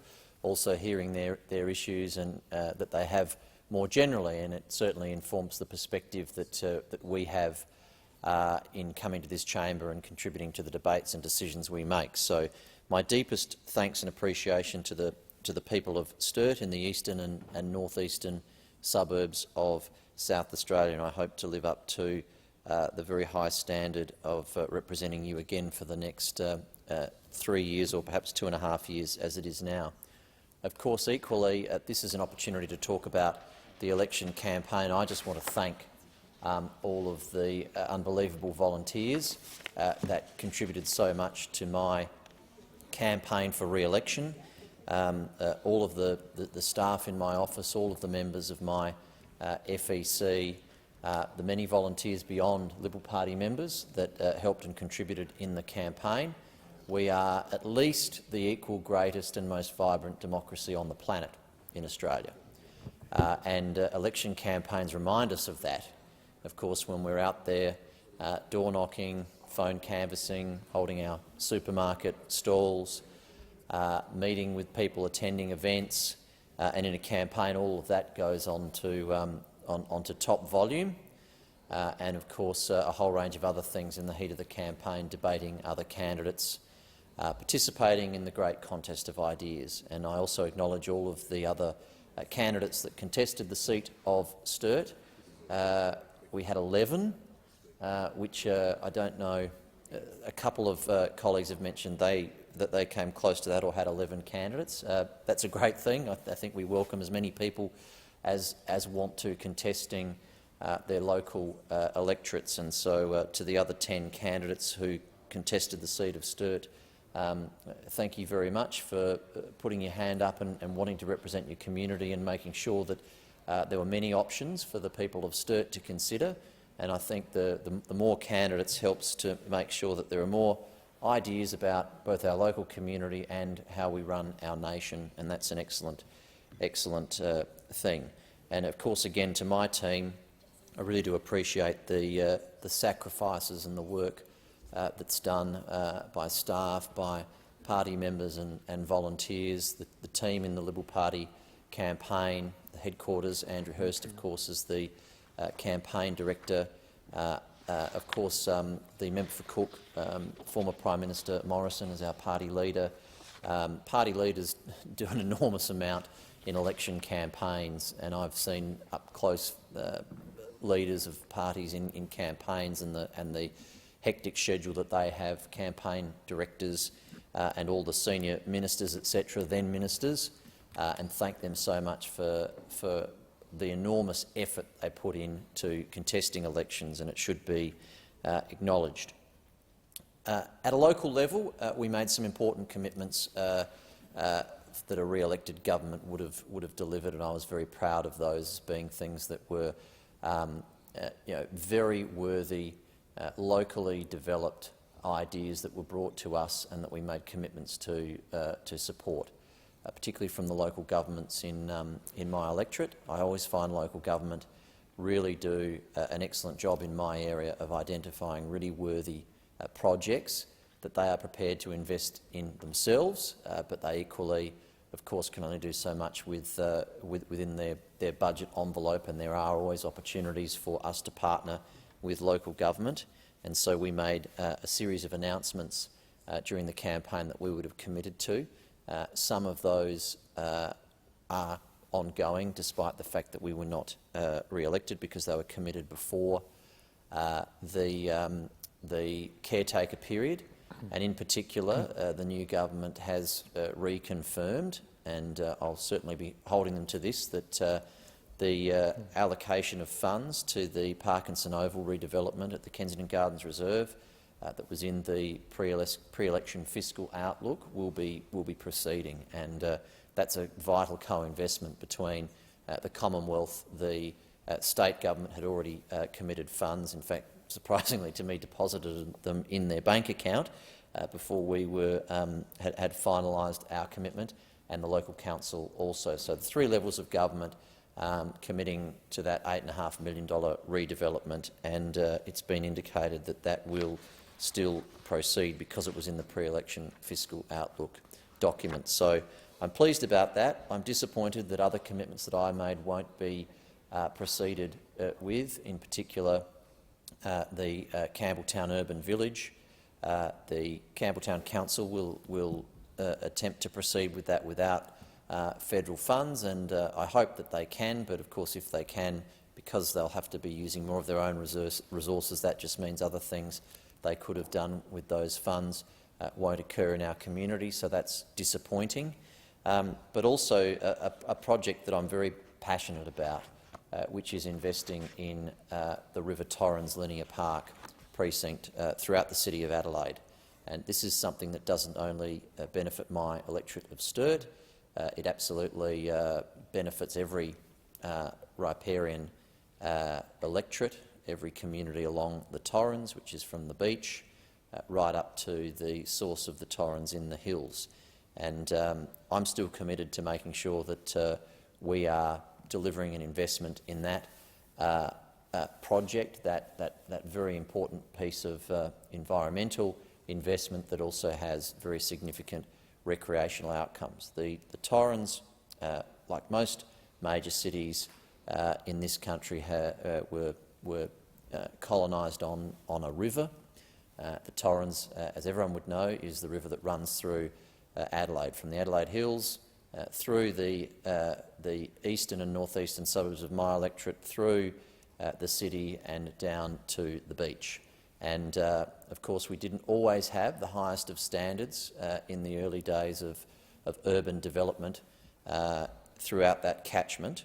And the project that I was able to secure a commitment towards, that would be again a partnership with state and local government, involves us investing in both environmental projects and also recreational enhancements throughout the entirety of what we call Linear Park, which is the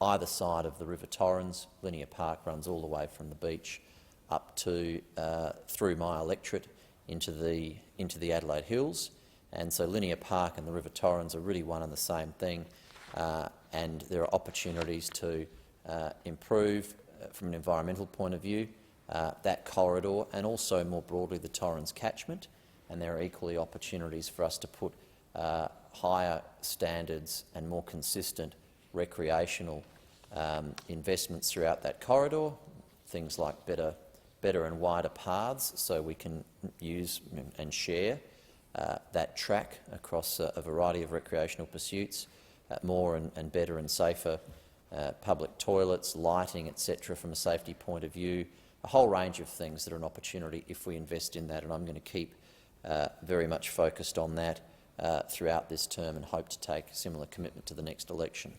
The other two very important issues of focus for me locally are bushfire preparedness.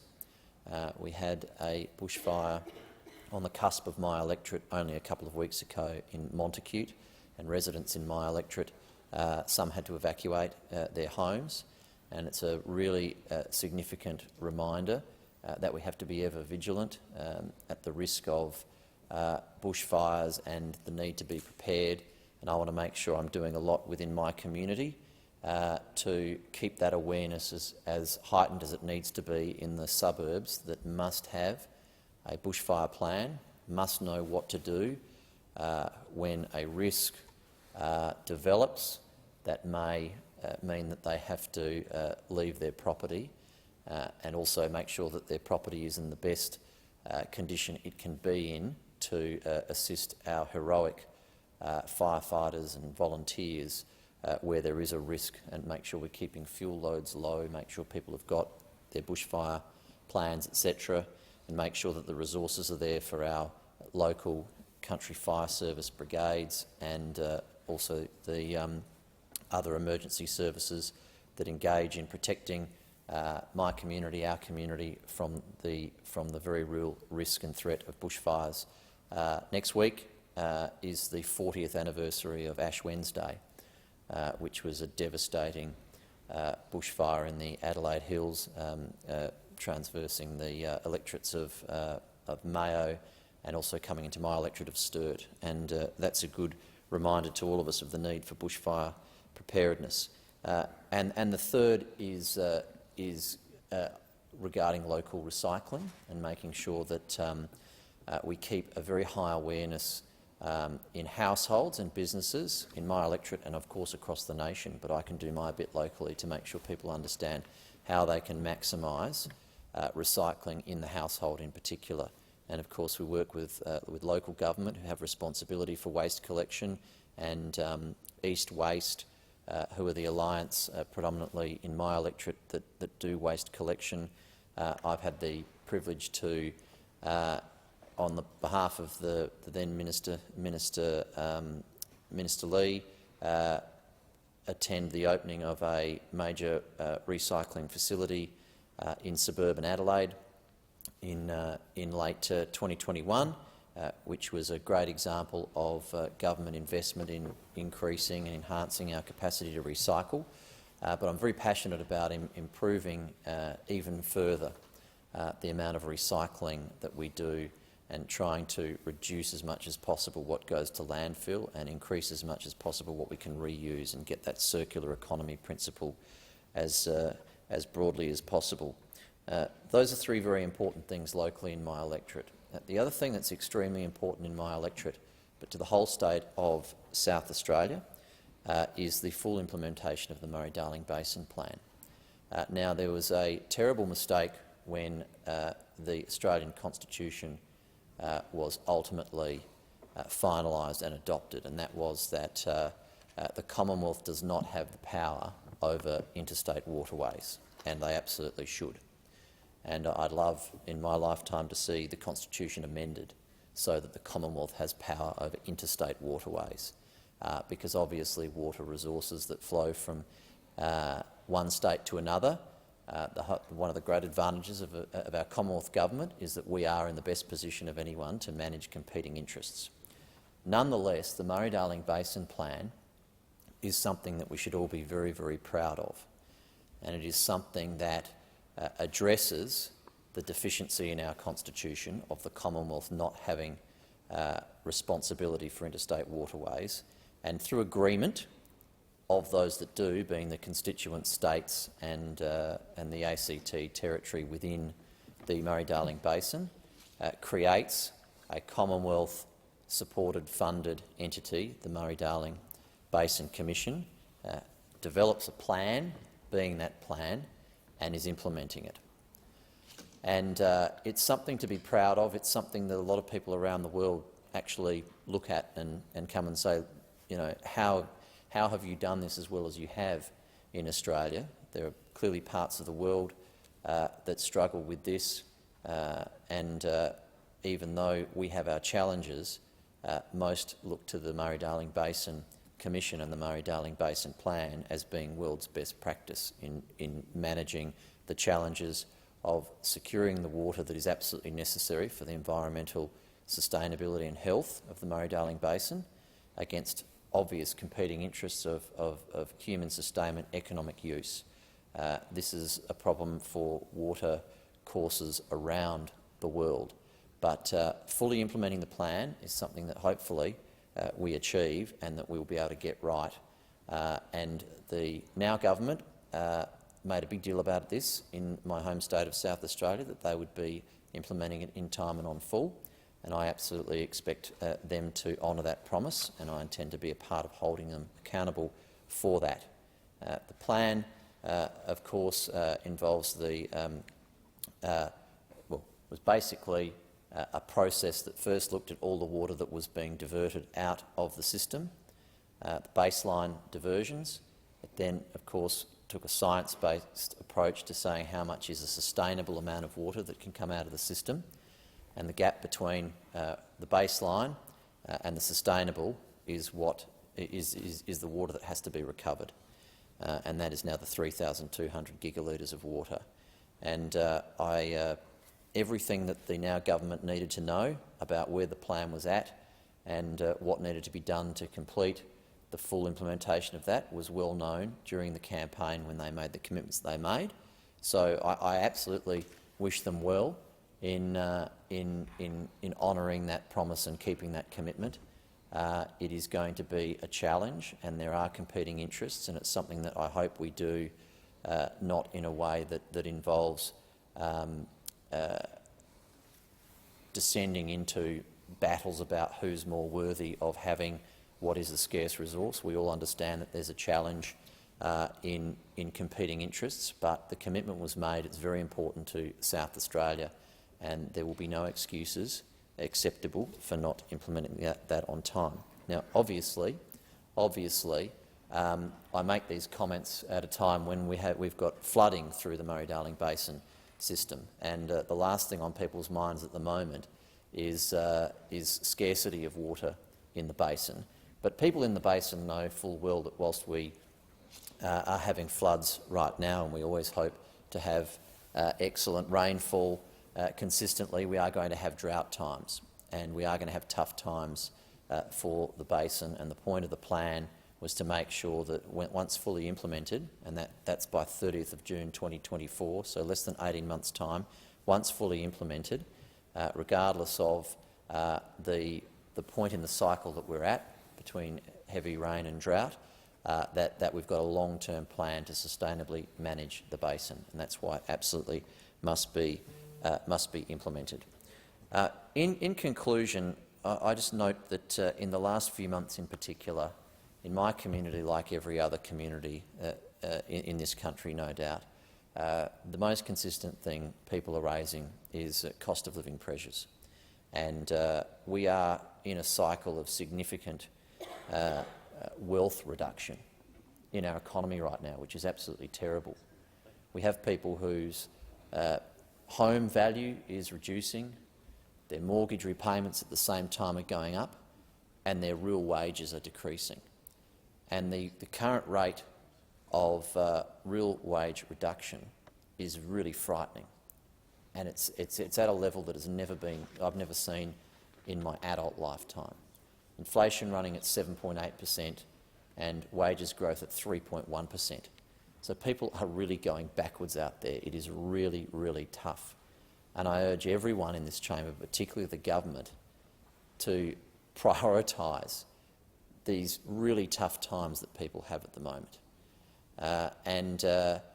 Whilst they have an agenda to implement from the election and a whole range of other things that they seem to be choosing to focus on, cost of living is clearly not one of them at the moment, and it needs to be. And I really do implore the government to understand the pain that people are feeling out there, prioritise that as all the other competing things that you could spend your time on as a government. The thing that people need is relief from this cycle of wealth destruction that they are going through. It is really tough, and we need this to be a priority of the government so that their wages aren't going backwards, their mortgages aren't spiralling out of control, while their home values also deplete. With that, thank you again to the people of Sturt for sending me back here for another term, and I commend the address to the House. Thank you. Call the Honourable Minister. Deputy Speaker, I move that the debate on this item be adjourned to a later hour this day. The question is that the debate be adjourned. All those in favour say aye. To the contrary, no. I think the ayes have it. The following message from the Senate has been received. The Senate returns to the House of Representatives a bill for an act to amend the Higher Education Support Act 2003 and for related purposes, and informs the House that the Senate has agreed to the bill with the amendments in the annex schedule. The Senate requests the concurrence of the House in the amendments. Call the Minister. Thank you, Deputy Speaker. I move that the amendments be considered immediately. I put the question. All that opinion say aye. To the contrary, no. I think the ayes have it. I understand it is the wish of the House to consider the amendments together. Minister. Deputy Speaker, I move that the amendments be agreed to.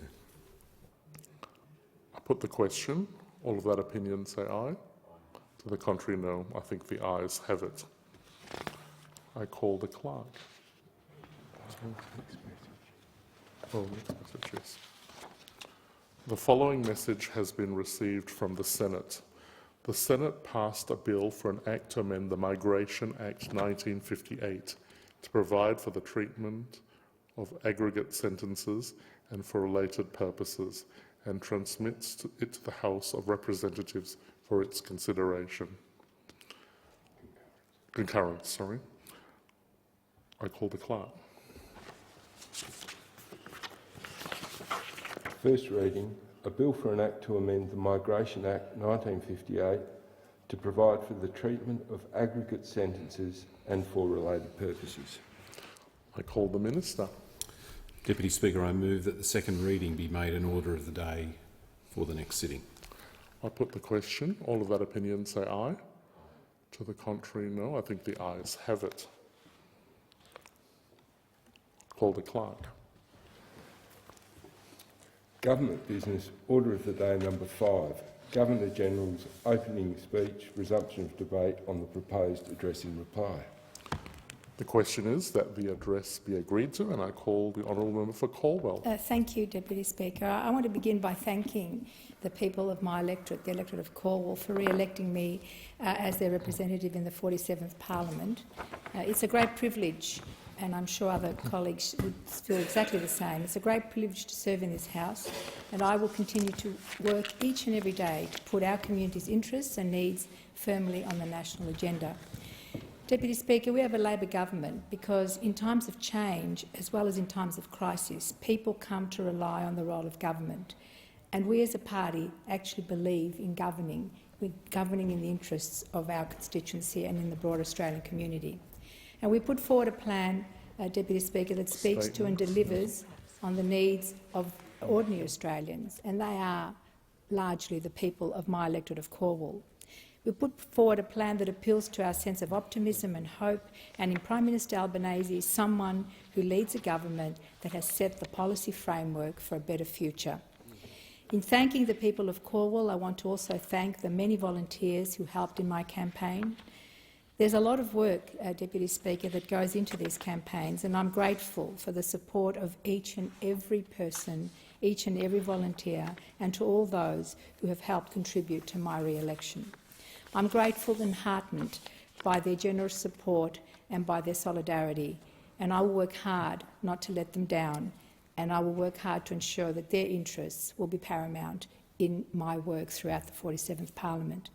One of the key areas that I will focus on will be supporting the government's agenda of reviving our proud manufacturing history as a model for the future. My electorate of Caldwell is the heart of Australian manufacturing, and we must make sure that that heart beats into the future. I use heart, Deputy Speaker, purposely because we cannot secure our supply chains and our economic security if we don't have a strong manufacturing base that pumps life into the industries of today and those we wish to energise and sustain into the future. The Minister for Industry will himself understand this all too well in terms of our own corresponding electorates and the concentration of manufacturing businesses and what it means for our communities and their impact on this nation's future. A future made in Australia must mean that we must make things locally, we must make them here. It means that we invest in the skills and workforce that allows us to not only put forward our agenda but to secure it well into the future, so that industries are secured, so that supply chains are revived, so that families can once again have the job security that has allowed so many people in my electorate to build a life for themselves and for their families, and so that we can secure our nation's economic security through a sovereign capability that can help our economy become crisis-proof. If there was ever a time, Deputy Speaker, that we moved from the theoretical to the stark reality that nearly a decade of neglect has caused, it was COVID and its shocks to the global economy. It demonstrated to us how we can only secure our place in the regional and global economy through a future industrial base that is diverse, that includes a high-tech manufacturing capability and is made in Australia. Securing our place means investing in the green tech boom, not as an ideological inclination, but very much about the transformation of our economy to meet changing global market conditions, technologies and business models. And securing ourselves against international competitors and overseas dumping measures means investing in local resources and local industry through a real commitment to our domestic manufacturing capabilities. Deputy Speaker, I've spoken in this parliament many times on how the Ford factory in my electorate that shut shop in 2016 was more than just an icon of Australian car manufacturing. It was a major employer of thousands of post-war European migrants who came here under the Arthur Caldwell migration program. Jobs, Deputy Speaker, were key to establishing the basis of a new life in a faraway country. Australia needed their labour in order to grow, and they needed hope for a better life for themselves and their families. On the assembly lines and factory floors, these migrants not only built cars, but they forged stories of mateship and camaraderie and built suburbs and communities around them. Factories formed an integral part for entire suburbs and streets that brought cultures and faiths together and rose to build contemporary multicultural Australia. These workers, Deputy Speaker, were embraced by the Labor Party and the union movement that collectively defended their rights and aided their integration into the Australian community, a community that they shaped and changed. I've also said that these migrants didn't only just make Australian-made, they in fact made Australia. Which is why, Deputy Speaker, with my focus on Australian manufacturing, jobs and the diverse communities that make up my electorate, I value the opportunity that I have been given to chair the Joint Standing Committee on Migration and to also chair the Human Rights Subcommittee in this parliament. These are areas I have long championed and look forward to making a strong contribution to in this 47th parliament.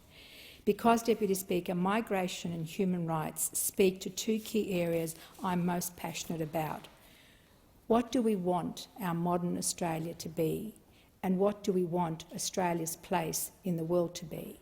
And these two issues also speak to the refugees and migrants in my electorate of Cornwall.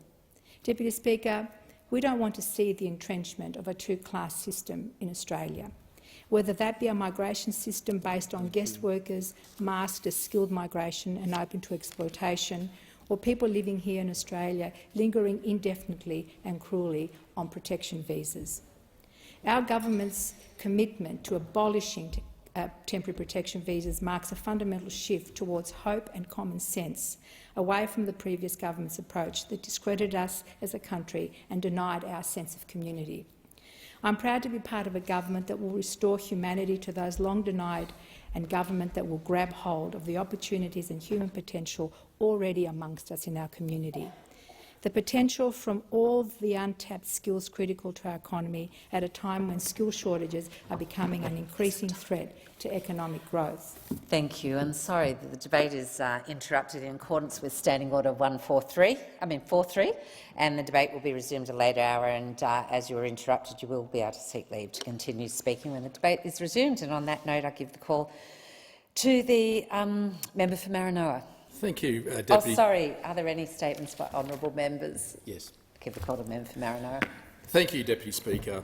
Sadly, many events on the world stage have had to hit the pause over the last couple of years. The Olympics, the Grand Prix and, of course, the Chinchilla Melon Festival. But, Deputy Speaker, I'm pleased to announce that next weekend the Chinchilla Melon Festival is making a triumphant return. Sydney and Melbourne might have been in the bidding for it, but no, it's staying where it belongs, in my hometown of Chinchilla, one of the true gems of Western Queensland. Chinchilla is the undisputed melon capital of Australia, home of the big melon. We produce a staggering 25% of our nation's total melons. Across next weekend, our gentle town of 7,000 will swell to 20,000. And if you've never seen anyone split open 47 watermelons in 67 seconds using nothing but, well, their own melon, then you should probably come along. There's something for everyone at the Melon Festival, be it the Grand Parade, the pip spitting, eating competitions, the crowning of the biggest melon, markets and, of course, the famous melon ski. This biannual festival takes a lot of hard work and a heap of organising. I'd like to commend the dedicated committee members, contributors and volunteers for pulling it all together. Come for the melons, stay for a damn good time and a lot of laughs. Just don't wear your Sunday best because it's bound to get messy, so get your melons on and see you there. Member for Fraser. Thank you, Deputy Speaker. I rise to extend my condolences to all those affected by the earthquakes in Turkey, Syria and across that region. The images of collapsed buildings, victims being pulled from the rubble and grief-stricken family members watching on in despair is truly shattering to see. With the death toll in the region now exceeding 11,000 people, the Albanese government has committed $10 million in aid to help those in that region. In addition to this, the government has also deployed an urban search rescue specialist team to assist Turkish authorities. By the end of this week, there will be up to 72 personnel to help locate, remove and deliver medical assistance to victims. Mr. Speaker, Deputy Speaker, apologies. I've been moved by the community response and heartened to see that many Australians have been donating to their relief effort. This week, 20 community organisations formed a crisis coordination committee to assist in organising the various aid that is organising around the country. And I'm proud that the Migrant Resource Centre, located in my electorate of St Albans, is playing a leading role in that committee. The people in the Migrant Resource Centre who are leading that effort are often volunteers and putting in considerable amounts of time and energy. Thank you for your efforts, and again, my condolences to all those affected. Thank you. Member for Forrest. Thank you, Deputy Speaker. Well, I am really passionate about young people in particular being safe online, and have put so much time into this in my time as an MP. Well, Tuesday was Safer Internet Day for 2023, and it's focused on connect, reflect and protect. And when you look at some of the statistics from the E-Safety Commissioner, and you know that 30% of teens have been contacted by a stranger online, there's a reason to be concerned, and that many parents of 14 to 17-year-olds aren't aware their children have been their children have viewed potentially harmful content. And that's why this is a really serious family issue as well. I'm really proud that we introduced the first Office of the E-Safety Commissioner globally. We introduced the Online Safety Act and Image-Based Abuse Act. But I've got a challenge for everybody watching, and I raised this earlier in a speech. It's a challenge because it's a choice for all of us. How are you going to be your best self online? Because I think that's a question for all of us, no matter what you're doing online. How do you make sure that you're your best self, and that everyone that you interact with, that there's no harm coming from what you post, what you say, what you share, and that you're doing your best to make sure that online is safer, particularly for our young children? Thank you. Member for Holt. Thank you, Deputy Speaker. I had the pleasure of visiting the United States earlier in January as a part of the International Visitor Leadership Program.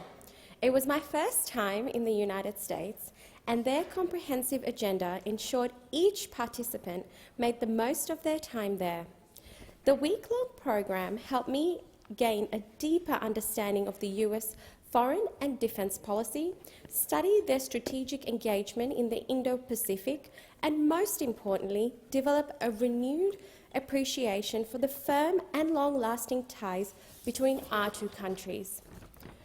Besides visits and roundtables, however, the best part of the program was watching Hamilton with my good friends in this chamber, namely the members for Cunningham, Solomon, Menzies, Indi, Casey and Moncrief, and Raphael Ciccone, Claire Chandler and David Pocock from the other place.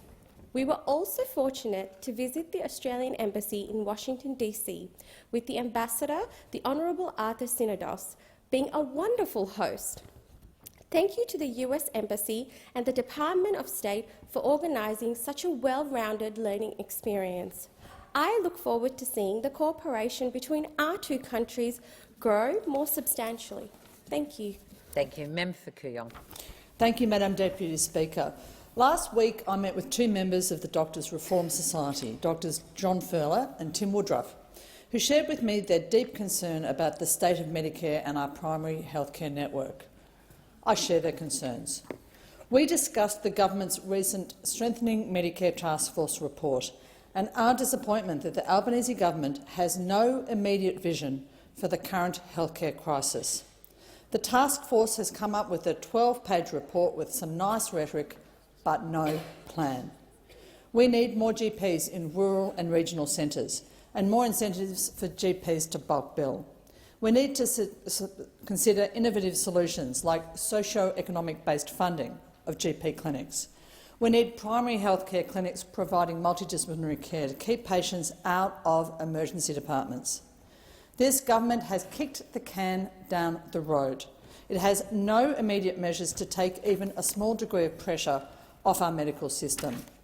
Our hospitals, our GP clinics and our mental health care services are underfunded, oversubscribed and, sadly, they are beginning to fail. Our healthcare professionals are exhausted. Australians are waiting longer for medical and surgical care, and we're paying more to receive it. Our Medicare system needs major reconstructive surgery, not just band-aids and a kiss on the knee. Member for Corangamite. Thank you, Deputy Speaker.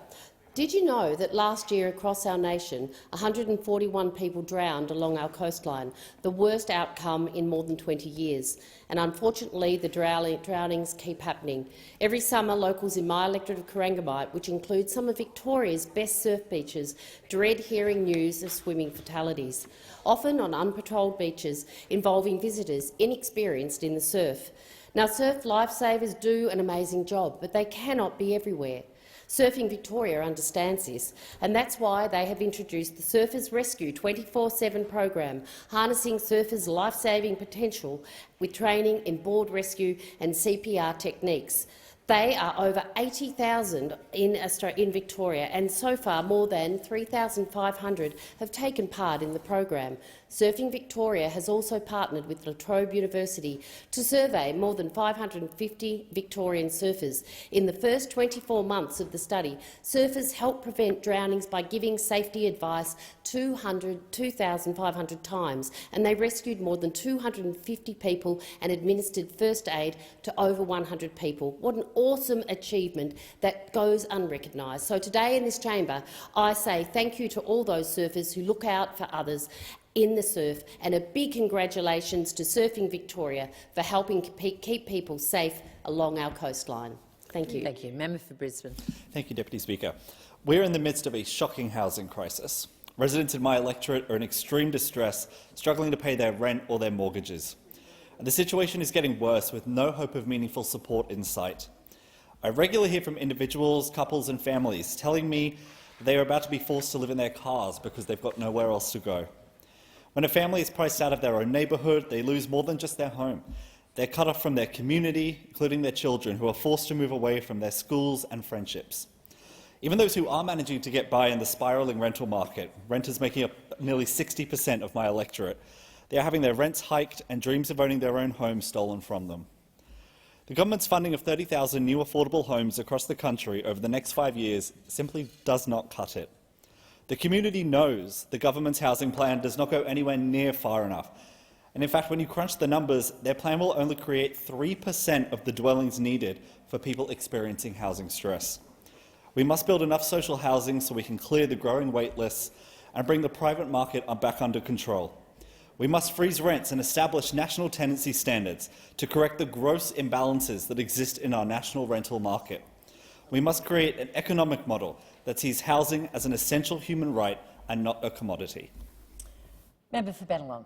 Thank you, Deputy Speaker. I rise today to bring to the House's attention an issue of concern to many local Australian Armenian constituents in Bennelong. That is, the humanitarian catastrophe unfolding in the Republic of Artsakh. Australian Armenians are a tight-knit community.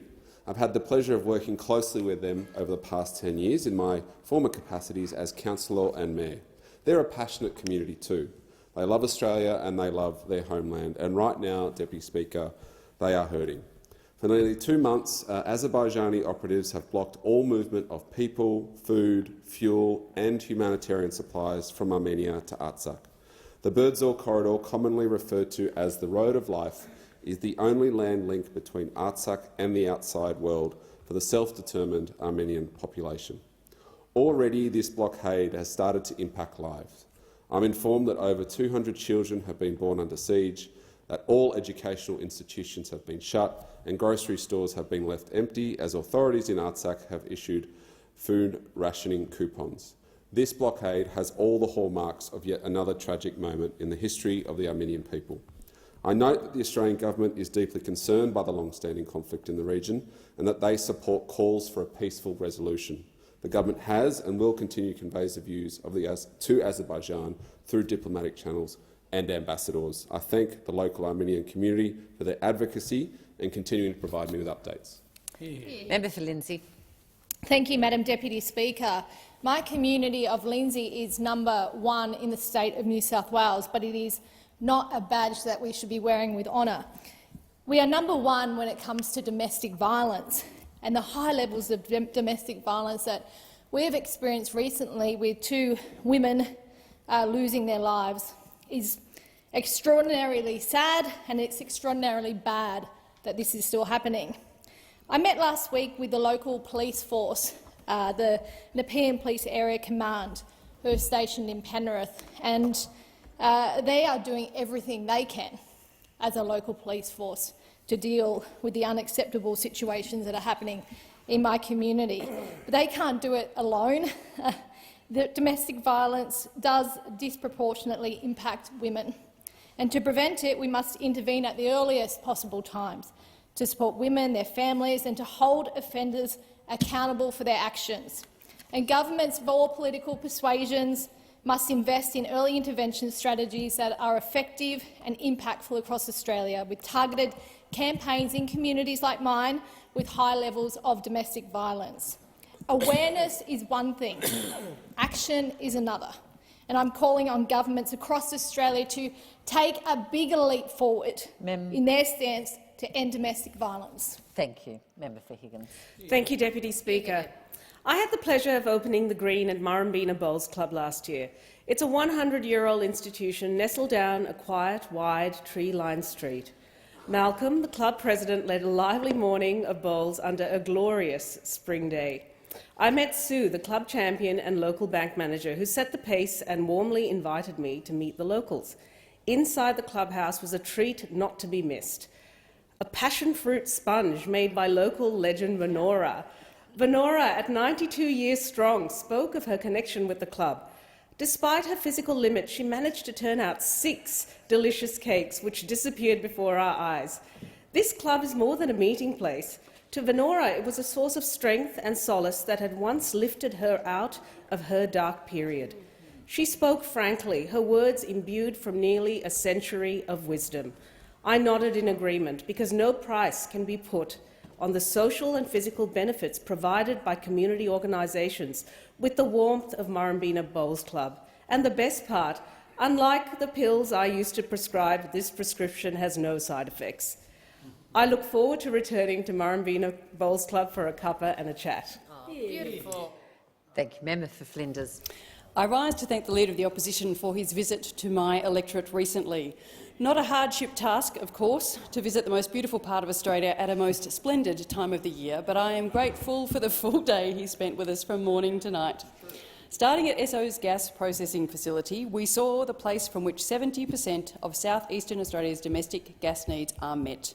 A major employer in the Western Port area for over 50 years, there are local families where 4 generations have worked at Long Island Point.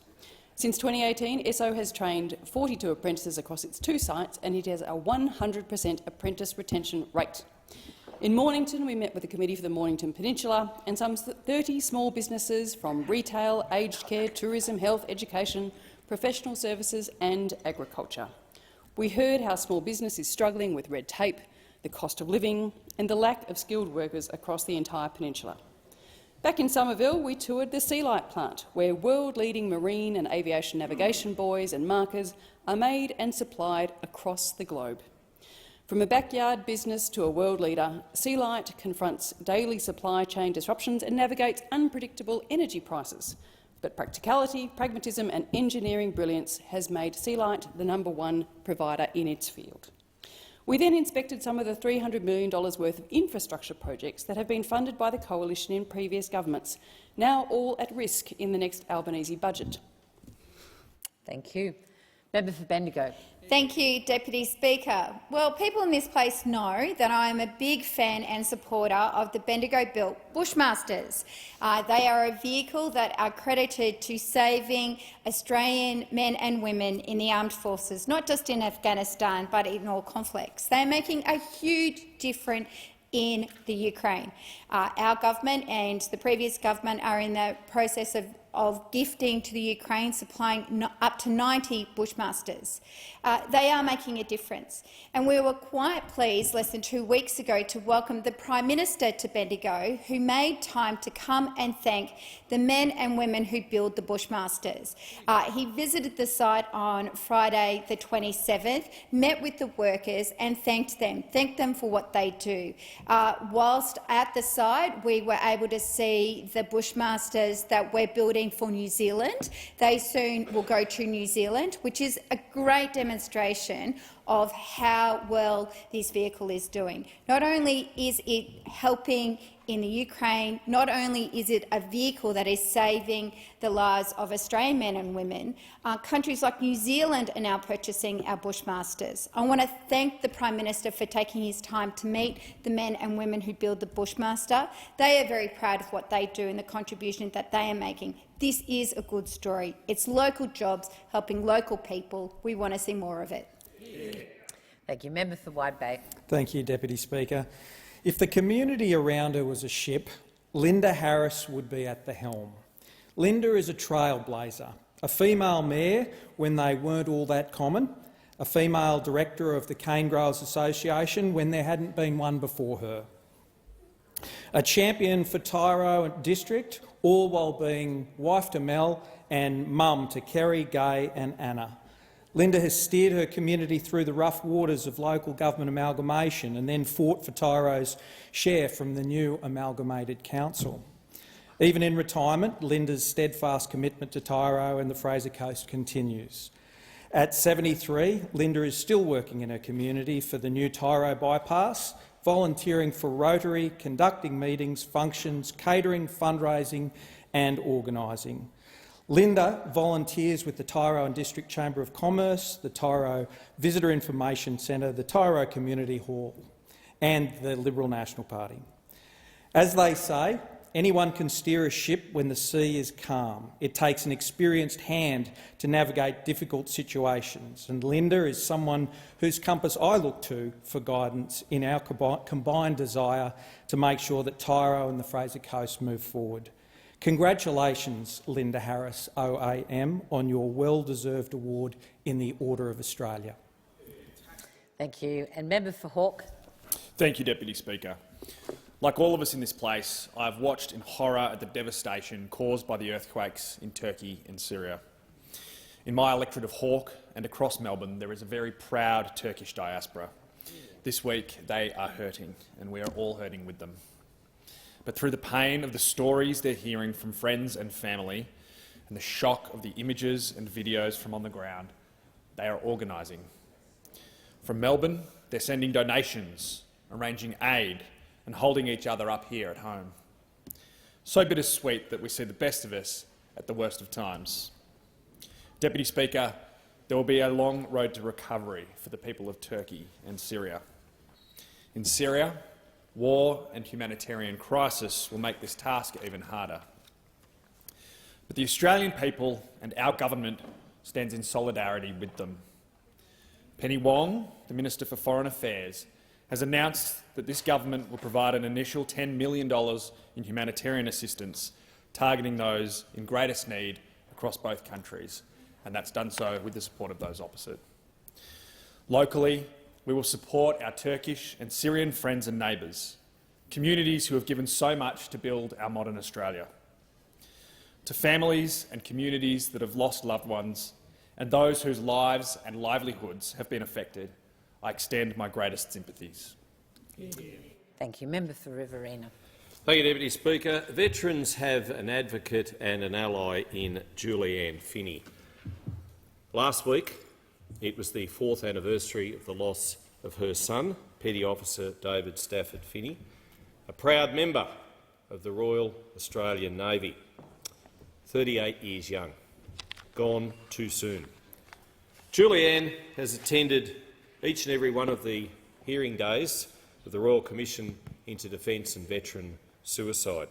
She was at Wagga Wagga between November 28 and December 1 last year, and whilst there, she visited the Pro Patria Wellbeing Centre that is being driven by the community, that would have been the beneficiary of $5 million of government support had that money not been withdrawn. But Julianne is the supporter of that facility. She said, "We're forever looking for answers, for solutions. Pro Patria is the solution.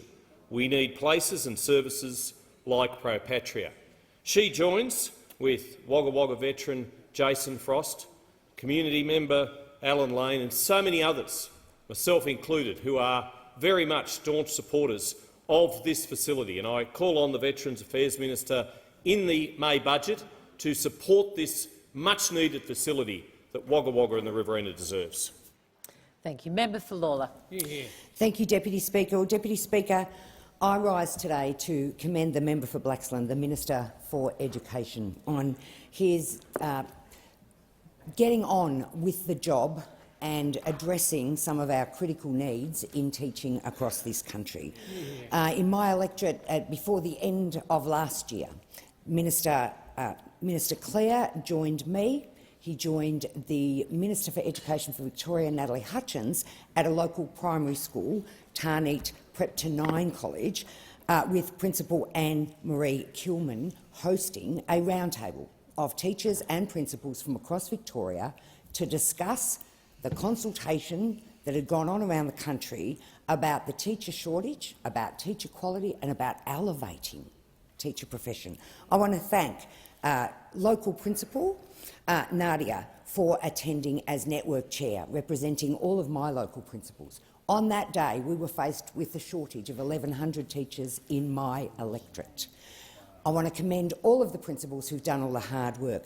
But in terms of elevating teaching, let me do my bit. What a fabulous, fabulous profession it is. Do yourself a favour. Become a teacher. It's complex, it's difficult, but it is the most rewarding job on the planet. Aside from being elevated to the federal parliament, that is. So here's to all the teachers out there across the country doing it tough, and here's to them getting more support. Member for Barker. Deputy Speaker, Grain Producers SA is the peak body that represents grain farming businesses across South Australia. I met with Grain Producers SA last week to discuss their recently released Worst Grain Roads report, which has identified the 10 worst roads in South Australia as identified by that industry. It's a really important piece of work and one that governments at every level should take note of, because our current grain harvest is expected to be the largest on record, contributing a whopping $4.5 billion to the South Australian economy. Yes. Such a massive contributor to our state's prosperity deserves to be given the right tools to get the job done in the most productive and efficient way possible. Unfortunately, our grain producers are not only losing productivity because of the terrible condition of these roads, but they're also putting their safety and the safety of other road users at risk. Roads like the Upper York Road on the York Peninsula, 9 Mile Road on Mallalong, the World's End Highway, the Mallee Highway, which is no surprise to me as a regular traveller on that road in my electorate of Barker, and the Flinders Highway make up the top 5. We need state and federal governments to start recognising that our regions matter and start funding our roads adequately. Albo, it's time to fix these roads. The member will resume his seat and refer to members by their correct title. Give the call to the member for Macquarie. Thank you, Speaker. Congratulations to Blue Mountains business, Mountain Culture, who've won the #1 spot on the Gab's Hottest 100 with their status quo Pale Ale. I recently had the pleasure of pulling a schooner of this delightful beer at Mountain Culture's new Emu Plains Brewery. Now, I'm not going to become a beer wordsmith here to describe it, except to say that the New England Pale Ale was a great drink on a hot day. This Mountains business is an incredible success story. When it started in Katoomba in 2017, J.D. McCready and wife Harriet had no idea how popular their brews would be. The Brew Pub, as they call it, only a couple of minutes' walk from Katoomba Station, is an old heritage building where you can view the brewing process. A steady stream of people passionate about good quality craft beer travelled to the mountains or indulged in online purchases, and it means their growth has been 400% year on year. Their second location is an incredible one at the base of the mountains, and I was fascinated looking out on the huge beer tanks where beer was fermenting. While the expansion looks effortless from the outside, I know too well the hard work, the risk-taking, the sleepless nights that they will have experienced as entrepreneurs. It's the same risk that every small business takes when it starts, grows and sustains. I'm thrilled for their success and look forward to seeing what they do next. Order. I give the call to the honourable member for Bratton. Thanks, Mr Speaker. In Tasmania, we recently lost a legend of the Australian dairy industry with the passing of John Bennett AM. The Ashgrove Farm and Ashgrove Cheese co-founder was instrumental in shaping the modern dairy industry as we know it today. In the early 90s, with unemployment high and the Tasmanian dairy farmer paid the worst in the world, his family risked everything to stay on the land. His decision to vertically integrate his dairy operation into a paddock-to-plate business model was visionary. It was an idea unheard of at the time. In 2017, John was awarded the Rural Australian Farming Legend of the Year, recognising his visionary leadership, his courage and lifetime contribution to the Australian dairy industry. From a personal perspective, Mr Speaker, John was an important role model for me. He always was gracious in his delivery of his time and generously shared his wealth of knowledge about the industry and vision for a better future. I'll always cherish the enormous strength of character and the ability for John that he gave me when I needed it most. I extend my deepest sympathies to John's wife Connie and the entire Bennett family. Vale John Bennett, AM. Give the call to the honourable member for Werriwa. Thanks, Mr Speaker. Last week I met with core community staff to discuss the work they do in South West Sydney and their participation in the new Community Partnership pilot program with Services Australia. The pilot program is designed to connect people with government services and payments they otherwise would have difficulty accessing. CORE has been operating in South West Sydney for almost 40 years and provides food relief, multilingual outreach programs and youth programs amongst its services. CORE have centres and hubs throughout South West Sydney. During the meeting, we discussed the impact of the pilot program has had on the two Community Partnership Specialist Offices, SOTHI and PhoneThip, especially to those with non-English speaking backgrounds. They do an amazing job and are over the moon that they can make a difference, particularly for women who are escaping domestic violence. I thank them for all that they're doing in our community. I look forward to this program expand further throughout Australia. I'd like to thank the CEO of CORE, the Strategy and Performance Manager, for taking the time to meet with me. It was absolutely wonderful to meet everyone on that day. I have to report order. If members can take their seats as quickly and as quietly as possible. In accordance with Standing Order 43, the time for member statements has concluded. I have to report that the order of the day relating to the Prime Minister's motion of condolence in connection with the death of Senator Andrew James Molan has been debated in the Federation Chamber and is returned to the House. I present a certified copy of the motion. I understand it is the wish of the House to consider the matter immediately. The question is the motion moved by the Honourable the Prime Minister be agreed to, and as a mark of respect, I ask all present to signify their approval by rising in their places.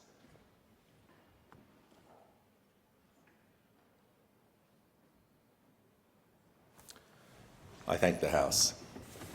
I have to report the order of the day relating to the Prime Minister's motion of condolence in connection with the deaths of Constable Rachel McCrail, Constable Matthew Arnold and Mr Alan Dare has been debated in the Federation Chamber and is returned to the House. I present a certified copy of the motion. I understand it is the wish of the House to consider the matter immediately. The question is the motion moved by the Honourable the Prime Minister be agreed to. As a mark of respect, I ask all present to signify their approval by rising in their places.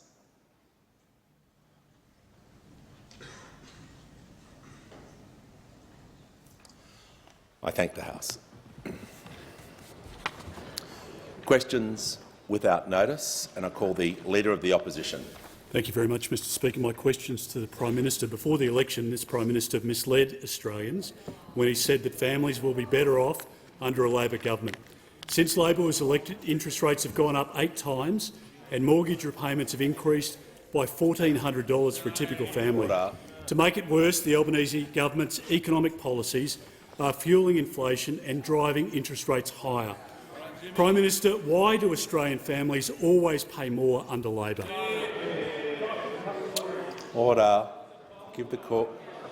Member for Deakin, the Prime Minister will be heard in silence, and I give him the call. Thanks very much, Mr Speaker.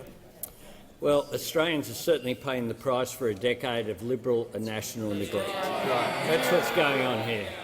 Paying a price for delay, denial, waste and rorts. We have been impacted by international circumstances arising from the Russian invasion of Ukraine. But because of the decade of neglect, we didn't have the preparation that we needed. We were more vulnerable than we would have been, because those opposite left us with $1 trillion of debt with not enough to show for it. Those opposite left us with skill shortages, including in areas where they told everyone to leave the country and refused to provide them with any financial support whatsoever.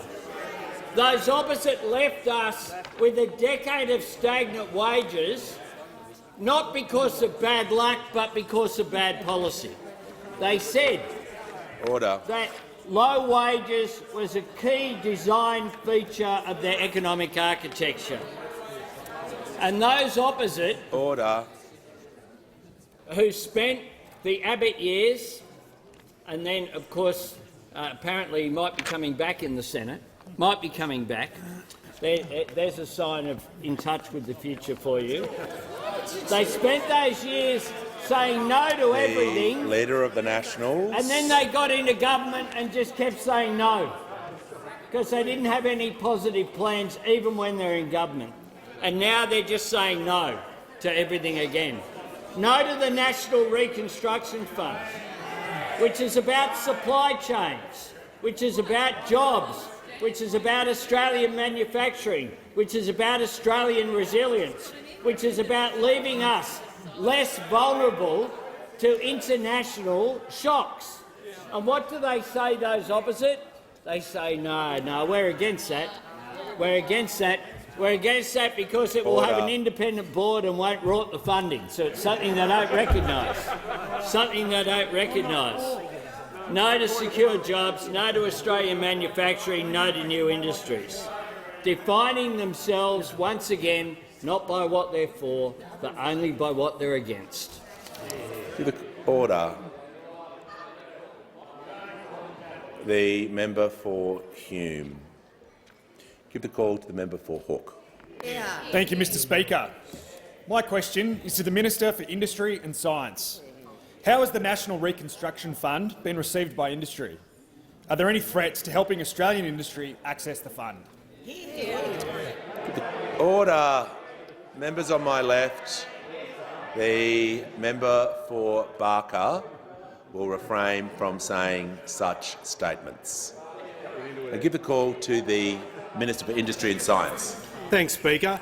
We said before the election we were very focused on addressing manufacturing self-sufficiency. We said we'd revitalise manufacturing, and a big part of that is the National Reconstruction Fund. We said that this is what we would do, and we are not wasting any time in working on that. And I can report to the House that the consultations around the National Reconstruction Fund, which will be modelled off the successful Clean Energy Financing Corporation, the consultations have been very, very positive. Chemistry Australia described the NRF as a once-in-a-generation opportunity. The Tech Council of Australia says this is a landmark investment. Group of 8 says the NRF will be a strategic pillar in Australia's future economic prosperity, and Orica says supporting the further development of Australia's industrial capability and sovereign strength, very important. Minerals Council of Australia. The NRF will be an important vehicle to support regional industries. AI Group. NRF, exactly. Why do they hate the regions? Absolutely. The AI Group says the NRF elevates industrial transformation to the top of the economic policy agenda, and the Business Council of Australia says the NRF is an important step towards diversifying and transforming Australia's industries and economy. Supported by the Australian Investment Council, ACTU, Macquarie Group, Science and Technology Australia, Telstra, University of Australia, heaps. However, the only people that won't support the NRF are those opposite. a reckless indifference threatening not only Australian jobs but Australian capability and sovereignty. Now, Liberal opposition to the NRF would result in us continuing to be reliant on foreign supply chains. On this side of the House, we want to see more made-in-Australia labels on Aussie-made products. That's what we're focused on. So we know Australians will back Australian-made goods. On this side of the House, made in Australia. On that side of the House, made anywhere but. Big difference. A big difference. But I couldn't help. I have to say, I noticed Industry Minister from the Coalition, I don't know if it's Industry Minister number 6, it was like watching a David Jones food hall. They take a ticket, you wait in line, 300 days, another one comes back. Industry Minister number 6, member for McPherson, the Leader of the Nationals will cease interjecting. That the NRF would be throwing taxpayer money away. Fiscal rectitude from those opposite, after all the warning that they did, saying that that would be the case, and have learnt nothing, support nothing, stand for nothing, and will oppose everything. Order. The Minister's time has expired. The Assistant Treasurer will cease interjecting, as will the Leader of the Nationals. There is far too much noise in the chamber. I want to hear the Deputy Leader of the Opposition in silence. My question is to the Prime Minister. Over the course of the previous coalition government's time in office, the Reserve Bank of Australia met almost 100 times and raised interest rates once. Under the Albanese government, the Reserve Bank met on 8 occasions and has raised interest rates 8 times. Using his economics degree— The Deputy Leader will resume her seat. Before the Deputy Leader spoke, I asked that she be heard in silence. The Treasurer will cease interjecting. The member for Hume, the Deputy Leader will be heard in absolute silence. If she's not, action will be taken. She will begin her question again. I give the call to the Deputy Leader of the Opposition. My question is to the Prime Minister. Over the course of the previous coalition government's time in office, the Reserve Bank of Australia met almost 100 times and raised interest rates once. Under the Albanese government, the Reserve Bank has met on 8 occasions and has raised interest rates 8 times. Using his economics degree, can the Prime Minister confirm that under the coalition, interest rates rose about 1% of the time, but under Labor they are rising 100% of the time? Why do Australian families always pay more under Labor? The member's time has expired. Order. I could barely hear the end of the question. But I'm giving the call to the Prime Minister. That's because it was timed out, Mr. Speaker. I thank the Deputy Leader for her question, and it is quite an extraordinary question the way that it's put. It seems to ignore the fact that the Reserve Bank of Australia is an independent body. That's the first point that I would make, and you don't need an economics degree to know that. You don't need an economics degree to know that. But apparently that's beyond the capacity of those opposite. The second thing that I will confirm is that the economy started growing, of course, under Bob Hawke and Paul Keating. And it grew. Order. Members on my left. For 30 years. Order. It grew even when the entire world went into a global financial crisis. The economy continued to grow. When did a recession come? Who was in government? And when a recession comes, the Reserve Bank decreases interest rates in order to stimulate the economy. The Prime Minister will pause. Unless I can hear the Deputy Leader, I will not take the point of order. I give her the call on a point of order. On relevance, Mr. Speaker, can the Prime Minister count to 100?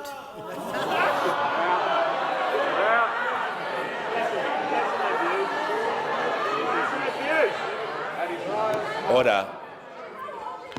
Order. The Minister for Early Childhood. I have been more than tolerant with this abuse of standing orders. This is not the first time the Deputy Leader has done this. As much as I don't want to do this, she will leave the chamber under 94A for abuse of order. For abuse of standing orders.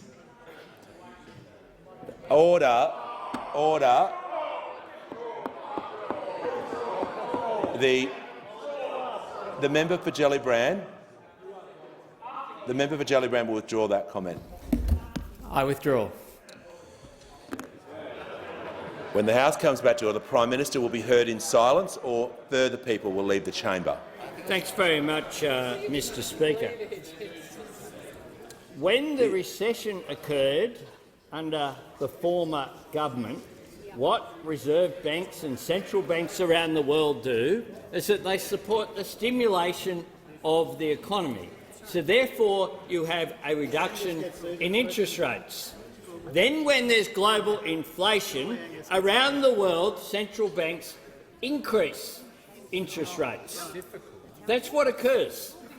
The level of debate that we are having here is just extraordinary from those opposite. I mean, this is the alternative government of Australia. And the Shadow Treasurer who refuses to ask a question of the Treasurer, this is what he said, not before the election, but in September, 28th of September, in an opinion piece. So he wrote it down. He actually thought about it and submitted it to that great journal, The Australian. And he said this, it's very clear, the world has changed dramatically, even in the past few months. We've seen a rapid shift to an inflationary environment. Interest rates are bucking decades of downward trends. I mean, for those opposite, just show their economic illiteracy in here day after day. Order. Prime Minister's time has expired. The Manager of Opposition Business and the member for Page will cease interjecting. I'll give the call to the member for Swan. Thank you, Mr. Speaker. My question is to the Minister for Resources and Northern Australia. What is the Albanese Labor government doing to establish new supply chains in the resource sector, and what threatens these efforts? I give the call to order. Give the call to the member for O'Connor is warned. When ministers are about to answer a question, that is not the time to interject. Give the call to the Minister for Resources in Northern Australia. Thank you, Mr. Speaker. And I want to thank the member for Swan for her question, a former mine worker before coming to this place, and also the daughter of a nickel miner in Kambalda in the great state of Western Australia. Australians, and of course particularly Western Australians, know how important the resources sector is to our economy. The sector accounts for our three largest exports. Each of them, coal, iron ore and LNG, are of enormous importance both to Australia and to all the nations that we export them to. Mr. Speaker, Australia has some of the world's richest deposits of critical minerals reserves, but supply chains for critical minerals are more vulnerable than our established resources industries. Our international allies and like-minded partners are increasingly looking to us in Australia as a reliable, secure and resilient supplier of the critical minerals they need to reach net zero emissions. To this end, we are progressing the Critical Minerals Investment Partnership with India. We are working with partners in the Mineral Security Partnership with Canada, Germany, France, Finland, Japan, Korea, Sweden, the UK and the EC, and the Sustainable Critical Minerals Alliance with Canada, the UK, France, Germany and the US. And we have signed bilateral agreements with Japan, the US, and we are actively working with the EU on our strategic partnerships. These efforts are all crucial for building new and reliable supply chains. But I'm asked, how are these efforts threatened? Well, in a decision that defies belief and reveals their hypocrisy, those opposite have chosen to abandon their support for the processing of critical minerals in Australia by failing to support the $1 billion Value Adding and Resources Fund as part of the National Reconstruction Fund. Those opposite never supported the manufacturing industry in this country. We know they pushed the car industry offshore, and now they are trying to do the same thing with the critical minerals processing industry before it's even got it off the ground. Less than a year ago, all of the resources ministers in this country and all of the treasurers of this country, with no two each of them, and the Prime Minister of the coalition government were trumpeting their support for the critical minerals industry.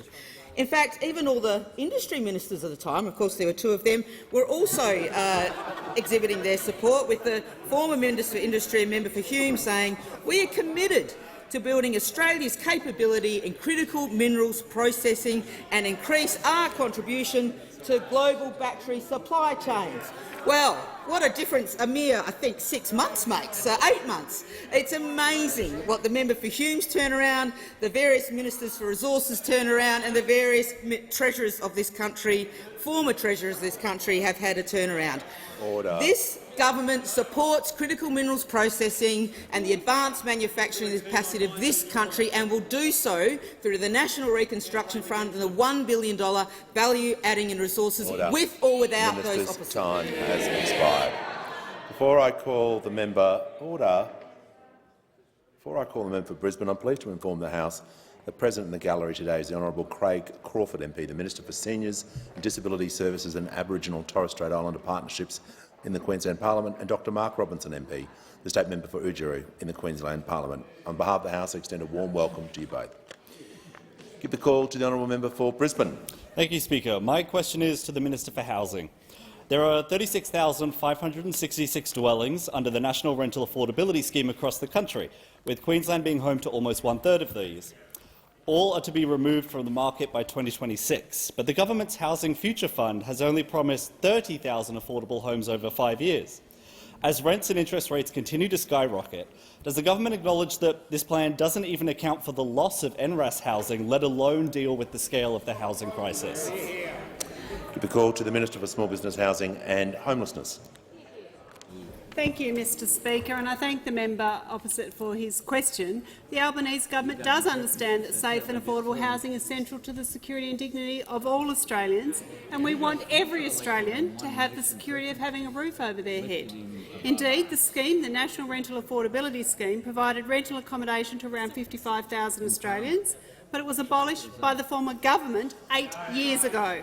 8 years ago they cancelled NRAS, and homes have been leaving the scheme since 2018, when the 10-year agreement started to expire, without any plan to replace the homes. There's no sugarcoating that rental affordability challenges exist, which is why, of course, we have our $10 billion Housing Australia Future Fund, which we introduced into the parliament today. The NRAS scheme is a perfect example, though, of the neglect from those opposite that they showed for housing over the last decade. Our solutions are long-term, will provide certainty and stability for future projects, with the fund there in perpetuity and the returns being invested in social and affordable housing. Indeed, we've already unlocked up to $575 million to immediately invest in social and affordable housing, and these projects are underway today. I've already made announcements around the country about some of these projects. And of course, the 30,000 social and affordable homes that will come from the Housing Australia Future Fund. And then on top of that, there's the National Housing Accord, which we agreed and announced in the last budget between state and federal governments. And of course, our 30,000 is on top of what the states and territories are already doing. The last government's $350 million in addition will be 10,000 additional homes that will be added to by the states and territories, with another 10,000 affordable homes. And of course, there's the aspiration for the Accord of the 1 million homes right across the country of every sort over the 5 years. We've also brought forward our regional first-home buyer guarantee that has already helped 1,700 Australians into their first home in regional Australia. We have our government equity scheme, the Help to Buy, which will be coming out, and of course our National Housing Supply and Affordability Council that we introduced into Parliament today will be working with all the other tiers of government to provide advice, independent advice about how we get more homes on the ground more quickly right across the country. I give the call to the member for Bendigo. Thank you, Speaker. My question is to the Minister for Climate Change and Energy. How is the Albanese Labor government supporting regions in the transition to a clean energy economy? How does the government's energy policy complement the government's priority to create manufacturing jobs? The call to the Minister for Climate Change and Energy. Well, thanks very much, Mr Speaker. I thank the honourable member for her question and recognise her leadership on regional jobs and renewable energy, and she knows they go hand in hand. And I'm very pleased to report to the member for Bendigo and the House the latest figures from the Clean Energy Regulator released in the last 24 hours showing large-scale renewable energy investment up 50% last year, Mr Speaker, 50% last year. And the Clean Energy Regulator advises me a significant majority of that increase occurred after May, Mr Speaker, after May, because the only thing holding Australia back was not a lack of renewable energy, was a lack of policy. 22 energy policies in 9 years, Mr Speaker. I'm also pleased to inform the House. Order. Members on my right. I know it's Thursday and everyone's a bit excited, but can everyone just remain silent so I can hear from the Manager of Opposition Business? Well, Mr Speaker, on relevance, that question contained absolutely no reference to the policies of the previous government. We referred to how does this government's policy complement this government's manufacturing policy. The minister, who is a serial offender, resume your seat. Resume your seat. I'll uphold the point of order. There was no comparison to the former government. I ask the minister to return to the question. Thank you, Mr Speaker. I can also inform the House that electric vehicle sales are up 87% on the latest figures, thanks to the electric vehicle tax cut put through by the government, opposed by the opposition. Now, Mr Speaker, under the Albanese government, we don't just want to make renewable energy in Australia. We want to make what makes renewable energy in Australia. We want to make solar panels and batteries and electrolysers and transformers, Mr Speaker, in Australia. And that's why we have the National Reconstruction Fund. And up to $3 billion is allocated for clean energy investments, Mr Speaker. And $1 billion is allocated, as the Minister for Resources said, for adding value to critical minerals. We are the world's largest supplier of so many critical minerals, but we also want to process and add value, and that takes investment, and that takes governments working together, because this means jobs. Now, who could be, Mr Speaker, against such a policy? Who could be against investing in Australian jobs? Well, perhaps the same operation that opposed the 43% target being legislated, which has attracted so much of that renewable energy investment, or perhaps the same people who opposed the electric vehicle tax cut, Mr Speaker, or perhaps the same people who opposed their own safeguard crediting mechanism that they suggested just 12 months ago, Mr Speaker. When the member for Hume's not congratulating himself on Facebook, he's in a debate with himself about policy, about safeguard mechanisms. The minister will resume his seat. I haven't called the manager yet. I will call the manager when the House comes to order. The Minister for Climate Change and Energy will soon be back on the microphone. I don't need to hear from him just yet. The Manager of Opposition Business on a point of order. The minister is defying your ruling. You were very clear in what you directed the minister to do, and he is ignoring you. He is once again resume your seat. Resume your seat. Just invite the minister back to the question. Thank you, Mr Speaker. The Albanese government is getting on with a policy of investing in manufacturing and investing in the energy transition. And as the previous ministers have said, we will do so with or without the support of the opposition, because it tells the Australian people a lot about the opposition. They're against our policies, they're against their own policies, Mr Speaker. This is what happens when you have a leader of the opposition with no ideas of his own, no vision for our country, not prepared to act in the national interest. We know that members opposite know that these policies are in the national interest. We read about the shadow cabinet reports, and yet they still vote against it. This is what happens, Mr Speaker, when you have a leader of the opposition who is all opposition and no leader. Give the call to the order. Give the call to the member for Hume. Thank you, Mr Speaker. My question is to the Prime Minister. We've now seen 8 consecutive interest rate rises under this government. Yesterday on Sky News, the Assistant Treasurer said about these rises, what's already in the system should do the job. But the RBA Governor says Further increases in interest rates will be needed over the months ahead. Assistant Treasurer. Prime Minister, who is right, the Assistant Treasurer or the RBA Governor? Why do Australian families always pay more under Labor? Give the call to the order. The member for Riverina. Give the call to the Prime Minister. Well, Mr Speaker, I thank the Shadow Treasurer for his question, but I do express some disappointment on behalf of the Treasurer for the impossibility there is of getting a question. When Susan hits the fence. But I do so raise this issue, Mr Speaker, just to encourage those opposite to give the Treasurer a crack. Give the Treasurer a crack.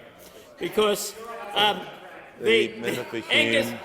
Taylor, the Shadow Treasurer, in his own words, said in September, "It is very clear the world has changed dramatically. Even in the past few months, we've seen a rapid shift to an inflationary environment. Interest rates are bucking decades of downward trends." On that occasion, in that particular opinion piece in The Australian, the Shadow Treasurer, perhaps for the first time since he's entered this chamber all those years ago, has got one thing right. Give the call to the member for order. Members on my left. I give the call to the member for Dunkley. Thank you, Speaker. My question is to the Minister for Employment and Workplace Relations.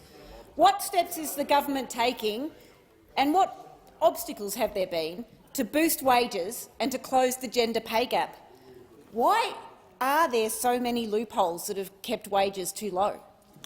The call to the Minister for Employment, Workplace Relations and the Arts. Thanks very much, Mr Speaker. And I thank the member for Dunkley, who has been a tireless defender of working people in this parliament. There's a really simple reason why wages were kept low, and that's the previous government wanted to keep wages low. And there's a really simple way in explaining the obstacles that have been presented when we've tried to get wages moving. It's that those opposite still want to keep wages low. When we put to the parliament stronger pay equity laws, they said no. We said yes to helping low-paid female-dominated sectors get pay increases. When we put in the Secure Jobs Better Pay Bill sections prohibiting sexual harassment, they said no to those provisions in the law. We said yes to safer workplaces for women and an accessible process for workers. When we put forward better access to flexible working arrangements, they voted no. We said yes to the parents and carers who need more flexible working arrangements.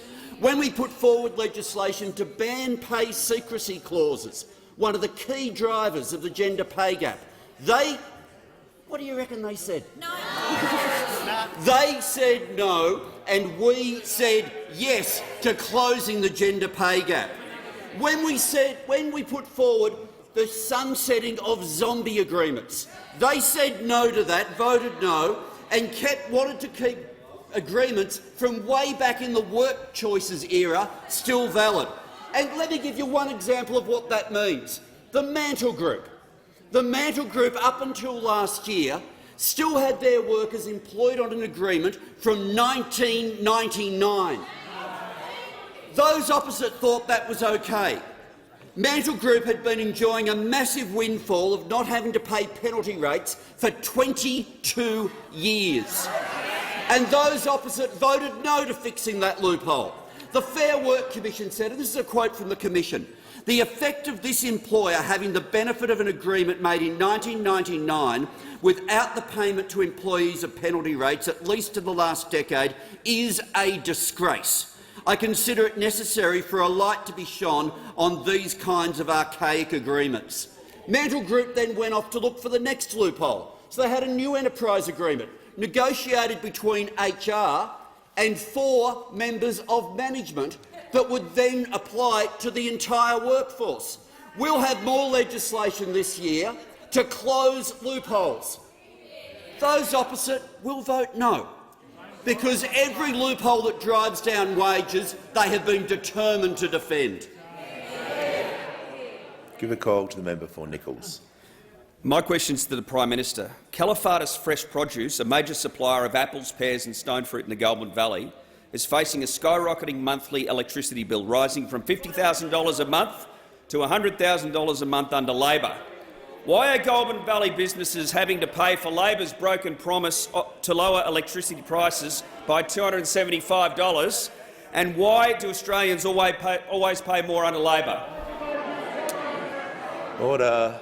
Order. The member for Hume and the Leader of the Nationals. I'll give the call to the Prime Minister, and it'll be heard in silence.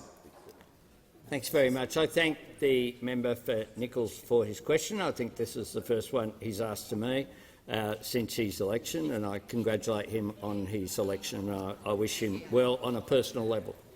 Can I say, when it comes to thanks, though, that all members in this chamber had an opportunity last December to decide whether they were in favour of higher energy prices or lower energy prices. We on this side were in favour of lower energy prices.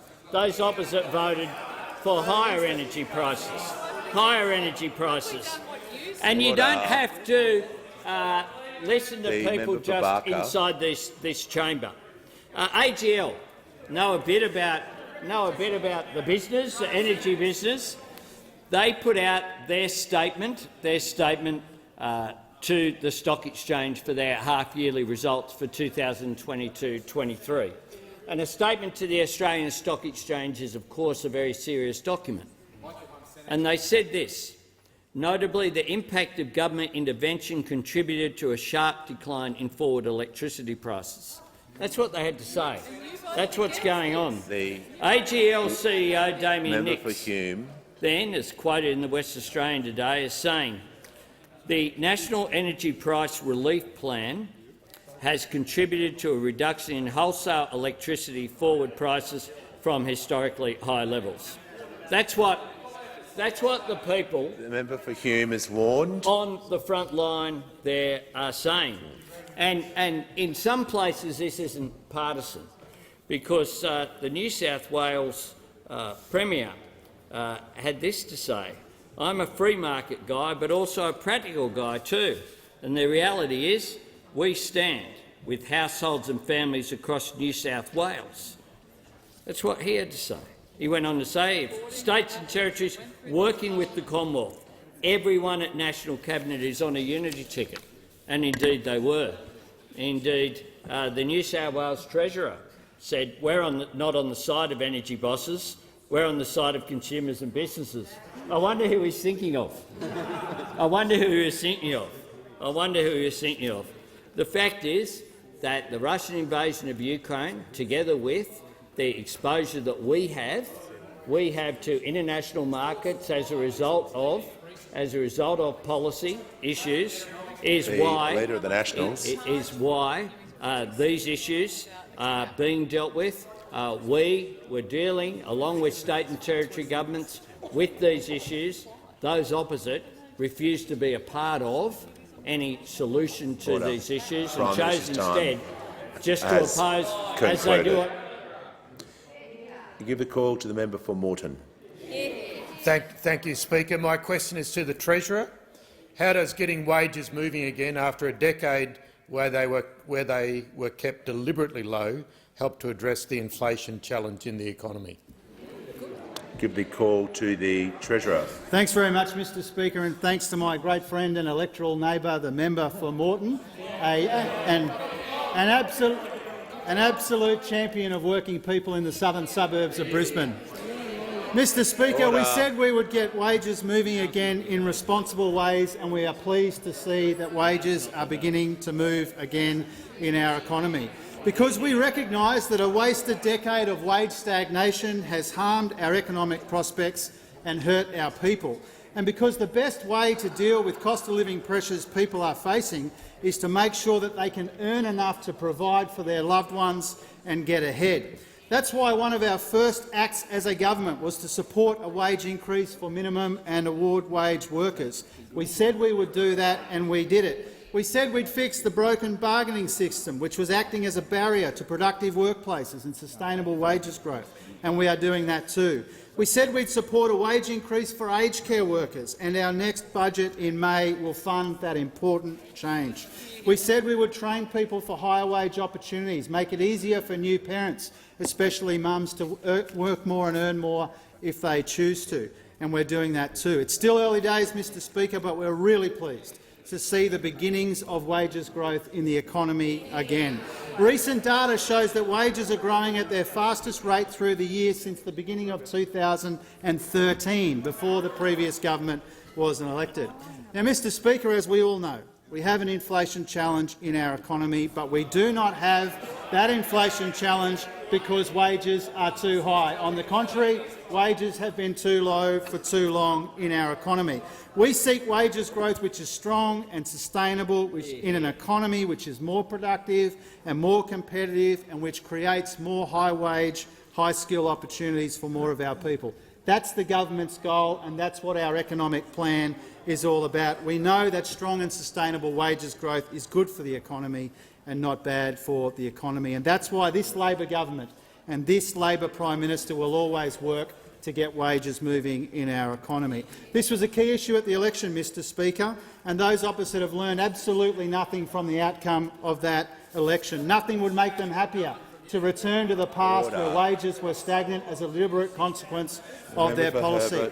If they want to stand up for working people, they shouldn't stand in the way of minimum wage increases. If they want to stand up for working people, they should support fixing a broken system. And if they want to support working people, they shouldn't stand in the way of our efforts to get wages moving again in our economy. Because if you're standing in the way of decent wages growth in our economy, you're standing in the way of working people, and you're standing in the way of the type of economy which Australian working people need and deserve, one which rewards their effort. Give the call to the honourable member for McPherson. Thank you, Speaker. My question is to the Minister for Home Affairs, and I refer to her response in the House yesterday, where she said there was quite a process involved in redesignating Nauru as a regional processing country. A key process is consulting and receiving advice from the United Nations High Commissioner for Refugees. Given the Minister admitted that she was made aware of the lapse on the 15th of December, why did the Minister not write to the UNHCR until the 27th of January? Given the urgency of this situation, why did the Minister wait 6 weeks to do anything? Order. Order. I give the call to order. The Leader of the House. Order. When the House comes to order, the member for Page. I give the call to the Minister for Home Affairs and Social Security. I do note the long-standing interest of the Shadow Minister and the views of the UN. Speaker, I think the Shadow Minister should be well aware of the obligations under the Migration Act 198AB and AC, which require me to consult with the United Nations. I have a statutory obligation to do that. I assume she is aware I did that because I tabled a statement to that effect in the Parliament on Tuesday. I met the obligation set out for me on the Act, and this problem was fixed on Tuesday. Give the order. Give the call to the member for Canberra. Thank you, Speaker. My question is to the Prime Minister. How will the government's cheaper childcare plan and our update to paid parental leave make life easier for Australian families? I give the call to the Prime Minister. I thank the member for Canberra for her question. It was a delight this morning to be with you at the Childcare Centre at Manuka, along with the ministers, Minister Clare and Minister Ali. And it was great to meet with young Olivia, Bradley, Lulu, Bo, Sophie and Claire. And they were a delight to spend time with, and they're a credit to their families. But they're also a credit to the early learning educators, because they showed every time you go into an early learning centre, what you see is children learning social interaction. You see children benefiting from the skills that early learning educators have. You see the benefit of childcare. And our policy passed through this parliament, which will make childcare cheaper from the 1st of July, will benefit those children, but it will also benefit families but it will also benefit our national economy by increasing women's workforce participation and by increasing productivity. And that's why it received such strong support from the business community. And today we announce that Professor Emerita Deb Brennan, AM, will co-lead the inquiry for our next step. Because what we committed to at the election campaign was to Order. make sure that not only would we put in place this policy, which we announced in my first budget reply, in the days when opposition leaders had policies in their budget replies, we announced this and it will flow through from July. But we also announced a Productivity Commission review would occur to look at universal affordable childcare. And this terms of reference that we announced today will look at affordability, access, workforce issues. We'll look at all of those issues going forward. But this is part of our plan to improve economic security for Australians. It goes together with the legislation that has been passed to update Australia's paid parental leave scheme, so it better reflects modern family life, to give families more flexibility. Changes to mean that parents can return to work part-time using paid parental leave. Changes meaning both parents can take part of their leave at the same time. Those changes that mean it's easier for dads to take leave. Those changes that mean that single parents will get the same number of weeks as two-parent families. There's more to come. 6 months of paid parental leave, which will benefit around about 180,000 families. This government is committed to making a difference, and our plan for early learning will do just that. Give the call to the honourable member for Kooyong. Thank you, Mr Speaker. My question is for the Minister for Environment and Water. Yesterday, you blocked a new coal mine in Queensland because of its adverse environmental effects on the Great Barrier Reef. This was an excellent application of the Environmental Protection and Biodiversity Act. Will you also reject the Middle Arm development because of its inevitable, irreversible and unacceptable environmental impact on the Darwin Harbour? Order. I give the call to the Minister for the Environment and Water. Thank you, Mr Speaker, and I want to thank the honourable member for her question. I did yesterday announce that I would not allow the Central Queensland Coal Project to proceed. I made that decision because the risk to the Great Barrier Reef and to freshwater creeks and groundwater beside the proposed mine was simply too great. The Great Barrier Reef is responsible for about $6 billion worth of economic activity every year, about 64,000 jobs. And given the science before me, it became apparent that the risks were simply too great.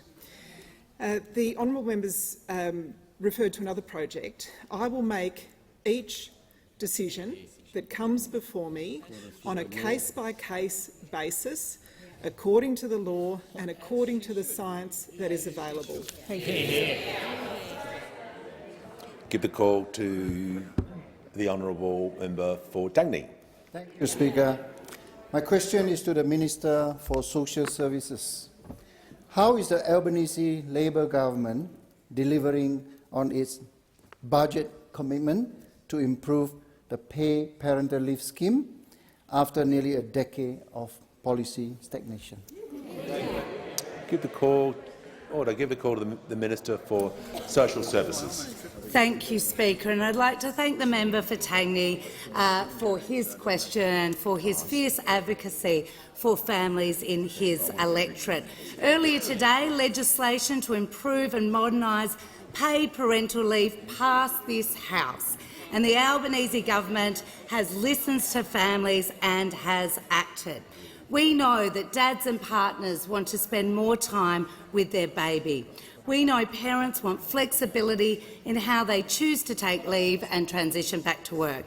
And we know the current eligibility rules are unfair to families where the mother is the higher income earner. And our legislation that passed the House today fixes these problems. From July 2023, 180,000 families each year will benefit from a stronger, more generous scheme, and of course there's more to come. I will soon be bringing forward more legislation to deliver the biggest expansion to paid parental leave since Labor first established it in 2011. And we are doing this responsibly, extending the scheme by 2 weeks each year from 2024 until we reach 6 months in 2026. Our government has wasted no time in making sure that we are delivering more flexible and improved paid parental leave. But of course I am asked about how that compares to those opposite, the decade of policy stagnation when it comes to paid parental leave. Of course, to be fair to those opposite, it wasn't just stagnation. They did, to be fair, in the 15-16 budget, try and rip close to $1 billion out of the paid parental leave, accusing mothers, 80,000 mothers, of being double dippers, saying that they didn't deserve to be supported by their employer as well as the government. And of course, this was something that really grated on many women and families around the country, because we know that families are trying to spend as much time as they can to ensure that they're able to still afford to pay household bills, and this is what our improvements will do. So far from accusing parents and mothers of being double dippers, far from trying to rip money out of the paid parental leave scheme, we are fixing the result of 9 years of the coalition government's inaction, which has dragged Australia's paid parental leave scheme behind the rest of the OECD. It has taken the election of this Labor government to deliver for working families, and that's what we will continue to do. Give the call to the honourable member for Bowman. Thank you. My question is to the Prime Minister. Brendan in my electorate of Bowman runs a shed building business. In October last year, his quarterly energy bill was just $400. In January this year, his bill more than doubled to $838, despite his monthly usage having gone down. Prime Minister, why do Australian families and small businesses always pay more under Labor? The member for Lyons will cease interjecting. Call the Prime Minister. I thank the member for Bowman for his question, and I hope that he tells Brendan that he voted against helping. That's right. I hope that he tells Brendan. Order. I hope he does. Order. Give Brendan a ring. I hope he says. Members on my right. Sorry, Brendan. Sorry about that, mate, but I had to put politics first. I hope that's what he tells Brendan. Because member for Groom. In other places, such as the National Cabinet, this was an issue in which adults sat around and worked through the complex issues which are there as a result of the global issues that are occurring arising from the Russian invasion of Ukraine. And I hope also I hear interjections about supply. I hope that he also tells Brendan that 4 gigs left the system and 1 gig came in. 1 gig came in and 4 out, and that's why on their watch, and I don't blame the member for Bowman because he wasn't there. His esteemed predecessor occupied that seat. How did we downgrade Bowman? So I hope he also says that supply, when it comes to be it a new gas project, a new power station of any sort whatsoever, powered by anything you can think of, if you think that that can go from idea to planning approval to financing to construction to delivery in terms of supply, Groom is on a warning. You are just showing how not real you are. You had something real before you last December and you voted against it. Order. When the House comes to order, I give the call to the member for Bennelong. Thank you, Mr Speaker. My question is to the Deputy Prime Minister. How is the Albanese Labor government continuing to support Ukraine in defending against Russia's illegal and immoral invasion? Give the call to the Deputy Prime Minister and Minister for Defence. Well, can I thank the member for his question? Mr Speaker, last week the Foreign Minister and I had the absolute privilege of meeting Australian Defence Force personnel who were providing training to Ukrainian Armed Forces new recruits as part of a UK initiative in England. Now, the Leader of the Opposition and I would have seen on many occasions our own Defence Force personnel being put through their paces, and it's always impressive. They are training to build their skills and their capabilities for a range of scenarios that they might face in the future. But right there is a certain distance between the training that is done and what the training is for. Here, it was completely immediate. Everybody knew where these recruits were going. We watched a drill where the recruits walked through a field, and in this scenario one stood on a mine and immediately the rest froze. And because where there is one mine there might be another. They pulled out a small metal rod and started probing the ground around them to establish a safe perimeter. And then there was artillery fire, and they immediately hit the ground in the prone position, adopting the smallest profile. And we were advised that this is exactly what's going on in Ukraine right now.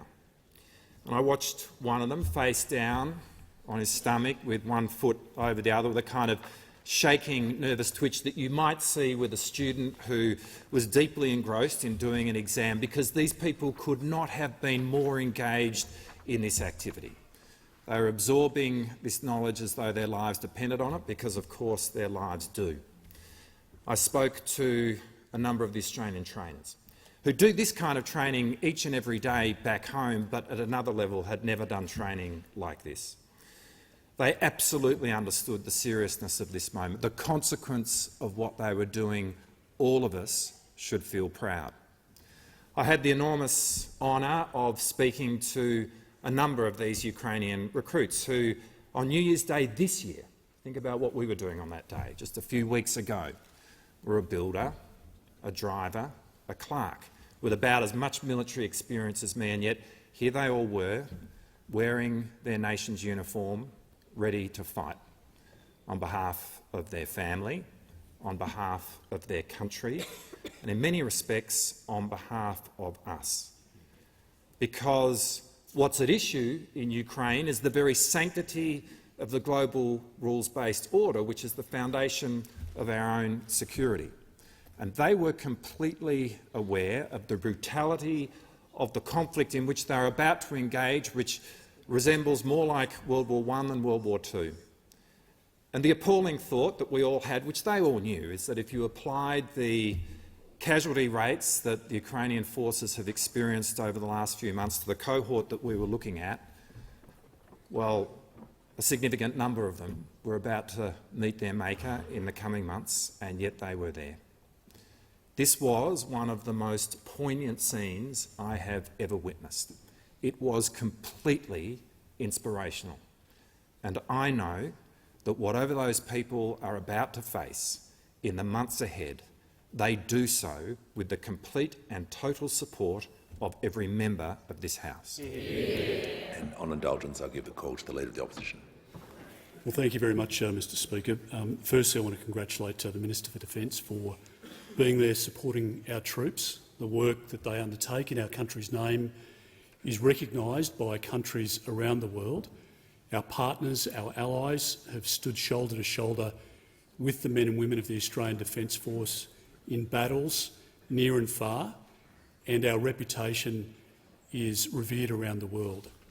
I had the great honour of visiting some of the troops in Laverick Barracks in the member for Herbert's electorate not too long ago, and they had been on a similar training exercise to provide support, particularly around the gifting of some of the vehicles to the soldiers in Ukraine. And you could see in their relaying of the story a similar account that the Minister for Defence went through. They knew what they were doing was tangible and that it counted. They knew that they were preparing people to defend themselves against a brutal regime that didn't know the boundaries of decency by which our soldiers abide. And the brutality, not just toward the soldiers, but the slaughter, the wholesale slaughter of men and women and children in Ukraine this very day, is a tragedy that we haven't seen in recent times. And the depravity of Putin and those around him is rightly called out, most recently by our Prime Minister. And the Australian public should know that we stand absolutely united as a parliament in support of the work that the government's undertaking. I'm incredibly proud that we were able to provide $285 million worth of defence materiel when we were in government to the Ukraine forces at the request of President Zelensky, and we will continue to provide that support because the world more than ever needs to hear from nations like Australia. The values that the Minister rightly spoke of need to be asserted in our region and in Europe, and the work that President Zelensky is doing, a modern-day Churchill, his meetings with Prime Minister Sunak now and the way in which Germany and others are providing that support is a great credit to the like-minded countries, and we very proudly stand with them, and we always will. Give the call to the honourable member for Goldstein. For Communications. In the context of the current inquiry into online gambling reform, could the Minister confirm reports that Sportsbet paid for a campaign dinner and made a second large donation to her campaign before the election? Could the responsible minister explain how such a donation is not a conflict of interest, with an inquiry on foot and deep community concern about online gambling and gambling advertising, both under her portfolio? Give the call. Order. Give the call to the Minister for the member for Riverina. Give the call to the Minister for Communications. I thank the member for her question. I have and will continue to comply with the disclosure requirements of the AEC, the Register of Members' Interests and the Ministerial Code of Conduct. The rules for disclosures must be complied with by every member of this place. On harm minimisation, my record and Labor's, both in opposition and in government, is strong. We are committed to reducing harms from online gambling, and we are implementing a national self-exclusion register. Give the call to the honourable. Give the call to the honourable member for Reid. My question is to the Minister for Housing and Homelessness. How is the Albanese Labor government delivering on its commitment to ensure more Australians have a safe, affordable place to call home? Give the call to the Minister for Housing, the Minister for Homelessness and the Minister for Small Business. Thanks, Mr Speaker, and I want to thank the member for Reid for her question and also for holding a roundtable in her electorate for me to attend with housing and homelessness service providers, because of course she, like everybody on this side of the House, understands that safe, affordable housing is central to the security and dignity of all Australians, and we know how many Australians are doing it tough. We know this because we see and we hear it every day. We have Australians dealing with rising rents, increasing homelessness and, of course, home ownership out of reach for ordinary Australians. Our housing challenges are now widespread and they're visible for all to see. But today marks a turning point. Today I introduce the government's legislative package to deliver on our election commitments to ensure more Australians have a safe, affordable place to call home. The $10 billion Housing Australia Future Fund is the single biggest investment in social and affordable housing by a federal government in more than a decade. Returns from this fund will be the principal mechanism to deliver on the government's commitment that we put to the people at the last election, a commitment to build 20,000 new social homes and 10,000 affordable homes in the first 5 years of the fund. We've also introduced legislation to establish the National Housing Supply and Affordability Council that will provide independent advice to government and governments on options to increase housing supply across the country. It will provide independent and expert advice on the right policies and the levers needed to address housing affordability. We want to get more homes on the ground more quickly, but we need to make sure they're the right homes in the right places. Of course, we also introduced our legislation to establish Housing Australia as the principal Commonwealth agency for delivering new homes on the ground. Homes in our cities, homes in our regional towns and homes in remote Australia. But of course, these reforms build on the actions that we have already taken. Last year, we unlocked up to $575 million in funding from the National Housing Infrastructure Facility to invest in more social and affordable homes. And some examples of some of the projects I've recently announced: more than 130 new apartments in Adelaide, more than 300 dwellings in Westmead, up to 180 homes in north-west Tasmania, just as some examples. We've brought forward our commitments to regional Australians with our regional first home buyer guarantee and over 1,700 Australians now in their first home. Of course, this builds on the housing accord that was announced in the last budget, where we will work with industry, with the sector, with state, territory and local governments. The Australian government providing an additional $350 million for 10,000 more affordable homes. We're delivering on our agenda. It's far too much noise.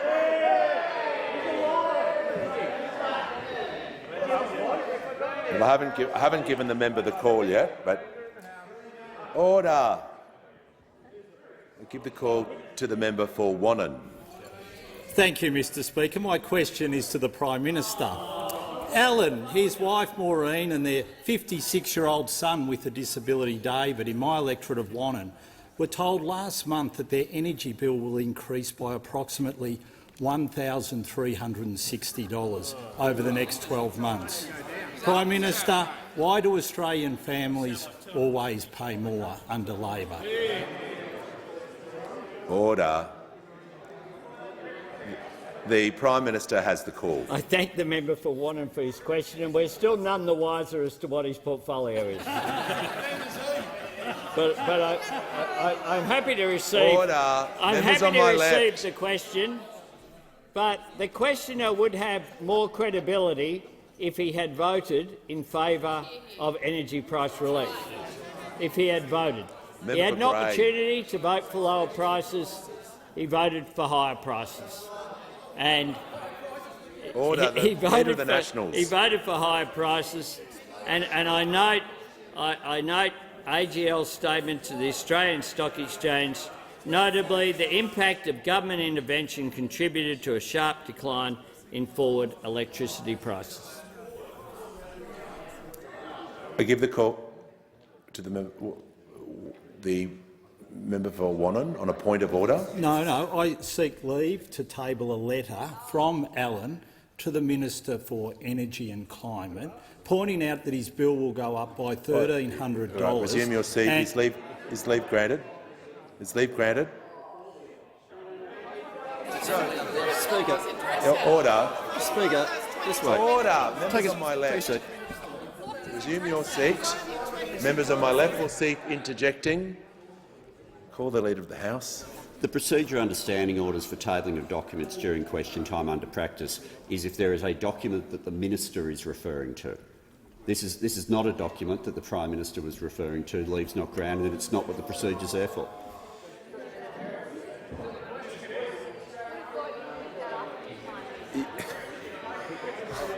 Order. Order.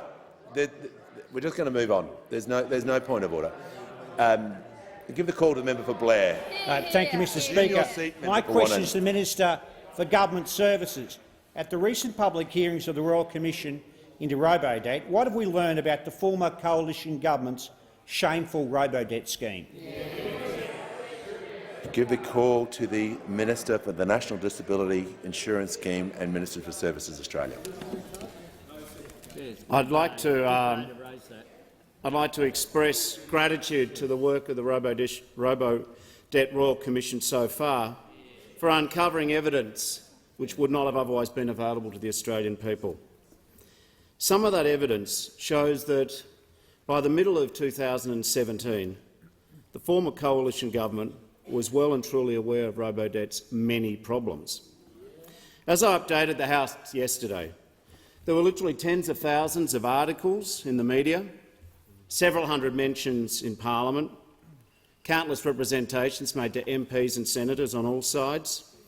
There was the missing $1 million report, which was shelved inconveniently before it could be provided. But most importantly, the former government were on notice from the victims bravely sharing their own stories. Despite this, I can advise that from the 1st of July 2017, a total of 764,000 Australians who had received welfare payments in the past were unlawfully accused of defrauding the government and slapped with robo-debt notices. Now, of this, 348,000 were subsequently notified that there was an apparent discrepancy during the scheme but did not have a debt raised against them.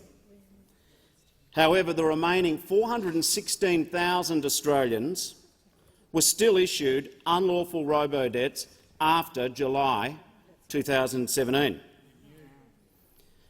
If the coalition government had heeded these repeated, numerous, well-documented warnings and stopped the robo-debt scheme at that stage, 764,000 of our fellow Australians would never have been subjected to this stressful, unlawful behaviour by their own government.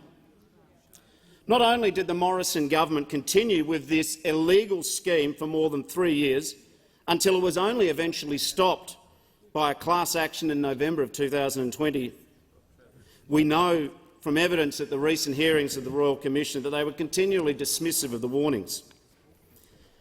What if the Morrison government had not ignored the repeated warnings? What if they'd actually published the $1 million report? What if they had heeded the pleas of the victims?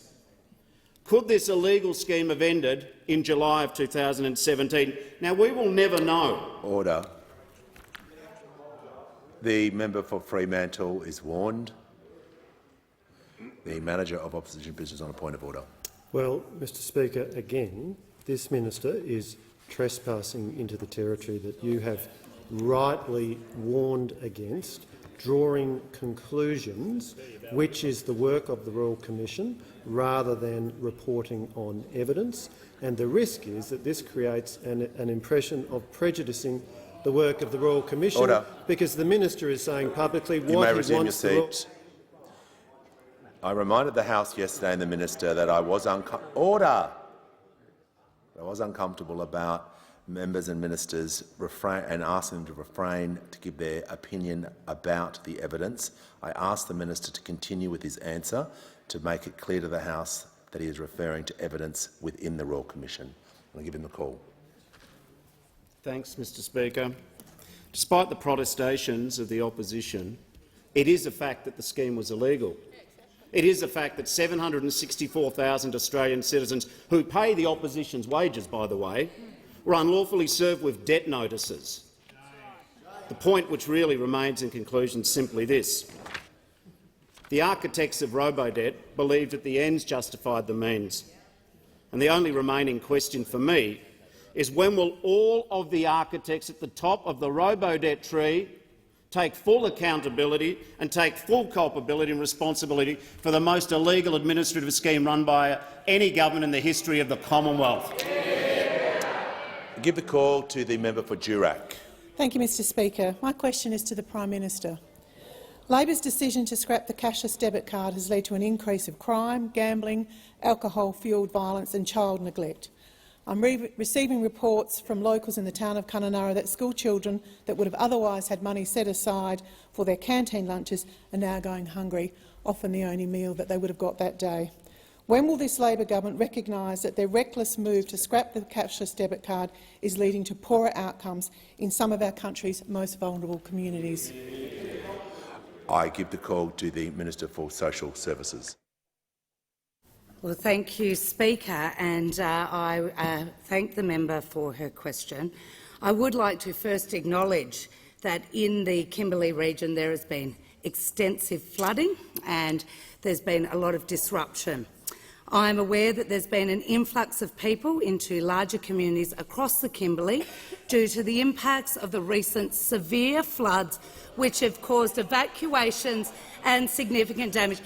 Those opposite might think the flooding events in the Kimberley are a joke, but they're not. They're not.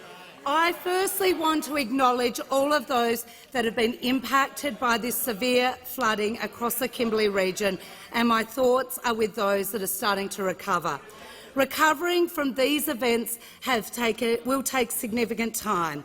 Now, Speaker, the opposition has shown real desperation now, I think, to link the influx of people, the dislocation of people and the array of issues that are faced by the people of Broome, Derby and Kununurra as a result of these floods. Order.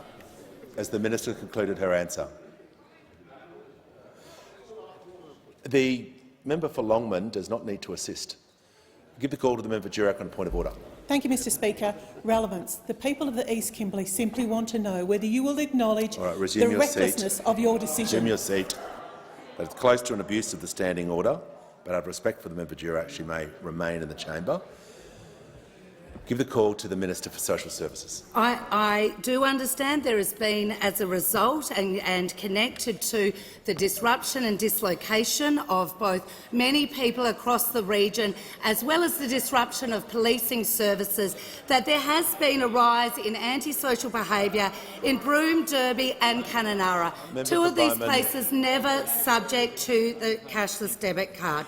Of course, what we are going to do is continue from this side of the House to deliver the supports that people need, whether that is the Minister for Emergency Services delivering improvements across the board to support those recovering and to ensure that those throughout the Kimberley region, including in the East Kimberley, get the supports and services that make a difference and the supports they need. And importantly, I did want to recognise that we have locked in ongoing funding for a range of support services like children and parent support services.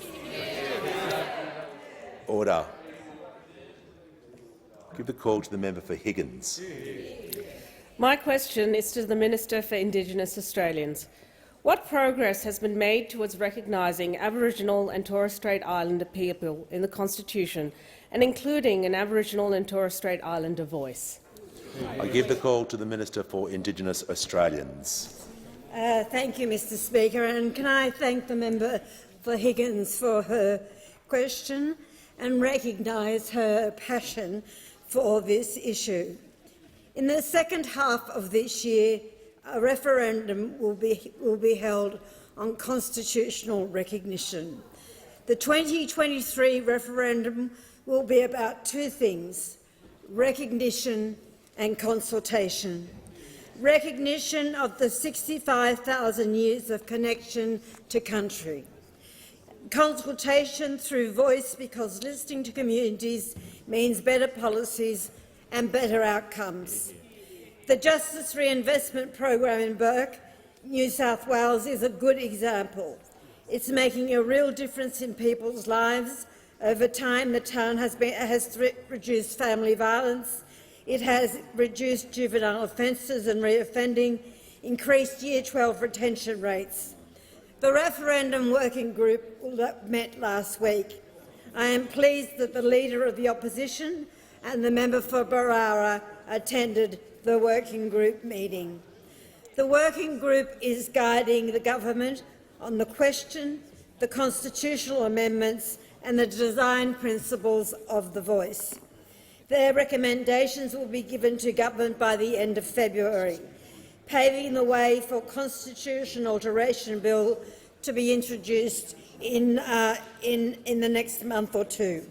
And this will not be a third chamber. It will not have a veto power, and it will not have a permanent seat at the National Cabinet. However, last week every state and territory leader signed a statement of intent to support recognition through the voice. The National Cabinet is backing the voice, and as Premier Parental said, it is a matter of principle. One man who knows the truth is Galarrwuy Yunupingu, a Gumatj leader from north-east Arnhem Land, an elder and a very significant person in this country, in fact an Australian of the Year. If Galarrwuy were here, he would remind us the future is our responsibility. All who are here today would be asked for their leadership. So in the words of Galarrwuy, someday we can all say, this is our country. It is a country we are all proud of, and we will rejoice and celebrate to our Indigenous brothers and sisters. And in closing, can I say, I want everyone in this chamber to think how they will feel the Sunday morning after a successful referendum. We will be proud and we will stand true and tall as Australians. Give the call to the member for Barara. Mr Speaker, my question is to the Prime Minister. Prime Minister, the government's committed to a referendum that, if successful, will establish a single body in our constitution. What aspects of the Calma-Langton report will the government adopt if Australians vote yes for the voice referendum? Give the call to the Prime Minister. Yeah, I thank the member for his question, and I thank him for the work that he's done over a long period of time in supporting a voice to this parliament, including the committee of which he was the joint chair, along with Senator Patrick Dodson, a great Australian. And that report I have read. It's a substantial contribution. It was a result of, established by the former government, but in a bipartisan way, as a result of the Uluru Statement from the Heart in 2017, which was itself, as you're aware, the end of a 5-year process of consultation. And after that report, of course, Calma and Langton produced their report. The member wasn't a member of the former cabinet, but we know from Ken Wyatt, who has my utmost respect, the former Minister for Indigenous Affairs in this place, who had the great honour of being the first Aboriginal Australian to hold that position, that it did go to the Cabinet not once but twice previously. I have read that report. It's a substantial report. It indicates the principles that have been established then by the referendum working group, as the member would be aware, have outlined 8 principles going forward as well. The member, though, I point this out, that in terms of the process, the way that constitutional change occurs is that the Constitution outlines the principle, as the member would be aware, and I'd encourage him to read Justice French's contribution Order, members on my left. on the Constitution. But the member is a participant. He's not an observer. This is not the government's idea. This is an idea that has come from the bottom up, that the former government was responsible for. And let me say this, that in March legislation will be introduced. They want to listen. Order. Order. The member for Groom is on a warning and others will shortly follow if this unacceptable noise continues. Give the call back to the Prime Minister. In March, legislation will be introduced to this parliament, and then a committee will be established, and I'm open to the form of that committee. I want to maximise support for this referendum. I'm not here to say this is the government's position, take it or leave it. I want to engage genuinely, and I've met with the Leader of the Opposition on no fewer than 6 occasions. This should not be— Minister for Infrastructure. The Minister for Infrastructure. This is not for the government. This is for the people of Australia.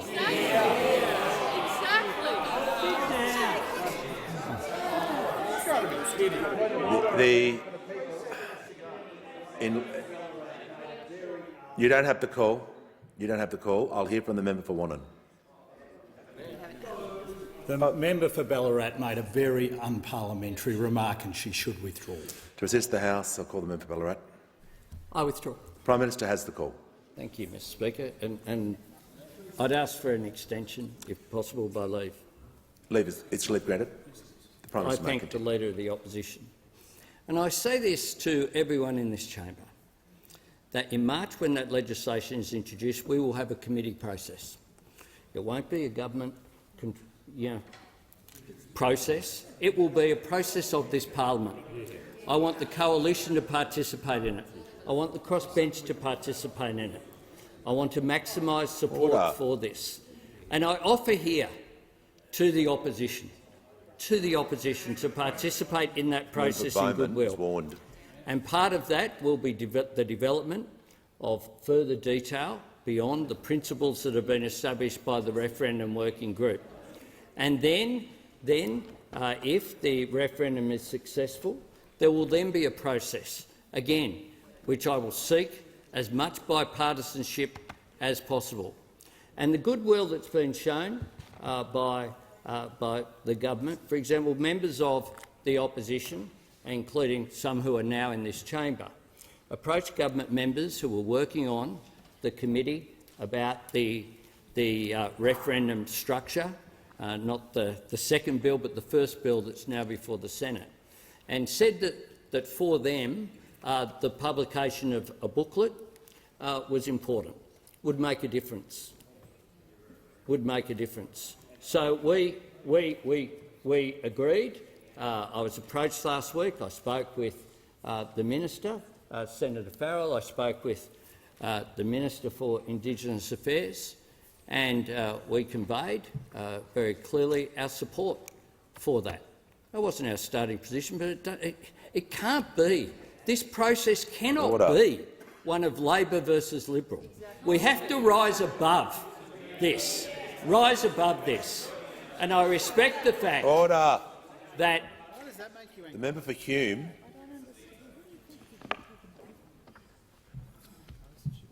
There is one more interjection.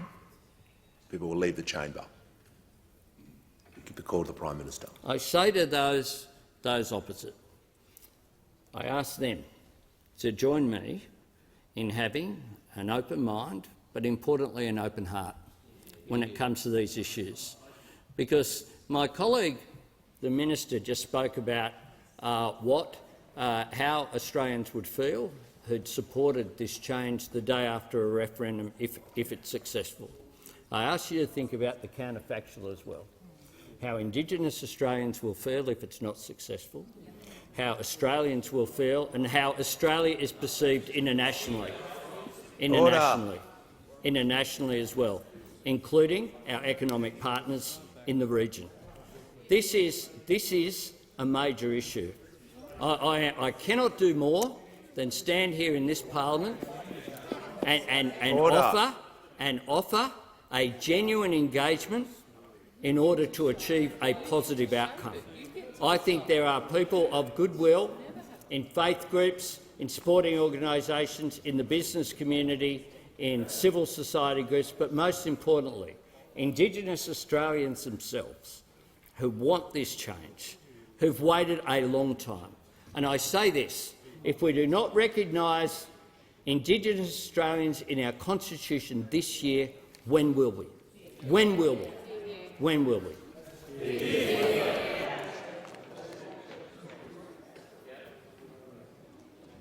I'll call the leader on indulgence, but I'll be listening carefully to what he says.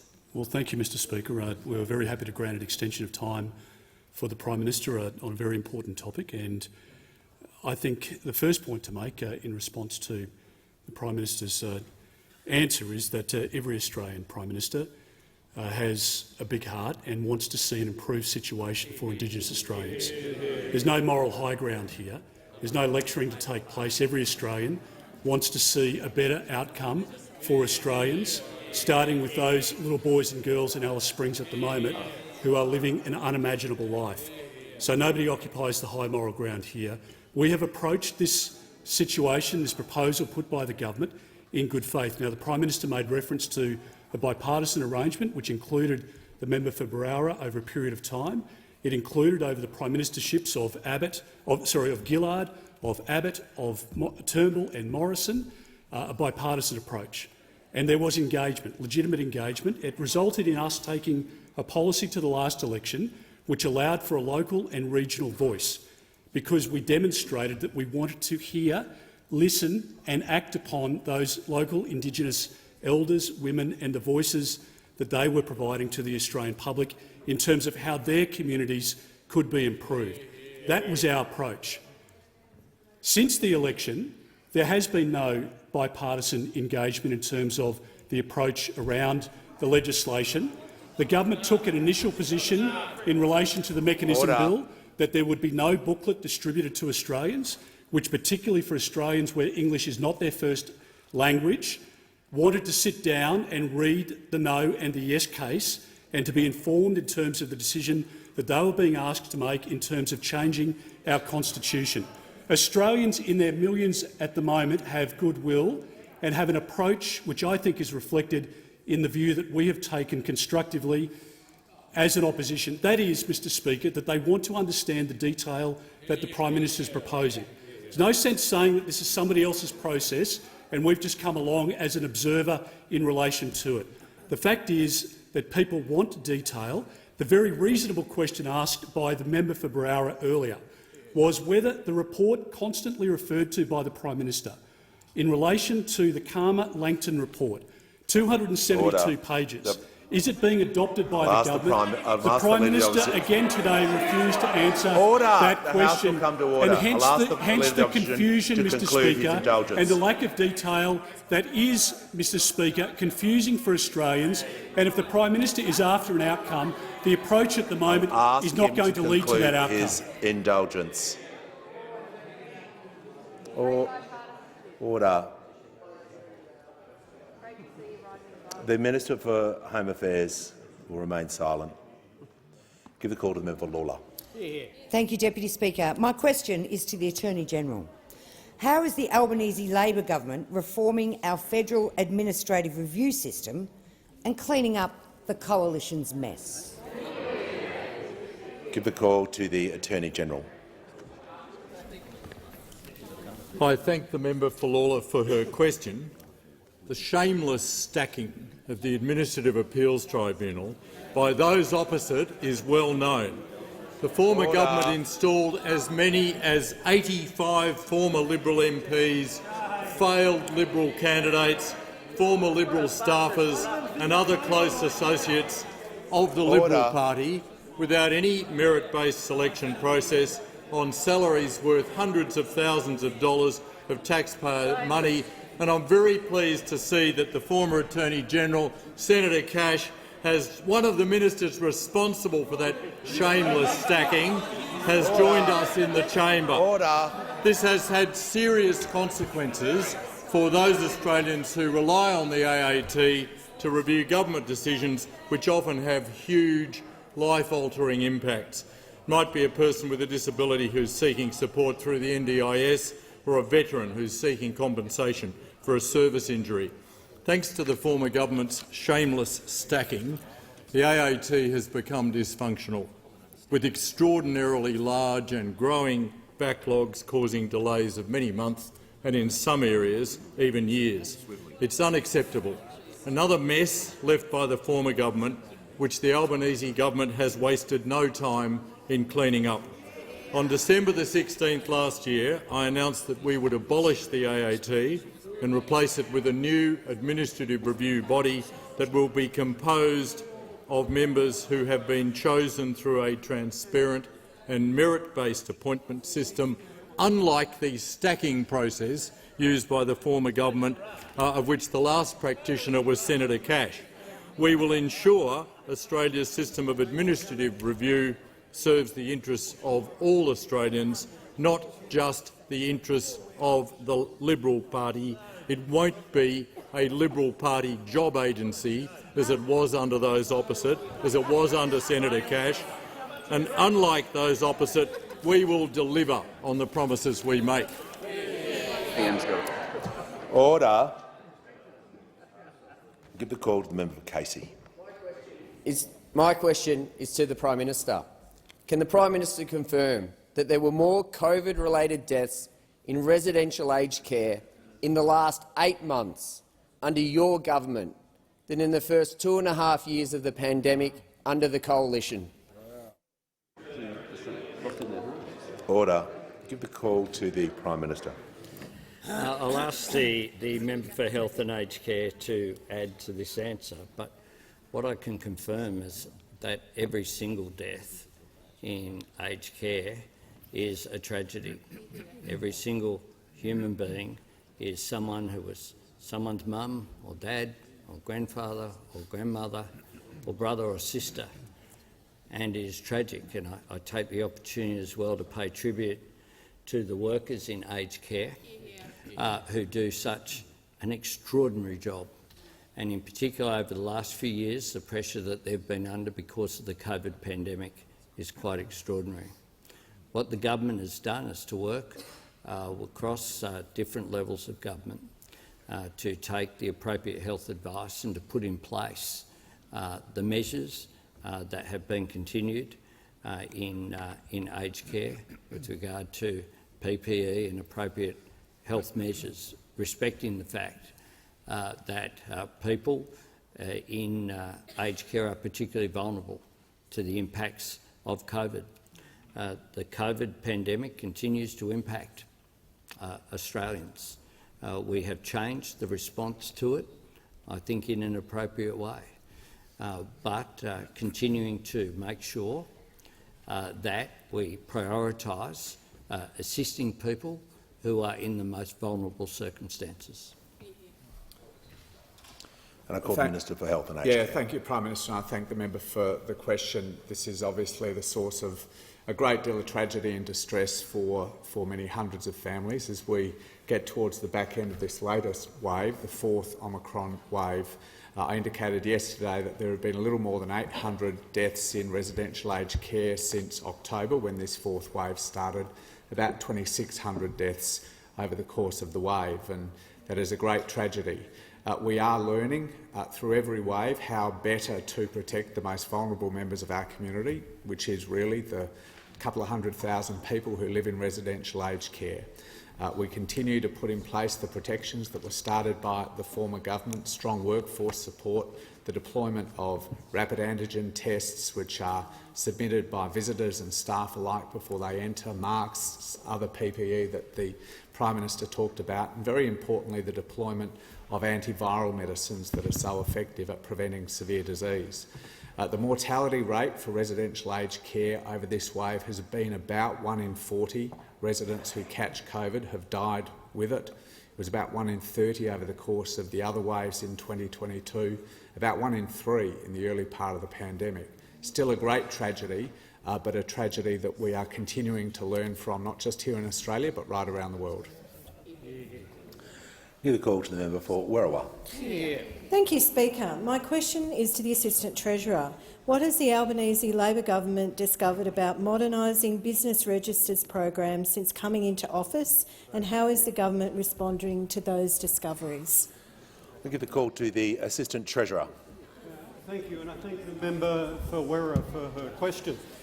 The Modern Business Registry program is an important piece of economic reform, embraced by the Albanese Labor government, but not started by the Albanese Labor government. It was actually announced by the member for Fadden when he was the Assistant Treasurer before he was forced to resign in the former government. It was taken up by the member for Deakin, who thereafter had responsibility for the program. It's important because it consolidates over 30 government business registers into one place and puts them under the control of the Australian Tax Office, who will manage these programs. It's an important program for business because it means that their interactions with government is made more efficient, saving money, but also ensuring that users of those businesses are able to access important information, such as the identification of directors or the locations of business, important in all sorts of programs and processes, including in insolvency processes. At the time of its establishment, the government told us that this project was going to cost $480 million. A lot of money, but we thought that was going to be enough to make the project successful. On coming into government, we were briefed almost immediately that the program was woefully underfunded. Emergency funds were allocated to the Australian Tax Office to attempt to see the project over a fiscal cliff, which was fast approaching. We then asked them to give us a detailed analysis of how much the entire project was going to cost. The cost envelope kept moving and moving and moving, and we are now aware instead of this project in total costing somewhere around $480 million, as we were informed by the former Assistant Treasurer, the project will cost in excess of $1.5 billion. That is a billion-dollar blowout in the cost of this program. Now, Mr. Speaker, day after day, members of the coalition come into this place and ask that we as the government pay recognition for their excellent record of economic management. The fact is that they were incompetent economic managers that left us with $1 trillion worth of debt, and program after program after program unfunded and unable to be delivered, and this is just another one of them. The businesses, including the small businesses of Australia, deserve much better than this. An incompetent government and an incompetent opposition. The Assistant Treasurer's time has expired. I call the Prime Minister. Thanks, Mr. Speaker. I ask that further questions be placed on the notice paper. And I call the Prime Minister. Yeah, thank you, Mr. Speaker. I am deeply saddened to have been given a report just during question time that one Australian has tragically lost their life in the devastation that has occurred in Turkey and Syria. The House will understand I cannot speak further on this until the appropriate steps have taken place, which I notified the Leader of the Opposition. The Department of Foreign Affairs and Trade continues to provide consular assistance to Australians unaccounted for, of whom tragically there are a number at this point in time. Their safety is our immediate priority, and we understand how difficult the situation is for their loved ones back here. We have, of course, provided the initial support of $10 million, but also we are hopeful that soon the Australian personnel who have such experience, unfortunately, of dealing with tragedies and natural disasters will be on the ground in the region. Our thoughts are with all those who have loved ones back in Turkey, Syria and in the region, and our hope is that good news presents itself by the time we come back to the chamber here next week. The member, the Leader of the House. Mr. Speaker, documents are tabled in accordance with the list circulated to members earlier today. Full details of the documents will be recorded in the votes and proceedings. And I present the annual report on the Parliamentary Service Commissioner for 2021-22, and I also present the following Auditor General's reports for 2022-23, number 12, 2021-22 Major Projects Report, Department of Defence, and number 13, Annual Performance Statements Audit, audits of the annual performance statements of the Australian Government entities 2021-22 across entities. The member for Aston has indicated to me he would seek the call, and I'll give him the call now. Well, thank you very much, Mr. Speaker. I'd like to inform the House that I'll be resigning from Parliament effective from next week. I informed the Prime Minister and the Speaker of my decision earlier today, and the Leader of the Opposition has known of my likely intent since early January, when my decision was cemented following the passing of my father. It's not been an easy decision for me, but it is necessary for my health and for my family, amongst other reasons. I certainly have not taken this decision lightly. My daughters, who are 18 and 16, know nothing other than their dad being away. They've had to put up with things that no teenager should have to, including death threats, the most recent of which was last week. My son is a bit younger, but I equally want to be a good father to him. And while this profession can be unforgiving at times, serving as a Member of Parliament, though, has been one of the greatest honours of my life. As a local member, I've had opportunities to work with thousands of individuals and groups to advance our community, from Foothills Community Care to the Baronia Football Club. I've had the privilege of meeting and recognising the volunteers who have done 20 or more years of quiet work just helping others, the true heroes of our nation. And this alone makes a role as a representative not just worthwhile but immensely rewarding, and why I continue to encourage others to consider pursuing it. I thank the people of Aston for putting their faith in me and giving me that responsibility. In addition, I've been fortunate to have been given ministerial responsibilities and was equally fortunate in my timing. Just one term in opposition and 9 years on the front bench in government, including being in the Morrison cabinet. My passion has always been in social policy rather than economic or security policy, the traditional Liberal focal areas. I've always believed that while the economy is the foundation of our society, the social policies determine whether individuals are given the opportunity and responsibility to realise their potential. And both of these things are required, opportunity and responsibility, something that I learnt deeply from working with Noel Pearson.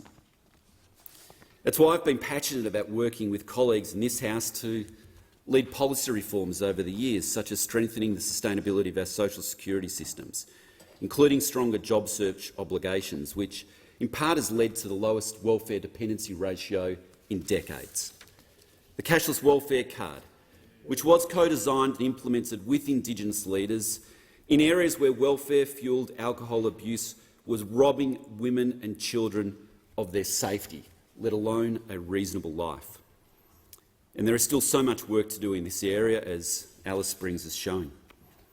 Policies to support social cohesion and strengthen our successful model of integrated multiculturalism, including encouraging the learning of English and providing unlimited free tuition to do so, as well as countering some of the CCP misinformation. Reforms to online gambling, including banning lines of credit and other new consumer protections, some of which are still being implemented now. My greatest passion, though, was and is in education. I would have loved more time leading that portfolio, but I know that many of our initiatives are being supported by the Albanese government. For example, I'm pleased that legislation has been reintroduced to enact the research commercialisation agenda, what the Business Council of Australia described as crucial for our economic success for decades to come. Equally so, the reforms to initial teacher education, which is absolutely fundamental to lifting school standards. Similarly, the expansion of Teach for Australia, the rolling out of explicit instruction in remote schools, and the encouragement of high-fee independent schools to partner with Indigenous ones. All are important, and I thank Minister Jason Clare for the constructive manner he has taken to these programs. I don't expect the Labor government to be quite as passionate as me as reforming the school curriculum to present a more positive, optimistic view of our nation, but I'd certainly encourage the government down that path. Mr Speaker, as you know, nothing in this place can be achieved alone. I've had incredible support from so many. To start with, I've had brilliant staff in my office over the years, no more so than the leaders of my electorate office who were with me almost my entire time, Glynis Allen and Sandra Ray, but also Nicole Fuson, Jessica White, Sam Rebecki, Rachel Dryden, Michael Bennett, Baronia Blow and so many others. I have friends and loved ones who have always been in my corner, and they know who they are. I've had colleagues who are now incredible friends. I've had the benefit of a professional public service. To all of you, I simply say thank you. I also thank the Prime Minister and the Speaker for the grace that they have shown me. I especially thank Peter Dutton, Scott Morrison and Tony Abbott for their leadership, support and strength. Peter Dutton is a man of incredible integrity, experience and strength, and I greatly admire him, and he would make an excellent Prime Minister. I thank the Liberal Party and the thousands of members that the party comprises, locally headed by the amazing Paul Stone. Our values are as timeless and true today as when Menzies articulated them. Moreover, the future is bright for our side of politics, when we're still recruiting people of the talent of Zoe and Keith and Aaron, just to mention the three Victorians who came in at the last election.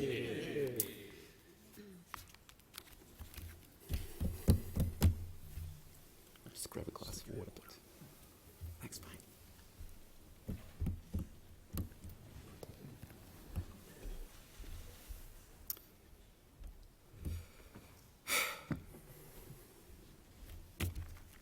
Sorry, just bear with me for a second.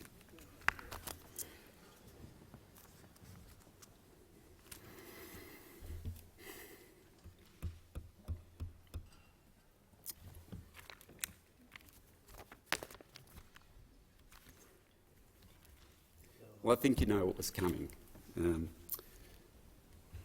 terms of just thank you. Sorry, I'll just take a breath. Finally, thanking my family.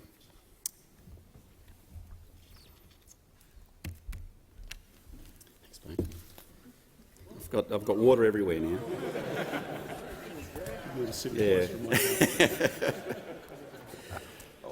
But I wanted to thank my family particularly, and particularly my kids, Cass, Chrissy and Richard, who I'm so very proud of. Proud to see my son flourish in his early primary school years, and proud to see my daughters growing to being strong, independent women. Mr. Speaker, I believe honoured to have served and proud of what we have achieved, both for the people of Aston and across Australia, but particularly for Indigenous Australia. There is always much more work to do, and there are always new faces in this place. But I believe that the Liberal Party is well served by the emerging talent in Aston, and it is time to pass the baton to someone who can hopefully serve our local community better than anyone before them. It truly has been an honour and a privilege to be a member of this place. I thank the House.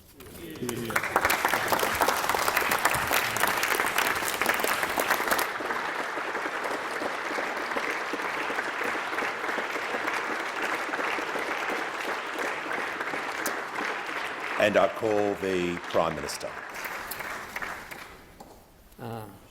I thank the member for Aston for showing the respect to this parliament, to this House, for announcing the resignation on the floor of the House of Representatives. That's appropriate, and it's consistent with his decision to inform me, and we had a meeting this morning where he informed me of his decision to leave the parliament. Serving in this House is an incredible honour for all of us, and it is a difficult day and a difficult decision for the member for Aston to come to. We had a good discussion this morning, not the least of which is about the conscripts, our children in particular, and about how difficult it is sometimes for our children who are sometimes exposed to what should never occur, particularly at a time when people can make anonymous comments through social media and through other divisive forms. The member for Aston has been very lucky. 1 term in opposition and 3 terms as a minister. I'm in my 3rd term as a minister, and I've been here since last century. So I say to the member for Aston, we have political differences, and I'm not going to including about some elements of his service, and there's no point gilding the lily there, and he wouldn't want me to either. But I thank him for his service in this House.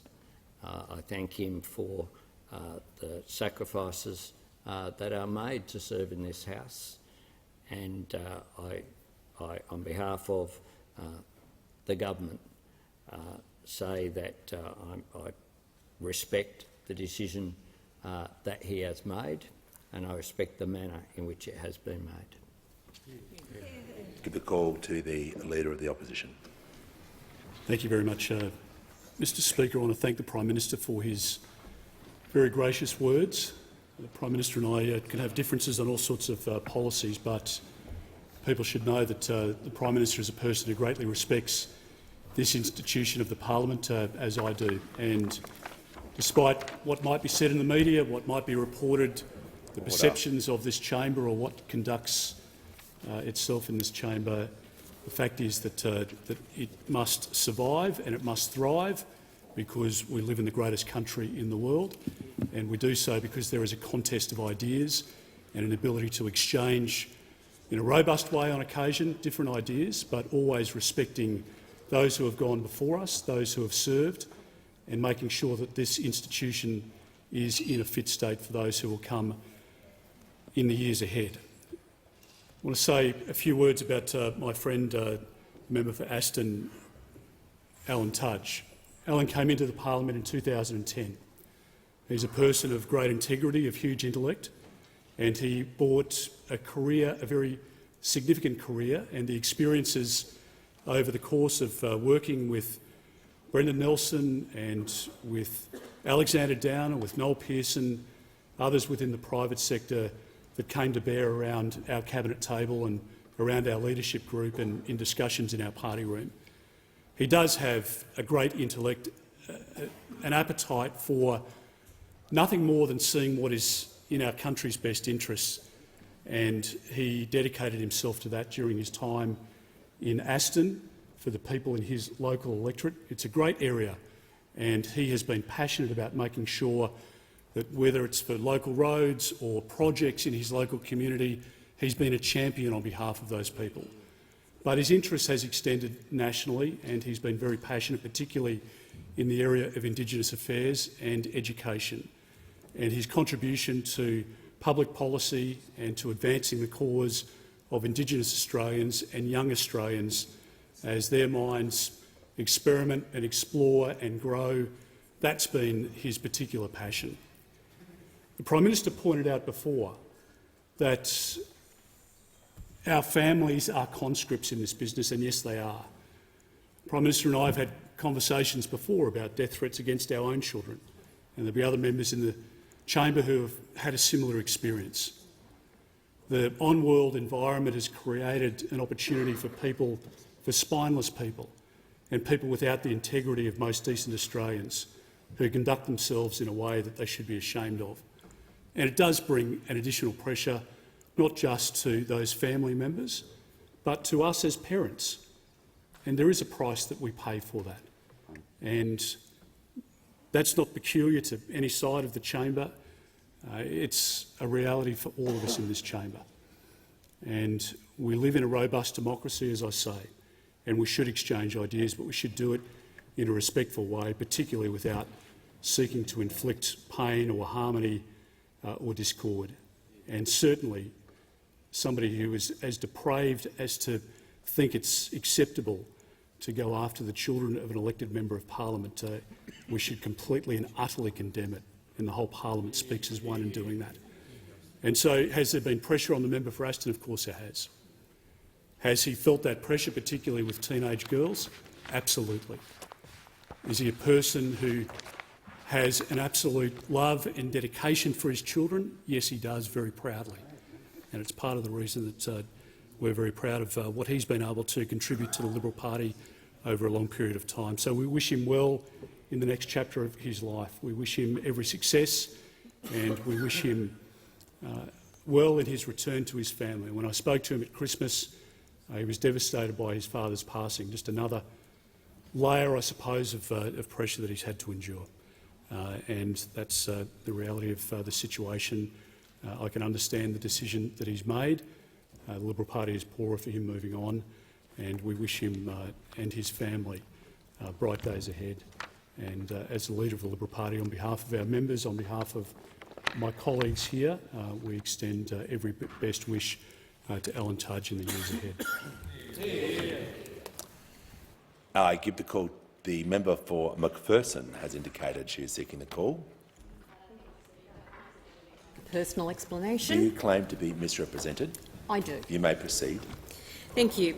Yesterday, the 8th of February, at approximately 4:25 p.m, the Minister for Home Affairs deliberately entered the chamber and sought to add to her answer in question time that day regarding when the Prime Minister's office was first informed that the designation of Nauru as a regional processing country had lapsed. With reference to me, the Minister for Home Affairs said, and I quote, "She," referring to me, "was personally informed 2 days ago in a briefing with officials that the first time the Department of Home Affairs notified my office of the issue was late in the evening on 15 December. End of quote. Mr Speaker, that is untrue.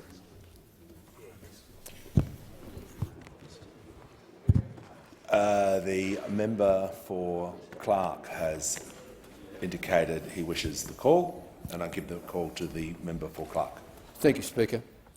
Speaker, I seek leave to move the following motion. 1.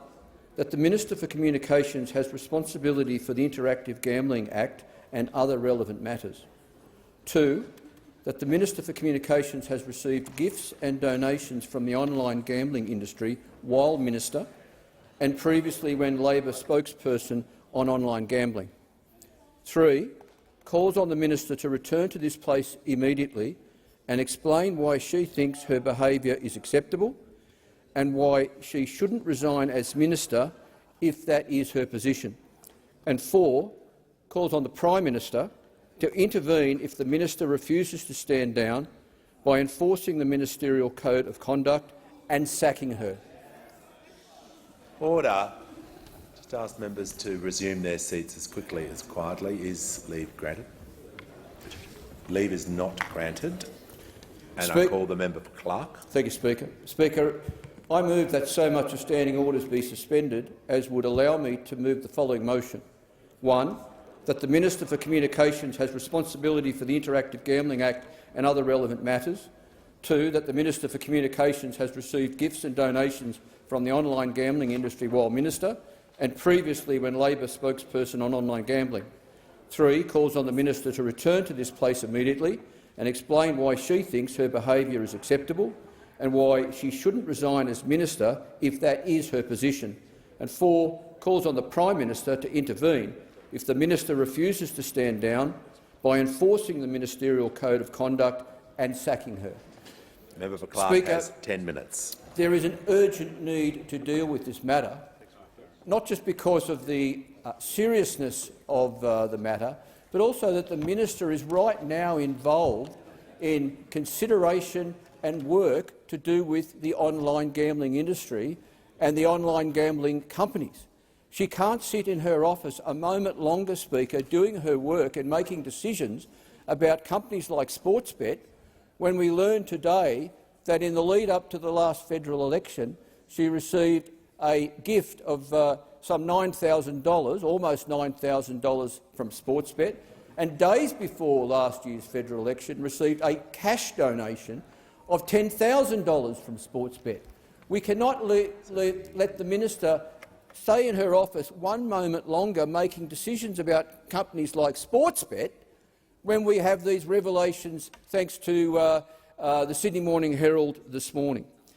Speaker, today's revelations too are just the tip of the iceberg, because when we look at the register of interests of the Minister for Communications, we see a pattern of behaviour which altogether well and truly shows that she has poor judgment, has conflicts of interest and should not spend a moment longer as the Minister for Communications.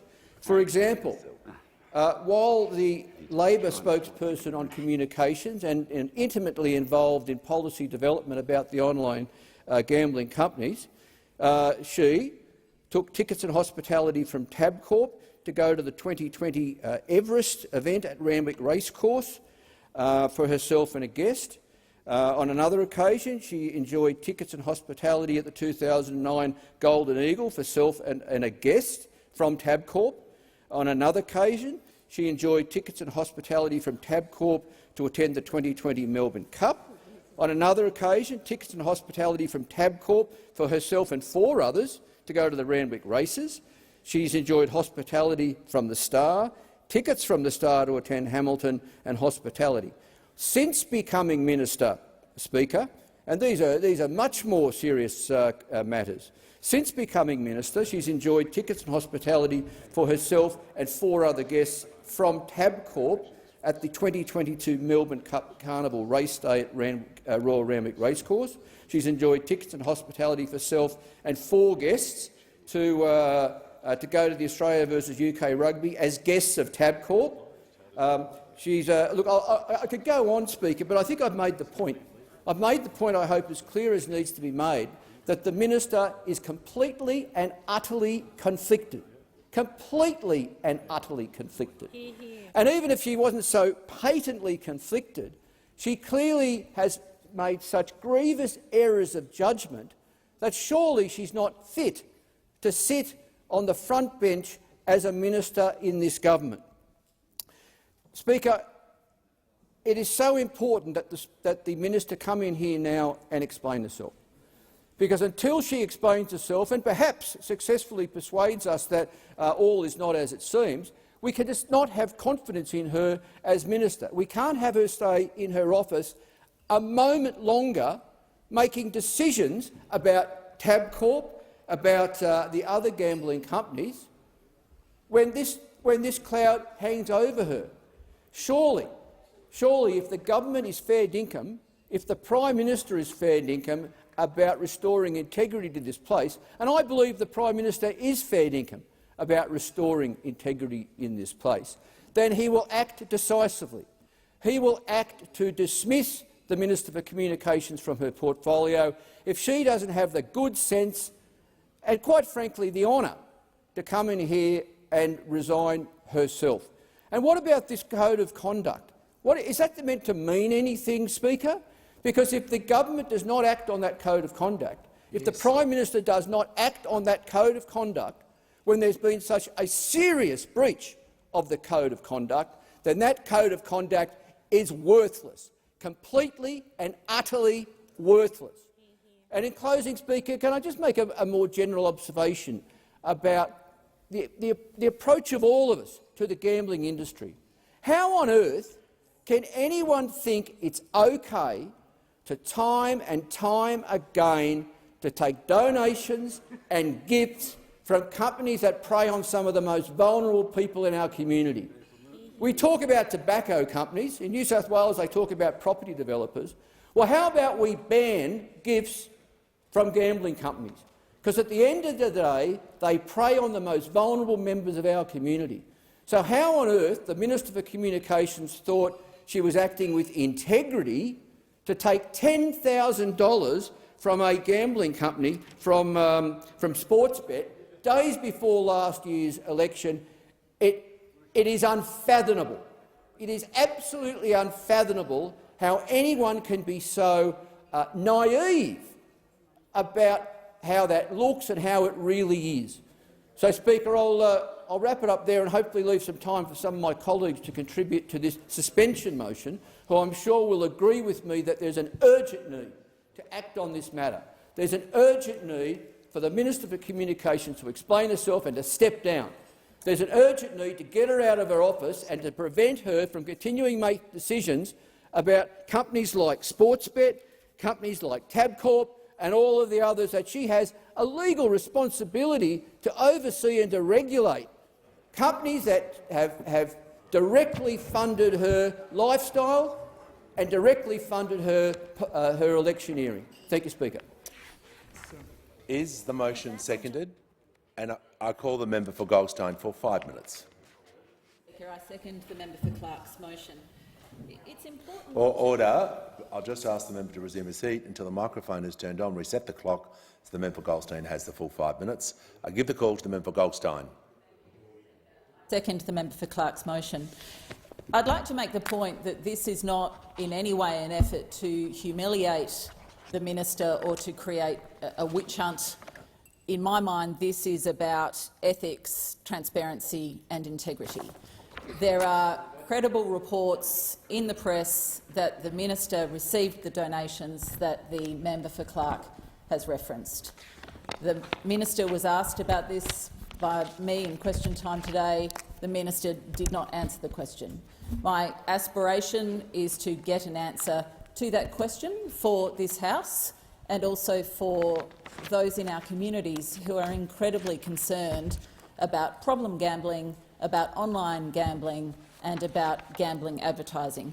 Indeed, I would say that this is one of the most hot-button issues that I discuss. Whenever I raise it, I am avalanched with people saying, yes, we must do something about this. In that context, with an inquiry on foot, it seems at the very least appropriate that we receive a proper explanation from the minister about these donations. Indeed, the opacity around the donations and the fact that the minister didn't have to declare them, but the reason we found out about it was because of a declaration from the company that gave them, which was Sportsbet, says a lot about the system of donation transparency.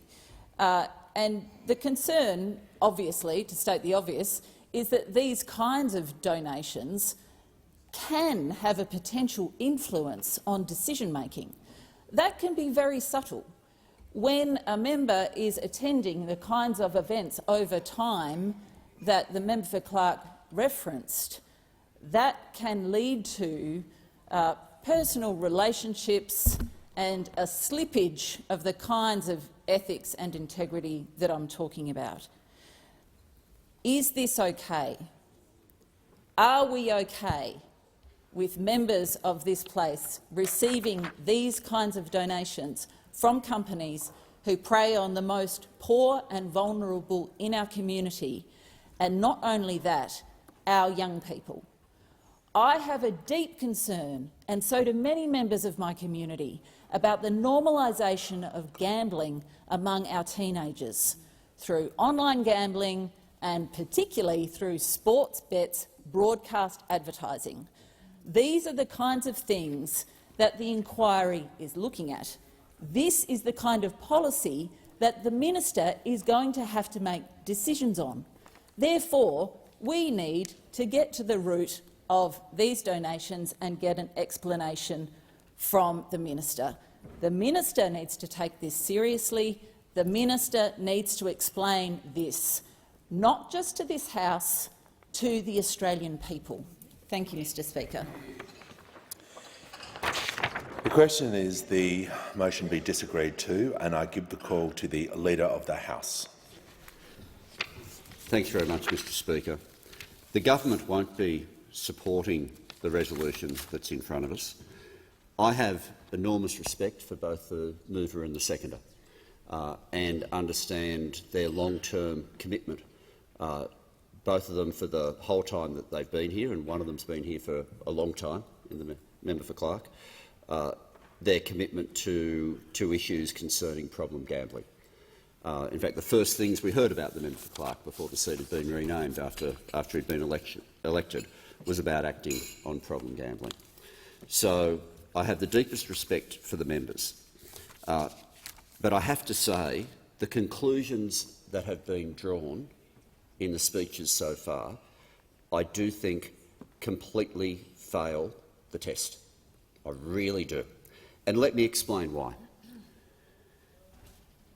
When you say that the minister has breached the Code of Conduct without quoting from the Code of Conduct, that's a bit of a giveaway.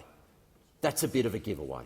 Because what the minister has done is the minister was asked on the floor of the parliament and has already answered that every single requirement under the code that a minister has to abide by with respect to disclosure has been met, that every single requirement under the code that a minister is obliged to follow has been met. All donations the minister receives are compliant with the disclosure requirements of the AEC, are compliant with the disclosure requirements of the Register of Members' Interests and are compliant with the disclosure requirements of the Ministerial Code of Conduct. The Minister for Communications, just as I have deep respect for the mover and seconder here, let me say without a doubt, the Minister for Communications is a person of extraordinary ability and impeccable integrity. Yeah. I have known the minister for many, many years. But the test as well to the argument that's been put to the House is how has the minister behaved with respect to problem gambling since becoming the minister? Because in every action, the level of protection that the government is providing in terms of delivering stronger harm minimisation is something that has been led by the minister. So the government is committed to reducing harms from online gambling, and who is the person leading that debate within the government? The Minister for Communications. The government strongly supports the implementation of the National Self-Exclusion Register. Who's the person leading that charge within the government on the Self-Exclusion Register? The Minister for Communications. We are committed to getting it done, and the Minister for Communications is a person driving, making sure that we get that done. BetStop will allow consumers to exclude themselves from the licensed phone and internet wagering. It's a critically important reform. It's something that the different donors that have just been referred to, I suspect some of them are not mad keen on. But the minister, as a person of integrity, driving an agenda within the Albanese Labor government, has not altered the principles that she holds one bit. One bit. Nor is there any argument from the movers and seconder of this resolution that she in fact has. The minister is also delivering reforms to reduce harm. The Minister for Communications has given her department clear and specific direction which emphasises that the principle underpinning each stream of work must be about minimising harm. These sorts of principles are exactly the sorts of principles that I heard in speeches when the member for Clark first came into this parliament in 2010. And no one has heard the Minister for Communications say anything different. For the allegation to be put that simply because all disclosures have been met with, the fact that nothing was hidden, the fact that everything's been made public, and the fact that she has pursued an agenda that has only taken policies of the Australian government further on harm minimisation makes the case as to why this resolution should not be supported. The Minister for Communications is committed to guaranteeing that online gambling takes place under a robust legislative framework with strong consumer protections, including through the continued implementation of the national framework. So for every issue that's been raised in the speeches where people have said, oh, but the minister's responsible for this issue, yes, and she's doing more on harm minimisation. And then we hear, oh, the Minister for Communications is responsible on another aspect of issues affecting gaming and gambling and problem gambling. And yes, and what policies has she taken? In every sense. The policies that were the policies of the Government of Australia before the last election have only been strengthened under the Minister for Communications. Only been strengthened. So in terms of wanting to put this sort of resolution, which is an extraordinary resolution and something that normally we get to some point of a case having built against someone, well, the case is the exact opposite. If we had a minister who had been hiding information, and we've had a few debates like that over the years, that would be one argument. And yet we have no argument whatsoever that there is anyone who has fallen short on the disclosure requirements. We have no argument from anyone that a syllable of the code has been breached. And we have no argument from anyone that there has been a moment in time when the Minister for Communications has made life easier for the gaming companies. If you can't make a case that the minister has behaved improperly in either the obligations that you have as a member or as a minister, and that the only actions the minister has taken are the opposite of what the donors might have wanted, how on earth do we get to the point where we've got a resolution like this before the parliament? There were many occasions over the last 9 years, because the question would always come to me, are we ready to move a resolution against this particular minister? And yet there were lots of times when we got there. But it was never a situation where they had kept every obligation under the code. It was never a situation where they had done the exact sorts of policy, where they had pursued the exact sorts of policies that we in fact wanted them to pursue. And so to now be in a situation where someone of impeccable integrity and extraordinary ability is being subjected to a resolution like this, I simply have to say to the members who have moved and seconded this, for whom I continue to have the deepest respect, I do not see how this passes the tests that we have applied in this parliament for such a long time. I just don't see it. So I respect absolutely that the members who have spoken so far, and I suspect the members who will speak subsequently, are members who are deeply passionate about the parliament wanting to do more on problem gambling. And that is a right and proper thing for a member of parliament to want to pursue here in this place. I have no doubt about the integrity of the members who have spoken already and who will continue to speak in this debate, about how they will take every opportunity to continue to pursue that cause, to get a better deal for a whole lot of genuinely vulnerable people who are hurt by gambling. But to use as a mechanism an attack on a minister where we can't actually find anything that they've done that's wrong, where we can't actually find any part of the code that the minister's breached, where we can't actually find any time where the donations that have been referred to actually had an impact on behaviour, where we can't find a single moment in time where a single disclosure that is obliged to occur failed to occur, then why on earth are we having this debate at all? By all means, move a suspension about problem gambling. Move a suspension putting pressure on the government and the opposition to do more on that issue. I get all of that.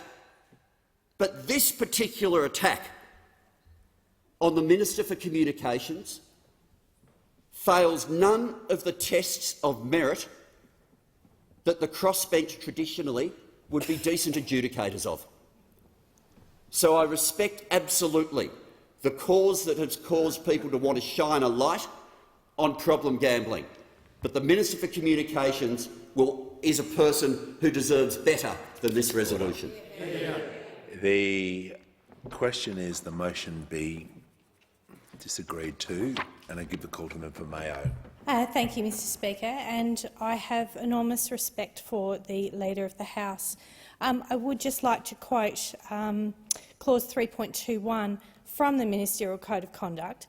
Ministers must not seek or accept any kind of benefit or other valuable consideration, either for themselves or for others, in connection with performing or not performing any element of their official duties as minister.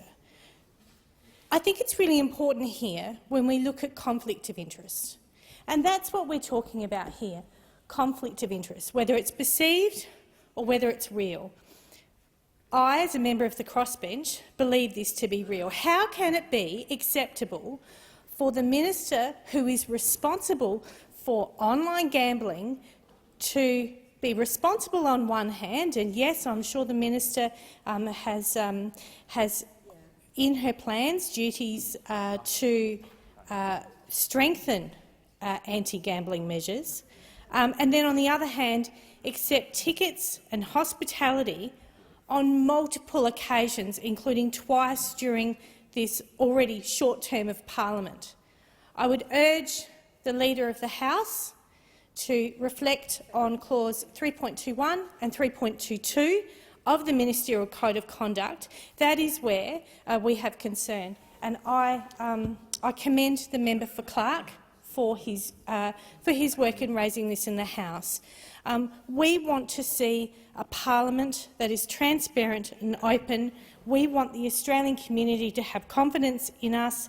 Perhaps, there's a desensitisation here, but it's incredibly important that the minister has a separation between hospitality from gambling companies and her role as minister. And I believe that Clause 3.21 and 3.22 have been breached in this regard, and it is a matter of urgency that the minister comes down to this chamber and explains herself. The question is the motion be disagreed to, and give the call to the Minister for Health.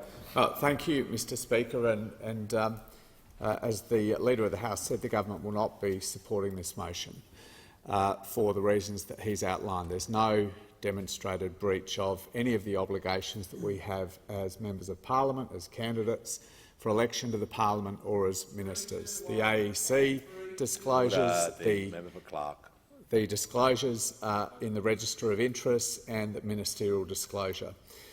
There are a number of issues that I suspect lie behind this. The Leader of the House has reflected, I think, and recognised the commitment to action against problem gambling that a number of members of the House have, perhaps most notably demonstrated by the career of the member for Clark, but so many members of the House have a background in action against problem gambling, and we can have debates about that as are happening right now in the New South Wales election. Also, what lies behind here is what I know is that a number of members, particularly on the crossbench, were elected on a strong agenda of transparency. Again, though, this is something that the Labor Party has been arguing for many, many years, going back to the Howard government. Now, we have been arguing for strong reforms to AEC disclosure, unsuccessfully, I have to say unfortunately, for lower thresholds for disclosure of donations, for real-time disclosure of donations. These are agendas that we, as a Labor Party, have been arguing for many, many years. No person in this House has the sole responsibility for arguing for transparency. We've been doing this, and the Special Minister of State continues to say that we will remain true to the commitments we've been making for years to improve transparency and disclosure of donations through the Electoral Commission legislation and the operations of the Electoral Commission. We've also been making that very clear in the statement of ministerial obligations. The Prime Minister has made that clear from the day of our election as a new government, that he intended to lead a government that had much stronger standards around ministerial disclosure than, frankly, was demonstrated over the past 9 years. And our ministers have been true to those standards, and I don't think there's anything in the arguments that have been made in this short debate that indicate that the Minister for Communications has done otherwise. It is very clear, as the Leader of the House has said, she has not taken a backward step. Might not be the full action that the member for Clark and others on the crossbench would like around issues to do with gambling and online gambling in particular, but she has not taken a backward step in this area. Has concluded. The question is the motion be disagreed to. I'll put the question. All of those of opinion say aye. Disagreed to. I will state the question again, just for clarity of the House. The question is the motion be disagreed to. All of those opinions say aye. Against no. I think the ayes have it. Noes have it. Division is required. Ring the bells for 4 minutes.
Lock the doors. The question is the motion be disagreed to. I appoint the honourable members for Werriwa and Bean as tellers for the ayes and the honourable members for Kooyong and Wentworth as tellers for the noes.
Order.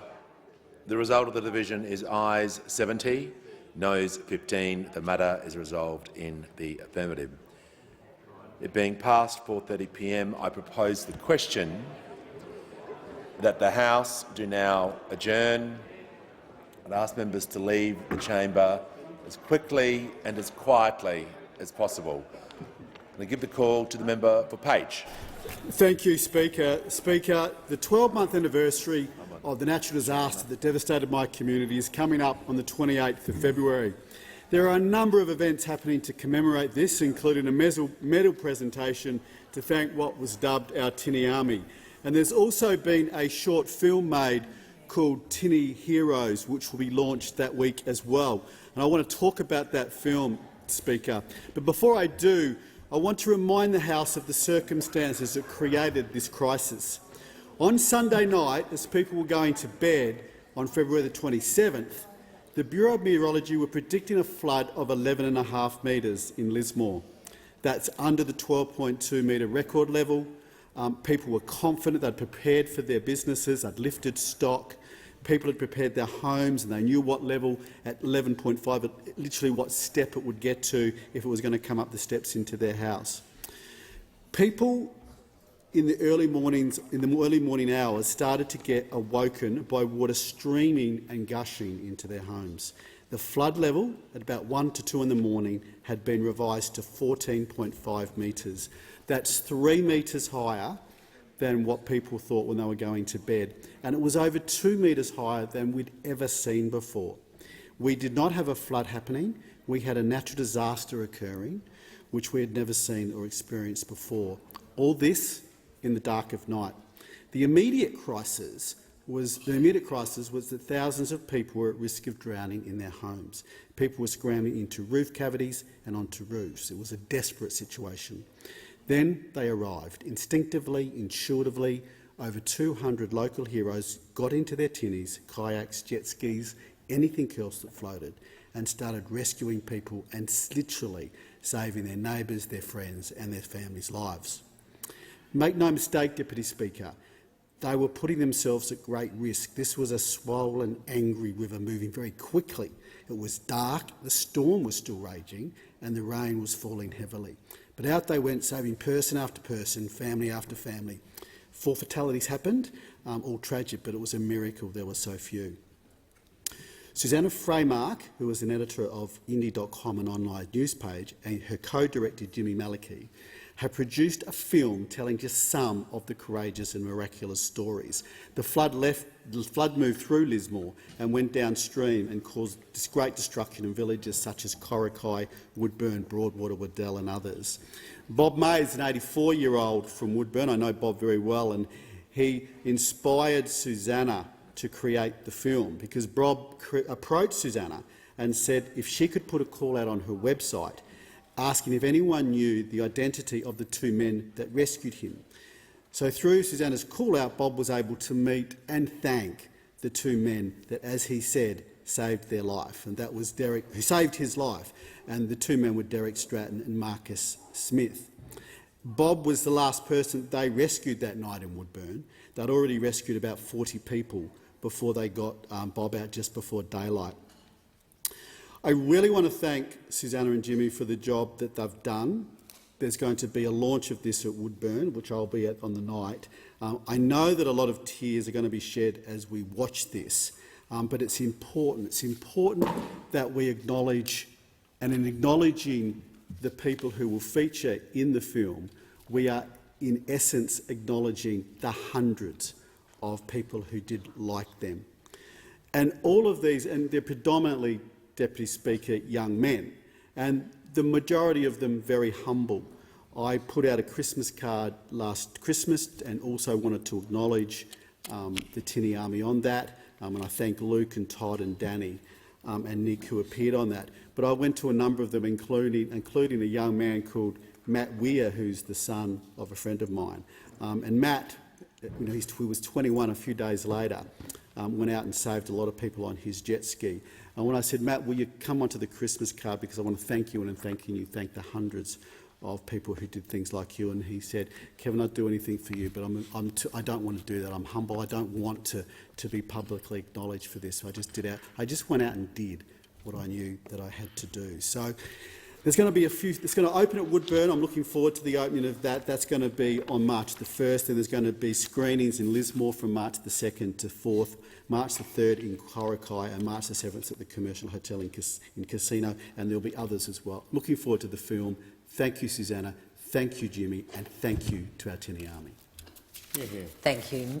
Member for Corangamite. Thank you, Deputy Speaker. Children are our most precious resource. We know the first 5 years of a child's life is crucial. Early years shapes the person we each become. When we invest in our children, we invest in our future. And that's why Labor made one of its most significant commitments at the last election to families across the nation to cut the cost of childcare. In November last year, the Albanese government delivered on that commitment, passing legislation through the parliament. The government's reform bill will cut the cost of childcare for about 1.26 million families, and 96% of families with children in early childhood education and care will benefit from this reform. The legislation gives children access to critical early education they may not have otherwise received. The cheaper childcare reform is good for kids, it's good for families, and it's good for our economy. Cheaper childcare will help families with young children in rapid growth areas, like those in my electorate of Corangamite, including suburbs like Charlemont, Ashbury Estate and Anchorage, all within the high-growth area of Armstrong Creek, or established areas with fast-growing estates like Bannockburn, Grovedale, Leopold, Torquay and Ocean Grove. Young families in these areas know all too well the rising costs of childcare, costs that have soared across the nation by 41% in the past 8 years. It's clear that parents, particularly women, want to make the best choices for their families around childcare, early education and, importantly, workforce participation. Women want to choose to progress their career, develop their skills and earn more. Our childcare reforms will help women to do this. There are some 6,000 families currently using approved childcare within my electorate. Of those, some 5,800 will directly benefit from our government's cheaper childcare. From July, our government will lift the maximum childcare subsidy rate to 90% for families with a combined income of under $80,000. It will also increase subsidy rates for families earning less than $530,000 annually. Analysis by Treasury indicates this policy will mean up to 37,000 extra full-time workers in Australia, and they will be available for businesses in the next financial year. I've met with many families in my electorate who have sat down with a calculator and figured out that under current arrangements, working an extra day or an extra 2 days is just not worth it financially. Under our legislation, families will have the option to go back to work, knowing they can afford quality childcare, earn more and save more. According to the Bureau of Statistics, over the last year, 73,000 people who wanted to work didn't look for work because they couldn't make childcare costs work for them. What a lost opportunity for these parents and for their children, because research shows that these early preschool years are significant formative years. Children learn to play through interaction with others. They learn more and develop their skills. It prepares them for school and it prepares them for life. We know that when we invest in these early years, we get better outcomes for them later on. Under our reforms, a family on the median combined income of $120,000 with one child in early childhood education will save $1,780 in the first year. $1,780. That is significant and it is good news. The Albanese government is also introducing reforms to help more Indigenous children into early education. As part of the government's cheaper childcare, all Indigenous children will be able to access 36 hours of subsidised childcare a fortnight from July. These simple changes will benefit around 6,600 First Nations families. The government knows that things are tough for many families in our community, and that's why the Albanese government is taking a number of practical steps. Cutting the cost of childcare through legislation is a significant cost saver that will help to ease the squeeze on many families. It will help women to return to work, it will improve the wages of families, it will improve the future for children, and importantly, it will make it easier for families across our nation. This is a reform. It is only one element of the Albanese government package to foster a better and more caring and inclusive Australia. Thank you. Thank you. And the member for Indi. Thank you, Madam Deputy Speaker. Madam Deputy Speaker, obesity rates in Australia are among the highest in the world. 1 in 4 of our children are overweight or obese. Last year, the ABC ran a series called Magda's Big National Health Check, and it highlighted this issue. It featured Mansfield, a marvellous little town in my community of Indi. It featured them as a town that was doing something about this issue.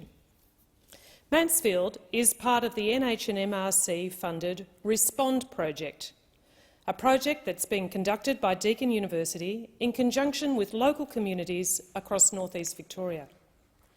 Put simply, Respond is a shared, community-led approach to support children to be healthy by upskilling community members to come up with local solutions to having a healthy diet. As a baseline, a range of health-related data was collected by Deakin University in 2019 from 190 local students across years 2, 4 and 6, giving specific insight into the health and well-being of our Mansfield children. 2 key findings from that baseline data were that 21% of boys and 24% of girls lived with overweight or obesity. Only 11% of the boys and 12% of the girls met daily vegetable intake requirements. Deakin University then worked with Mansfield District Hospital Health Promotion Team and the Mansfield community to answer the question, what helps and what discourages our children to eat healthily and be physically active? The community came together and brainstormed action ideas that would see Mansfield become a healthier place to live. Mansfield District Hospital put their money literally where their mouth was, and they funded a project coordinator from their very cash-strapped health promotion budget. And I want to underscore that, Madam Deputy Speaker, because any local health service, to find money for health promotion, unfortunately, is extremely difficult. So they saw this as a way that ultimately they could do something for their community. And here's a taste of what the Mansfield community are doing. Firstly, there's the Mansfield Fresh Food Drive. Volunteers collect excess locally grown produce and then local families come and access it for free, eliminating a major barrier to vegetable consumption for families, that being cost. Secondly, they designed a program called Active Footpaths, a series of stickers installed on residential footpaths across the township that encourage passers-by to stop and complete a range of different exercises. And you can imagine how much fun the kids are having doing this and encouraging adults to do it at the same time. They set up a Soup for Schools program. The food technology class at the local secondary college got involved, and they prepare soup each week during Term 3 and deliver it to one of the local primary schools to serve to the students for lunch. The children not only eat the soup, but they receive recipe cards and encouraged to recreate the meal at home with their families, thus pursuing this lifelong learning, not only for them, but for their mothers and fathers and sometimes their grandparents too, who may be at home. The list goes on. In fact, Mansfield has delivered a total of 21 initiatives. This is all coming from a small town, specific to the needs of its own community since this program began. Mansfield District Hospital has learnt that when a local health service works hand in hand with the community in the design and implementation of change, their health promotion efforts are vastly more successful. It's classic bottom-up. I'm so proud of Mansfield, and I want to congratulate some key people who've made this happen and are continuing to make it happen. Firstly, Lucy Marks, Integrated Health Promotion Coordinator, Melanie Green, Director of Operations, Mansfield Respond Volunteers, the CEO and leader of Mansfield Health, Cameron Butler, and the board of Mansfield Health. And we can't forget these people because they're volunteers pushing forward for this as well. And I want to acknowledge the work of Professor Stephen Allender and his team from Deakin University. Thank you for partnering with the community of Mansfield in my electorate. You're really making a difference. You're translating evidence into practice, and this is what we've got to do in rural and regional Australia. It's no good to continue to think that we have worse health outcomes than anyone else. We need to focus on what we're doing really well, and Mansfield is an exemplar of that. Thank you. The member for Canberra. Thank you, Deputy Speaker. It is with immense sadness that I rise to speak following the death of Professor Anne Harding, AO, groundbreaking economist and the founder and director for 16 years of the National Centre for Social and Economic Modelling, NATSEM, at the University of Canberra. She was a woman of incredible intellect, drive and vision, who had a deep commitment to quality research and putting evidence at the centre of public policy decision-making. She was committed to decision-makers putting the needs and impacts on Australians at the centre of their thinking as they made policies that affect us all. She was a strong female leader who was a mentor to many and gave great opportunities to women around her. She was a person who cared deeply about other people, and I had the great privilege to see all of this firsthand as I worked with her at NATSEM for many years. She pioneered microsimulation in Australia. This is the modelling of the impact of policies, particularly tax and transfer policies, on households and individuals. And she also put the analysis of poverty and inequality at the centre of the public policy discussion. Through NATSEM, she built the capability of this type of modelling in Australia and built a community of people that continue this work today. And through that tight-knit community of micro-simulators across academia and the public service, particularly Treasury and the Department of Social Services, most of them would have NATSEM and Anne to thank for building that capability, and we all have her to thank for enabling this kind of analysis to inform policy. She fostered an environment in which wonderful work was done, but also many relationships, professional and personal, have continued to this day. And so many people were part of that really positive culture. Too many to name, but some of my amazing former colleagues are here in the chamber today. And it was no accident, because that was what Anne built in establishing NATSEM. After graduating from Sydney University with honours in economics, Anne worked as a journalist and then at the Parliamentary Library and in the public service. She then went to the London School of Economics, where she completed her PhD, Lifetime Income Distribution and Redistribution in Australia, Applications of a Dynamic Cohort Microsimulation Model, winning a British Council scholarship. It was after that she established NATSEM at the University of Canberra in 1993. She was just 34 and one of the youngest women ever appointed as a professor. At the time, she said, as quoted in the Canberra Times, "The reason for making the centre an independent institution is that it will be available as a national resource to anyone who wants to use it for strategic planning and to help improve the level of social and economic policy making. It's going to help construct a much more informed debate about social policy." And it did. At the time, the then Minister for Health, Housing and Community Services, Brian Howe, stated that there is currently a critical lack of information about the actual impact of government policy and programs on the people we are seeking to help. The models being developed by NATSEM will substantially fill that void and will help governments to target health and welfare services so they better meet the needs of all Australians. And the impact of NATSEM was seen in some of the biggest policy debates of the last few decades, including the GST, the impact of moving sole parents onto the unemployment benefit, and then NATSEM work really highlighted the terrible impacts of the Coalition's 2014 budget. But they also provided incredible information on health, regional modelling, effective marginal tax rates, childcare and education, and contributed to wage cases. In 2016, Anne was awarded the Order of Australia, and according to her appointment, she co-authored or authored over 300 books.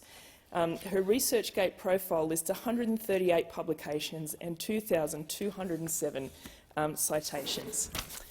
On a personal note, without the opportunities Anne gave me and her encouragement and mentoring, this shy person who started at NatSem could never have dreamed to do public speaking, or least of all, to be in this place. Thank you, Anne. Rest in peace. Thank you. And the member for Petrie. Thank you, Speaker.